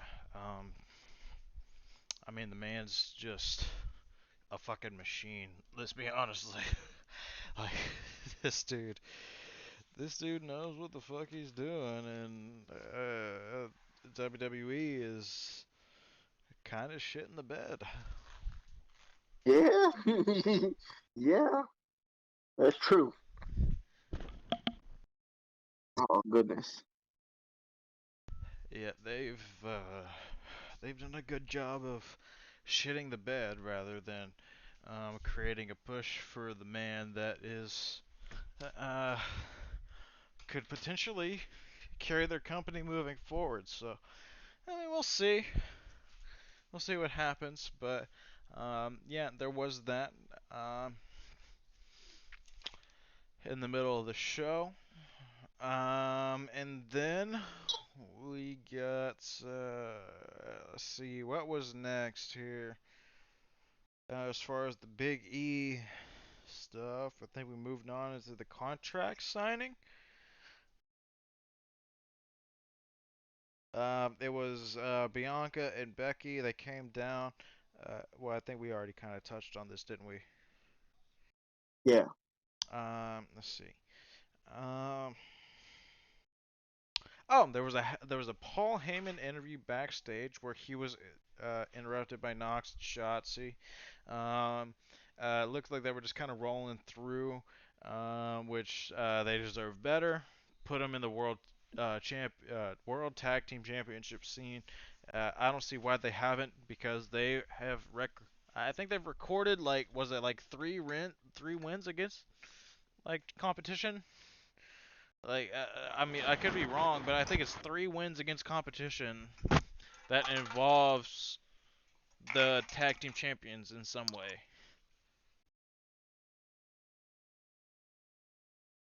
Yeah. Uh, Shotzi and I I saw uh what's his name? He, he posted it. Uh, fi- is it from Fightful? What's his name? Oh, Sean Ross Sapp.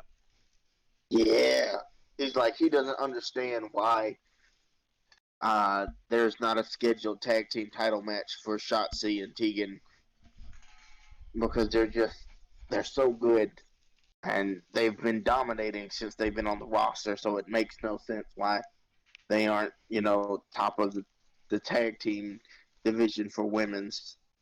And he's right. I mean, it doesn't make any sense, man. I mean, like we said, they recorded um, three match victories over the supposed women's tag team champions.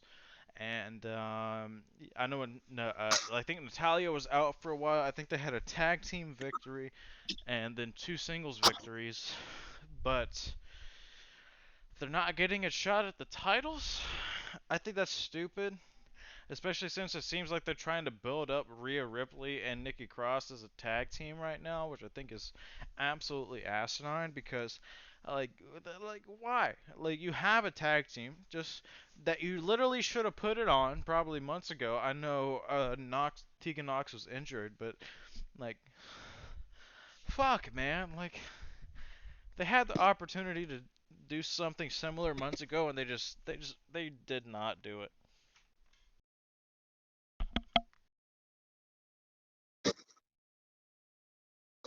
I just don't. I don't know how to explain it, brother. That's just Vince McMahon logic. We're gonna have this group dominate, but we're gonna push somebody else to the title. Honestly, it's just so fucking bad. But there's so many people that deserve that spotlight more, and as of right now, it doesn't seem like WWE cares to push anybody else. So, um, yeah, it's a bit depressing. Indeed, indeed. Oh, Shucky Ducky. Um,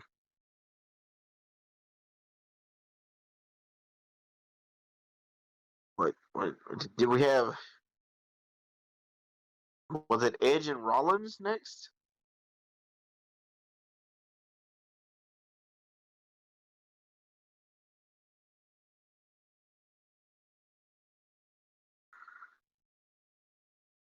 Oh, I'm sorry. I think I was muted. My apologies. We did have Edge versus Rollins next. Do you want to start with this one? Because this one was a fucking wild ride. Oh man, this match here was almost. I would almost call it match of the week last week. It was real good. Um, they it's like they picked up right where they left off at SummerSlam. They just were beating the unholy hell out of each other. Uh, if I really enjoyed this match, and uh, I like the back and forth and the never knowing who was gonna win. Like Seth Rollins hitting the pedigree, like oh it might be over. Edge getting Rollins in the crossface.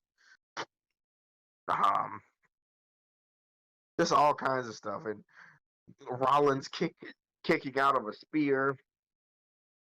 It was a really good back and forth match.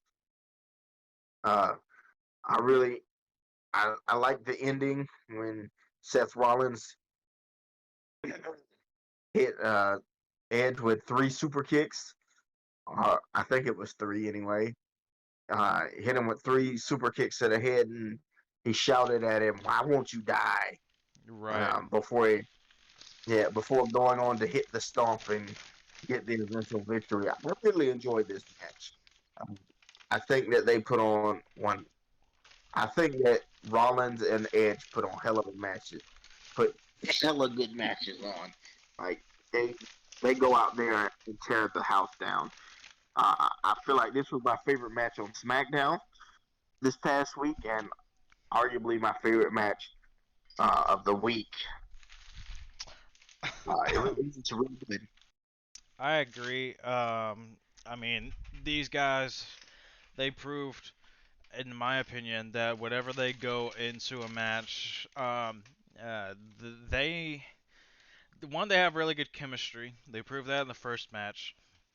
But they know how to tell a good storyline throughout the match, and I think that was the main thing. Obviously, Edge ended up getting carted out on a stretcher afterwards. Rollins kind of looked like he didn't know what the fuck he did, which I thought was really cool because obviously he's the heel in this situation, but he was like, I don't know what I did, and he tried to like he tried to play sympathetic, but it would never get over because this dude just laid waste to fucking Edge here. Um, I believe there was a spot where he sorry, excuse me, where he hit him with a low blow, ended up hitting him with the super kick three times, like you said, and yeah, man, he ended up whooping his ass and getting the advantage of Edge Rollins too, which I think. Well, I mean, if you're a fucking pro wrestling fan, I think you know that we're gonna get a third match of this. We're gonna get the rubber match. Um, I'm looking forward to seeing that. Yeah, I thought this was really good. Um, they had a lot of spots in here that were great. They have really great chemistry. Rollins hit a glam slam. Edge hit a pedigree. It was a spear near fall. Uh, it was a low blow into the stomp, which led to the finish. Um, but yeah, this is a great match, and I look forward to seeing the trilogy, seeing the rubber match. I I'm right there with you. I I really look forward to the rubber match, as you said. Um, I really enjoy the matchups that Seth Rollins and Edge have. They're both. I think I really enjoy the matches because I think for Rollins or for Edge that he needed to prove to people he could still go. I mean, I know he put on good matches with Randy Orton last year, but I think he still felt that he needed to prove he can go with anybody, and that's what he did with Seth Rollins. Um, and I think for Seth Rollins has always been good, but I feel like he's maybe since his match with Cesaro, he's kind of been in this rut where he's not really doing nothing. You know what I'm saying? He's on SmackDown and stuff, but he's not really doing anything. I think that this feud with Edge has breathed new life into his character and him personally, and I can't wait for the third match in this trilogy. I'm really excited for it. I agree. Um, and like we said, even after the match, they had kind of a promo with Rollins who looked conflicted, and I thought that was interesting. He's like, it's almost like he didn't know what the fuck he did, like to Edge here. So, I think they're gonna play on that. Going into the third bout, I think it's obvious that that's gonna happen. Um, and yeah, man. Uh, we uh, we had a really good SmackDown, and that led into a promo from the Bloodline. Um, they had a title match coming up against the Street Profits, which is kind of setting that up. But it seemed like there was a lot of tension there with Heyman, considering everything that was going on. Um, I thought this was really good. Um, they have cultivated probably the most complex storytelling so far in wrestling today. And I don't think that's disputed. Like, they have the most complex storytelling, and I love it. I do. I agree.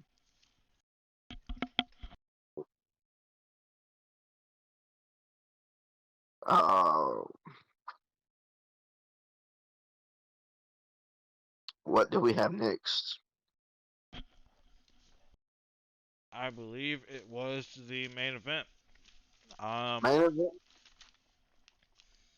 let's see, we had the Street Profits versus the Usos, Yeah. and I thought this match was great. Um, the only problem I had was it was a DQ finish, but it set up some storylines for the future, which I thought were really good. So, um, moving on with those. If I had some notes about the match, I would say that Montez Ford gets way too much air on every fucking springboard top rope maneuver he does. He just gets so much fucking air. Um, and he he's an incredible talent, I think. And the fact that they have him on the roster, I think they should be thankful for. Montez is really great. Um, there was a spot with Roman on the outside. It was like Montez like checked his shoe for shit, which I thought was funny. Um, and we got a very close near fall on for new champs here, but Roman interferes. There was a DQ finish. Um, Obviously, the Usos retained. We probably will get this match again at Extreme Rules, but at the very end, there was a Roman Reigns promo. He called out Lesnar, but guess who interrupted him? Out of all people, it was Finn Balor. And not just any Finn Balor either. It was not just any Finn Balor, it was the demon Finn Balor who came back and had a face off with Roman. It looks like they're going to be facing each other off at Extreme Rules, and I'm excited for this. The only problem that I have with this is that man, they I don't know where this match goes, and I feel, and the reason I feel that way is because I think the demon is somebody who should be protected, and I don't want to see him used as a stepping stone for Roman. And I think you can agree with that. Yes. I think that I wouldn't want to be in the in WWE's bookings shoes at this point, because I think it's almost, man, it's almost like you don't know who to pick, because it's it's like either way, whoever you choose, you pick the wrong person. Because right now Roman is white hot, like he's he's the guy in WWE, and you don't want him to just lose because right now he's one of the best things going. But then again, you have Finn Balor and the Demon, who Finn Balor has never lost as the Demon, um, and that's a very special thing. Finn Balor didn't just bring out the Demon for anything, so you don't want to just squash the Demon. You know what I'm saying? You you want every time he's out there to be special, and it's hard to be special if he's not winning the championship in a championship match. So it's I really really don't envy their position and choosing who wins. They're probably most likely going to choose Roman, but yeah, it, it was a hell of a way to end SmackDown. A really good SmackDown, probably the best. Not, SmackDown is usually good, but it's probably the best in a little while now.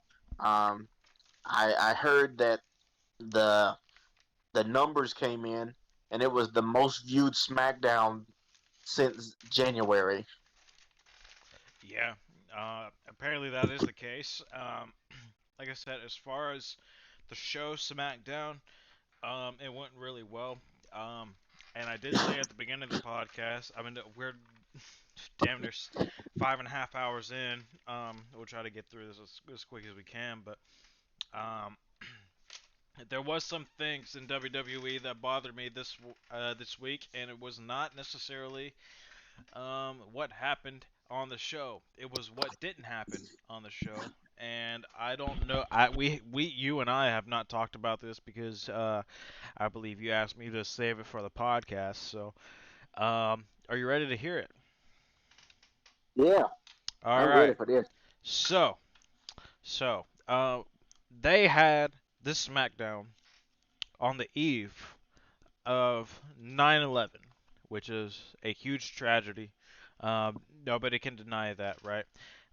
They had this on the eve of a huge tragedy, and not even on the eve of a huge tragedy, they had that shit in Madison Square Garden, which is like the mother of all venues in New York, right? Obviously, 9/11 happened in New York. It's a horrible tragedy. But there is a superstar in WWE that um, had a parent die in the 9/11 attacks, Hmm. and that person is Zelina Vega. And apparently, we were supposed to get this week on SmackDown Zelina Vega and Carmella versus Tony Storm and Liv Morgan. Those are the reports that I've seen. It could be true, it could be not. I don't know. Don't quote me on it. The only thing I know is this: Zelina Vega was supposed to have a match on the eve of the 20th anniversary of her father.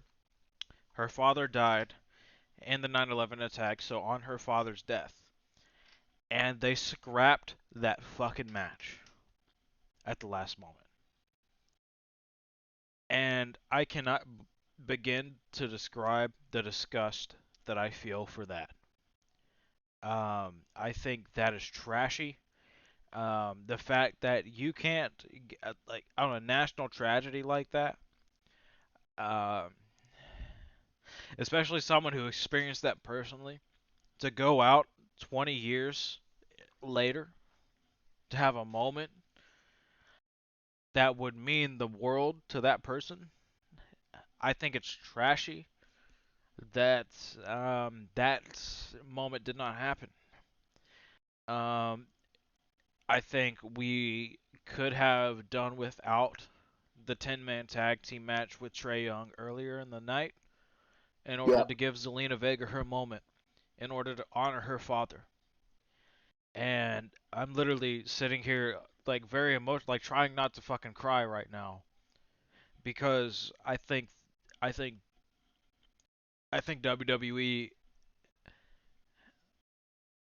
you should never give handouts for moments, right?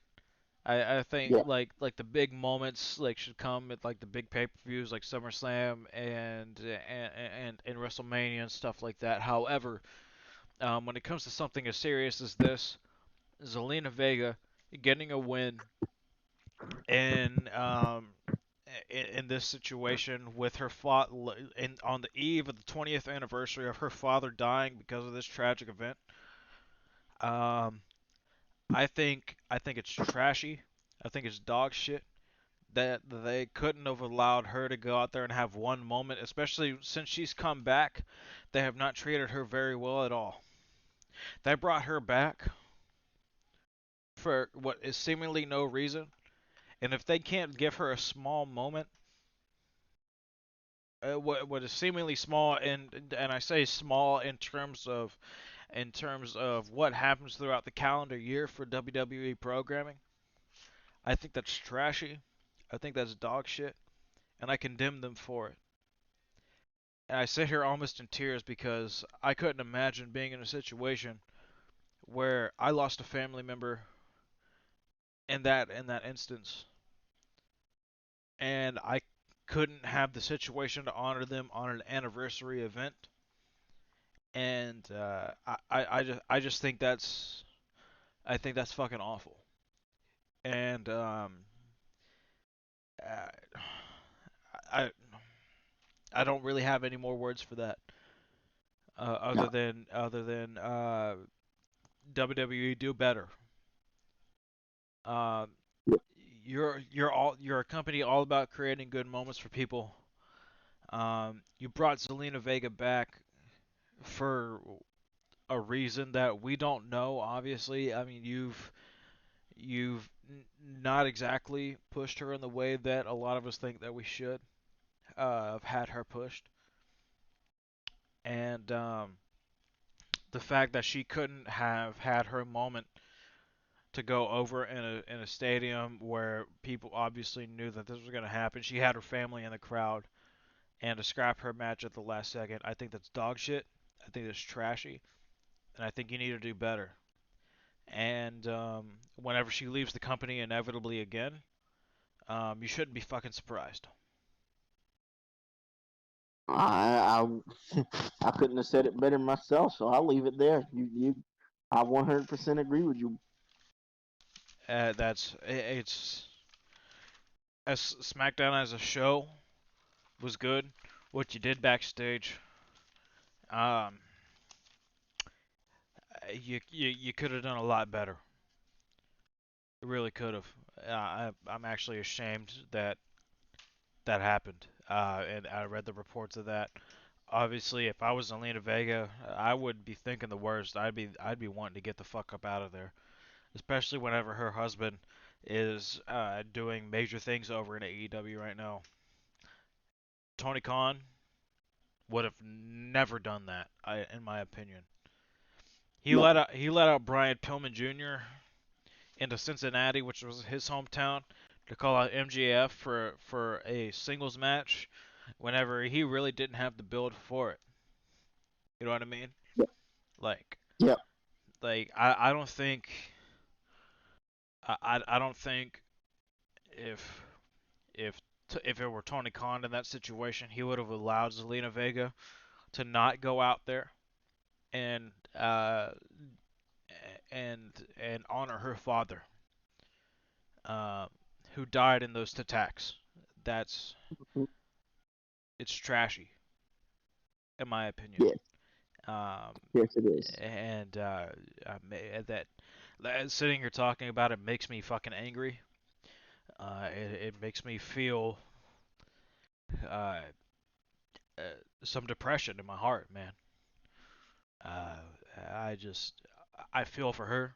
I hope that she's able to come out of this with a positive mindset and able to continue providing the the the the content that we know that she can provide for us because she is an incredible performer. But I can understand if she wouldn't want to for this company anymore. Um, that's it's bad.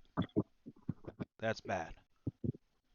And like I literally just I'm wiping away a tear right now.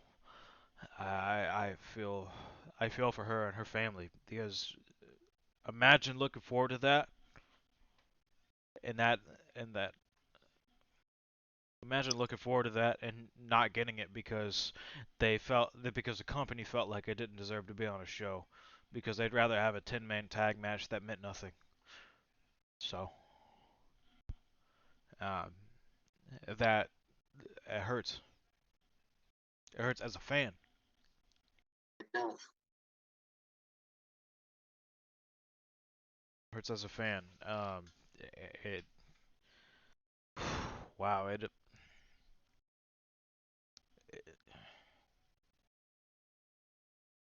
I feel you, brother. Feel you. I don't know what else to say about that. I just think that's a really trashy move. You should have if there's any moment that you should have given to somebody, I don't give a fuck about Daniel Bryan at WrestleMania 30, him getting over with the fams. This has been a national tragedy that has affected many people, and I think it would have just been a good gesture to show that you give a fuck about what happened here. And I don't think WWE did, and it really depresses me. It does, and it makes me angry because I want to see this company be good and better. I've probably been long-winded on this. I don't give a fuck. But this is this is the final straw, I think, for me.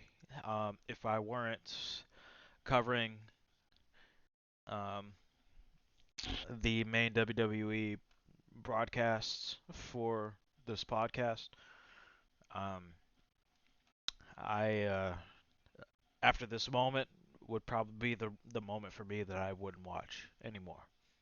Honestly, it no moment is deserved, but uh, when when you consider the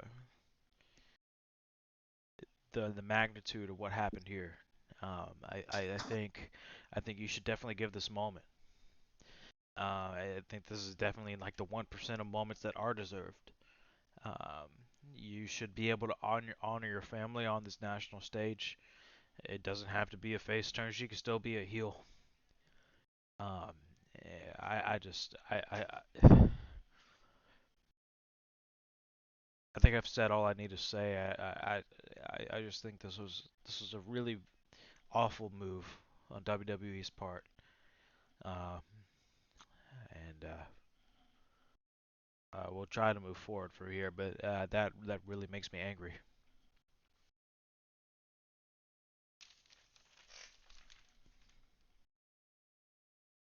I'm 100% behind you. Honestly, if it wasn't for the people listening in our podcast, I wouldn't watch Raw or SmackDown because of shit like that. Um, I how agree. they do people so dirty.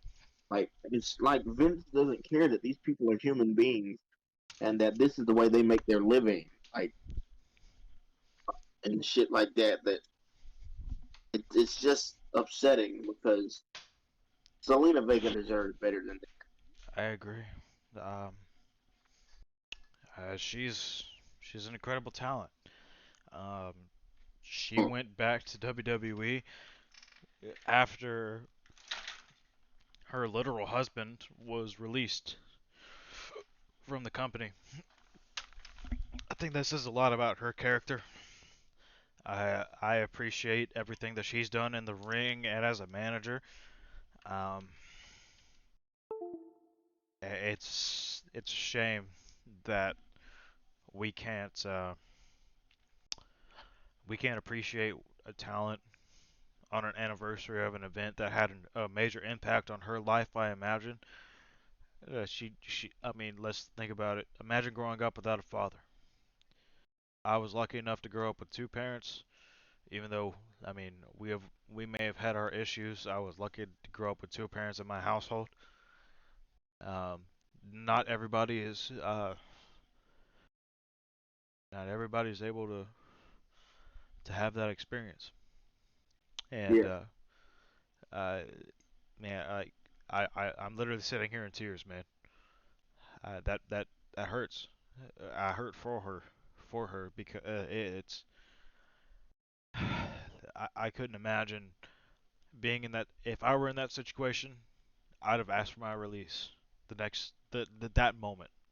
Not even the next day. That moment, I would have asked for my release because that seems like an ultimate sign of disrespect. And uh, just do better, WWE. Do better. It's fucked. very well. Um, you know, like we said, we are covering everything this week. Um, it's our obligation to move on. Um, we had AEW Rampage for the very end of the week. We'll try to get through this quickly. Um, started off with Andrade versus Pac. Um, there was Yeah, no entrances to the match. Um,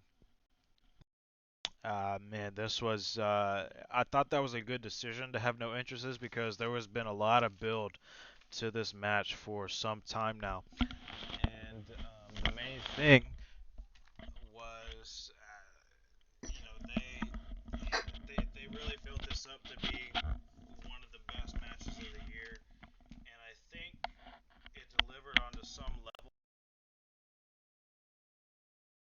I think the main thing that you want to focus on with this match is what happened at the end, but we'll get into that in a second here. So obviously no entrances. AEW Rampage came on. They were both on in the ring. There was a "This is awesome" chant before the match even really began. Um, which I mean, obviously goes to show that people were looking forward to this. Um, they had a back and forth high octane match. There was a beautiful 450 splash from I believe it was Pac here, and they really killed it. Um, it was physical. There was a bit of a screwy finish, but it tied into the whole storyline narrative um, that they were trying to portray here. Um, so essentially, Chavo got involved, ended up fucking over Pac. Um, Andrade ended up turning it into a victory, which I thought was okay. I think Andrade needed a victory, but the main thing I've heard a lot of people talk about was that Andrade hasn't had like a solid feud or like a solid storyline so far being in AEW, and I think that changed here. Um, he um, he was not okay with the screwy finish that Chavo got involved. He wanted to win on his own, and he ended up turning on Chavo here. He ended up turning on him, and my main question coming from this is: do you think Ric Flair will be the one to manage Andrade moving forward? Hmm. Um, I think that would be nice. Um, I think, no offense to Chavo, but I think Ric Flair would be a better fit for Andrade. Um, I mean, yeah, both Chavo and Andrade are Mexican, but that shouldn't matter, man. Uh, you could easily add somebody else to be a translator for Andrade when needed. But I think Ric Flair would fit his character better.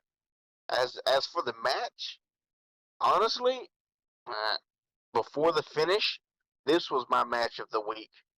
Um, if this match would have happened at All Out, it would have boosted All Out even more than it already was. This was a really really good back and forth match. I agree. They both both getting in really great offense. Um, I was just upset by the ending. It was a little wonky.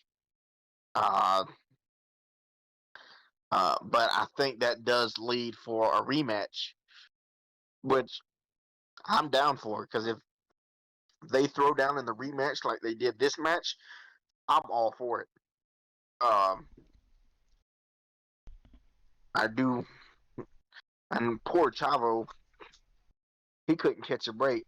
Andrade, Andrade turns on him because Andrade wanted to get the win on his own, Right. um, and he couldn't do that with Chavo cheating for him.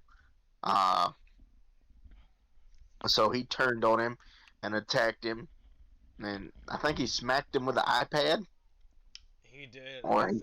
I think and there then was another person at ringside who kind of like handed him the iPad or like pointed it out to him, but he ended up smacking him with it, beat the shit out of him. And I wonder, like I said, I wonder if Ric Flair, um, obviously being Andrade, is currently in a relationship. I don't know if they're just dating, like boyfriend girlfriend, or like engaged. But Andrade is with Charlotte Flair in real life. Obviously, Andrade has a lot of respect for Ric Flair, and I think it's mutual between the two. Um, I think, obviously, we've seen Ric Flair kind of come to the ring and manage Andrade before the AAA World Title Championship against Kenny Omega, which was recent. Um, and so I think, given the fact that Ric Flair has been released recently, um, that he may show up in AEW soon and manage Andrade. Um, but I will say though, as far as like WWE to AEW commits so far, I think Andrade they've booked him the worst. I don't know if that's just just based off of they have nothing for him or if he wants if that's something he wants in his contract. I can't say, but I feel like they've booked Andrade the worst out of all the WWE to AEW defections so far. I can agree with that. Um, I really thought he should have took the what's the Triple A championship off of Kenny Omega Yeah. because Kenny Omega doesn't need all those championships. And honestly, I'm not a big fan of when one superstar has all the titles. It's It never just been just my varies the thing. rest of your talent. It makes them feel like, in my opinion, if I were in that situation and one superstar had all of the fucking titles for our promotion, I'd feel like I wasn't good enough to win one of those. You know what I mean? I don't give a fuck about the story. I feel like I wasn't. I'd feel like I wasn't good enough to win that. And I don't know. Yeah, I agree with you. I think one superstar doesn't need to have all the titles. I don't really like the collector gimmick. Um, it's it's not for me. I'm not gonna say it's bad, but it's not for me. And yeah, I just I don't know. I can't get behind it. Yeah, it's not my personal favorite. Um, no offense to anybody that's ever done that, but yeah. On but anyways, I want to see more from Andrade, and I'm hoping that this leads to more from Andrade because there's a lot of people Andrade could put good matches on with. I'd like to see Andrade versus Daniel Bryan Danielson. I think they Malachi could put on Black. a good match. Malachi Black. Oh yeah, I think they could put on good matches. Um, so many people he could put on good matches with. Maybe Darby Allin, maybe Orange Cassidy. A lot of Uh, their homegrown all talent. all Jungle these Boy. names. Yeah, like I feel like there's a lot of names Andrade can make excellent matchups with. Uh, he's proven that he's one of the best wrestlers in the world. He's arguably the best uh, lucha libre style wrestler in the world. The one person, well, I'll give it to two people because Rey Mysterio can still go. But Yeah. the only other person that comes to mind when it comes to lucha libre is Ray Phoenix because Oh my God. Yeah. Ray Phoenix is an animal, man. When it comes to lucha libre, there's not too many that Andrade and Rey Mysterio are probably the only ones I would put on that level. Yeah, I Um, agree. Um, I mean, it's I would I hope to one day see on one of the WWE or AEW cards to see Ray Phoenix versus Rey Mysterio. That's easily a 5-star match every time they get into the ring. Um, I think that would be an incredible showing. Um, but we do have to move on. We do have a little bit left in the show here. Um, yeah. so we had obviously the opening the opening match was really great. We had a Darby Allin promo. He was there with Sting and Tony Schiavone. He kind of addressed Tully's challenge. I believe he called Sean Spears here a generic piece of shit. It's nice to see that kind of aggressiveness coming through from AEW, where they are willing to like cuss and say what they want on TV over there on TNT. I like that a lot. He called him a generic piece of shit. He said he was nothing without Tully Blanchard, and I think a lot of people were willing to agree, based off the crowd reaction here.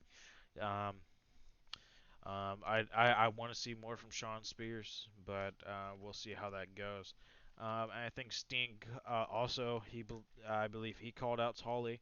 Um, and he seemed to be willing to accept the challenge from Tully. He said that he should get back in the ring with him one more time, and I think Sting was willing to accept that challenge. But there was a bit of a bit of an ambush on Darby while he was cutting that promo. It seemed like Sean Spears came out there and ambushed him, um, and I thought this was okay. I think what AEW does as a really good job is like same thing as like in the Attitude Era. They're they set up feuds really well, and I thought this was good. I I agree. Like it's crazy to think in 2021 we might get Sting versus Tully Blanchard. um, I liked how the segment went over. It furthered the storyline between Tully, uh, Sean Spears, uh, Sting, and Darby. I don't think it was a wasted segment. I really enjoyed it. I agree. Um, it was not a waste of a segment. Um, Darby is one of the most over people in AEW at the current time. I think it's really good. Um, and I look forward to seeing where they go moving forward. Hopefully it turns out well. And if we do get a Tully Blanchard versus Sting matchup in our lifetime, I hope that it lives up to expectations. Obviously, they're both a lot older than they were in the WCW days, but we shall see how that goes. Um, Following, we had, I think it was a bit of a package, if I'm not mistaken. It was an Adam Cole promo and a Bryan Danielson promo. And essentially, Adam Cole said that like he was with the Elite. He was like hyping them up as a group. Now they are complete. And they are complete now, and I think they have the potential to run roughshod over AEW. The only problem is that Bryan Danielson is standing in their way. And there was a promo from Bryan Danielson where he said himself that he was only going after Kenny Omega, not anybody else in the Elite. He wants the AEW World Championship, I presume, and I want to get this match sooner rather than later. I think the sooner this match happens, the better my heart will feel. I'm with you 100%. Um, they are. I'll just put it out there. I think Kenny Omega and Bryan Danielson are the two best wrestlers in the world. I And agree. I agree. I just imagine they'll have um uh crazy chemistry in the ring. I Right. think they'll put on a match or matches that we couldn't imagine, like nail biting, edge of your seat, slobber knockers. Right. Um. Yeah. Those two are, like you said, are probably the best wrestlers in the world. And they deserve the opportunity to fucking tear a house down somewhere, whether it be at the next pay per view, whether it be next week. They have earned that opportunity in their careers to fucking damn near kill each other in a ring. Um, and I would love to see it. Obviously, these were just promos. We don't know exactly what's gonna happen here, but I would love to see it.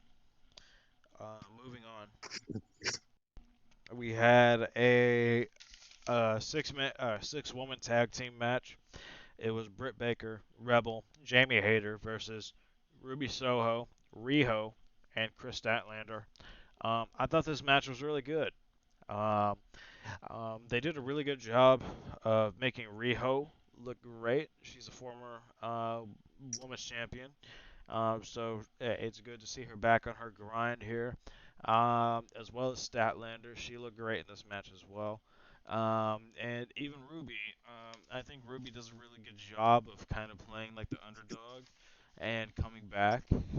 Obviously, we saw a lot of that in her previous match against Jamie Hayter. Not as much here, but I think they did a really good job of setting up the faces here. Obviously, the heels have been well established for a long time, so we need dominant baby faces to contend for that title. And yeah, they look really good. I thought it was a solid match. The faces ended up getting the win here, and it seems like Ruby is on a roll. Uh, I really enjoyed this match, but I must admit it had my laugh out loud moment of the week, man. Really? There's a part, yeah, I couldn't help but laugh. There's a part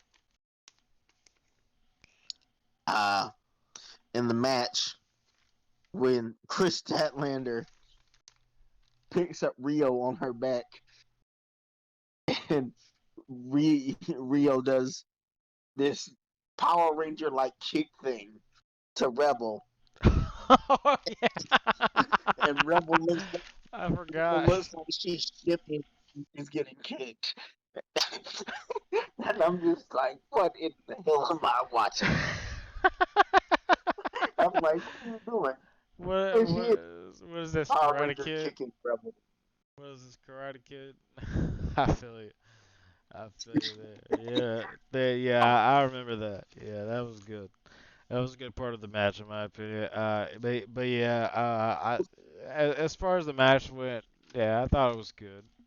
But yeah, there were some good spots in there. I forgot about that. I didn't even write it down on my notes. Oh shit. All right. But yeah, moving on.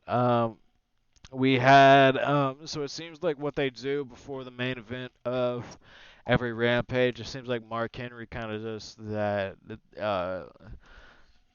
this side by side interview, which I'm okay with. Um, I like seeing Mark Henry in AEW. I'm not mad about that. Um, but he had a interview with Max Caster and Brian Pillman Jr. And I just kind of set up the main event. I thought this was okay. Um, obviously, like it just set up the main event into what was going on later. Pillman's kind of the hometown boy, so yeah, it was just setting that up. I thought this was okay. It was okay. Like you said, it set up the main event and everything. Um, it wasn't too bad. Uh, it, I kind of. This is the only down moment I've had from AEW since I've started watching AEW. Um, I understand that Brian Pillman Jr. is from Cincinnati, but I really think the Andrade versus Pac match should have been the main event. I agree. Um, I do agree uh, with that. It's been yeah, hyped up for way too long for it yeah, to go and on I at feel like first. yeah, and it's uh, honestly, I feel like it took the wind out of the sails of the main event a little bit I because agree. they went out there and they killed it, and uh, Brian Pillman Jr. himself he's still rather fresh. He's still rather new into the wrestling business. Uh, to expect him, I mean, they didn't.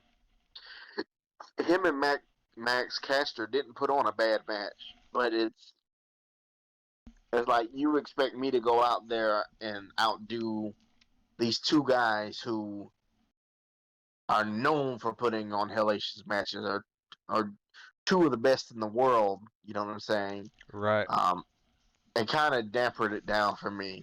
I still enjoyed the main event. Don't get me wrong. I like it was good action. Uh, uh, I I think they both did great in their jobs, and I like the ending when uh, after who won again? Oh, it's Pillman. No, okay, yeah, he hit him with the springboard clothesline. Yeah. Uh, yeah, I really enjoyed it. I thought that uh, they put on a decent match. I just wish they would have put it on second or something like that, um, Or and first not the even. main event. I think they Yeah, probably should have yeah, not the main swapped. event. They should have get because at the end of the match, obviously. So let's talk about what happened in the match beforehand. So um, I think it was Bowens. I think is his last name. I'm still learning. I think Anthony Bowens or something.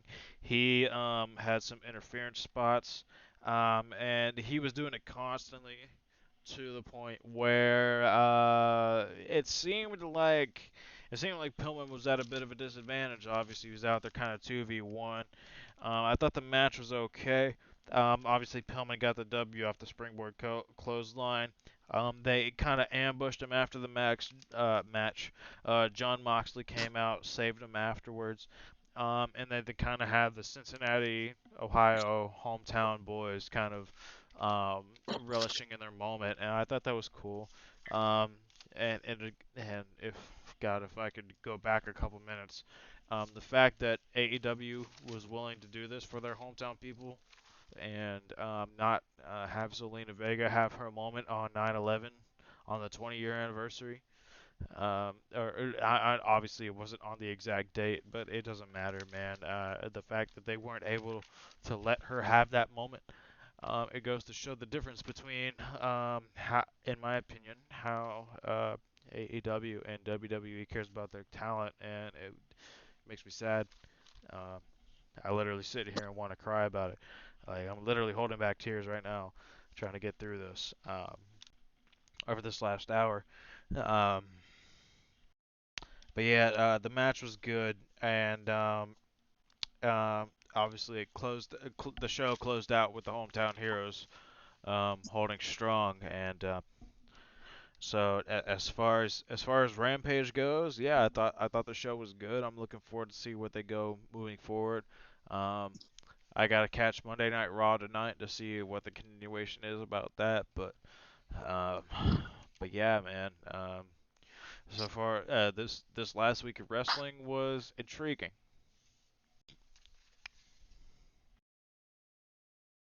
I agree with that. Um, it was a very interesting week in wrestling. Um, of course, uh, I found myself loving 80 or yeah 90% of it. There's the thing with Zelina Vega and there was Raw that kind of put a damper on it for me. But overall, I Did you know enjoyed what about Did you know about the Zelina Vega shit before I said anything about it? I knew that her dad had passed away. Um, I didn't know that they promised her a match and then kind of like crapped on her. Yeah, I didn't know that. That's yeah.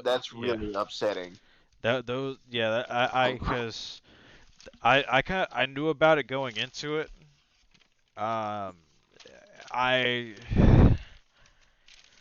I wasn't expecting that result from the night. I think they could have done without the 10-man tag. Obviously, we don't need to see that, especially like if you think about it 20 years prior, WWE was the first event to come on live, like sporting event to come on live after the 9/11 attacks. Um, and the fact that they weren't willing to give somebody in their own company um, a tribute moment for an event like that, which they willingly did 20 years ago to promote and to try to make people feel better for. I think that's dog shit. I condemn the company for that.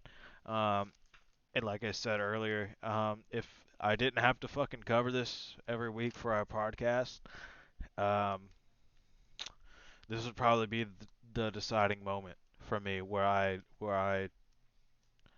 left WWE as a fan. Uh, I still have tears in my eyes about that. Like even hours out, it's probably been like an hour and a half since I talked about it. I I I can't believe that that happened. Um, that makes me fucking sad and depressed. Really, I can't bel I couldn't imagine going through something like that. I 100 I 100% agree with you. Um, I think that's real shitty of WWE. Um, uh, I I've lost people before, man, and it's no fun. Um, so I can only imagine how Zelina Vega was feeling. Um, coming up on the anniversary of her father's death, and being treated like that. Honestly, if Right. I was her, I'd ask for my release. I Yeah, know she's same. only been back a little while, but they've already shown that she's not gonna. They're not gonna fix anything with her. They're jobbing her. They're not giving her any real pushes. Um, the day before the anniversary of her father's death, cancel her match on her. Honestly, I would just ask for my release. I think she'd be better off. Obviously, we've seen people like. Yeah, I don't want to presume anyone's relationship, but if you're a professional wrestler and have to spend a lot of time away from home from your significant other, I imagine you would want to be a lot more together and working in the same promotion. Obviously, Zelina is married to Malachi Black in real life. Only thing I hope is that maybe one day they could be together on screen, or even if not on screen, just in the same promotion. We see it with Adam Cole and Britt Baker. I don't think they're married, but they're together. And it's uh, the fact that you would be willing to put on a 10-man tag team match that had no direction over a over a tag team match where the heels could have gone over, but Zelina Vega could have honored her father. Um, I think that's trashy that they did that. And it's getting it's not even getting hard to defend the company. It's hard to defend this company. It's hard to, especially after this for me. Um, it's dog shit. It's a degenerate, and yeah, I hope that the company could improve moving forward. But fuck, man, uh, it's uh, it's really bad seeing that they would be willing to do something like that, especially on an event that they were willing to put on the spotlight themselves. Um, I'm at a loss for words. It upsets. It upsets me. It does. It's it's bad. I 100% agree with you. Um, but yeah, I'm sorry to end it off on such a negative note.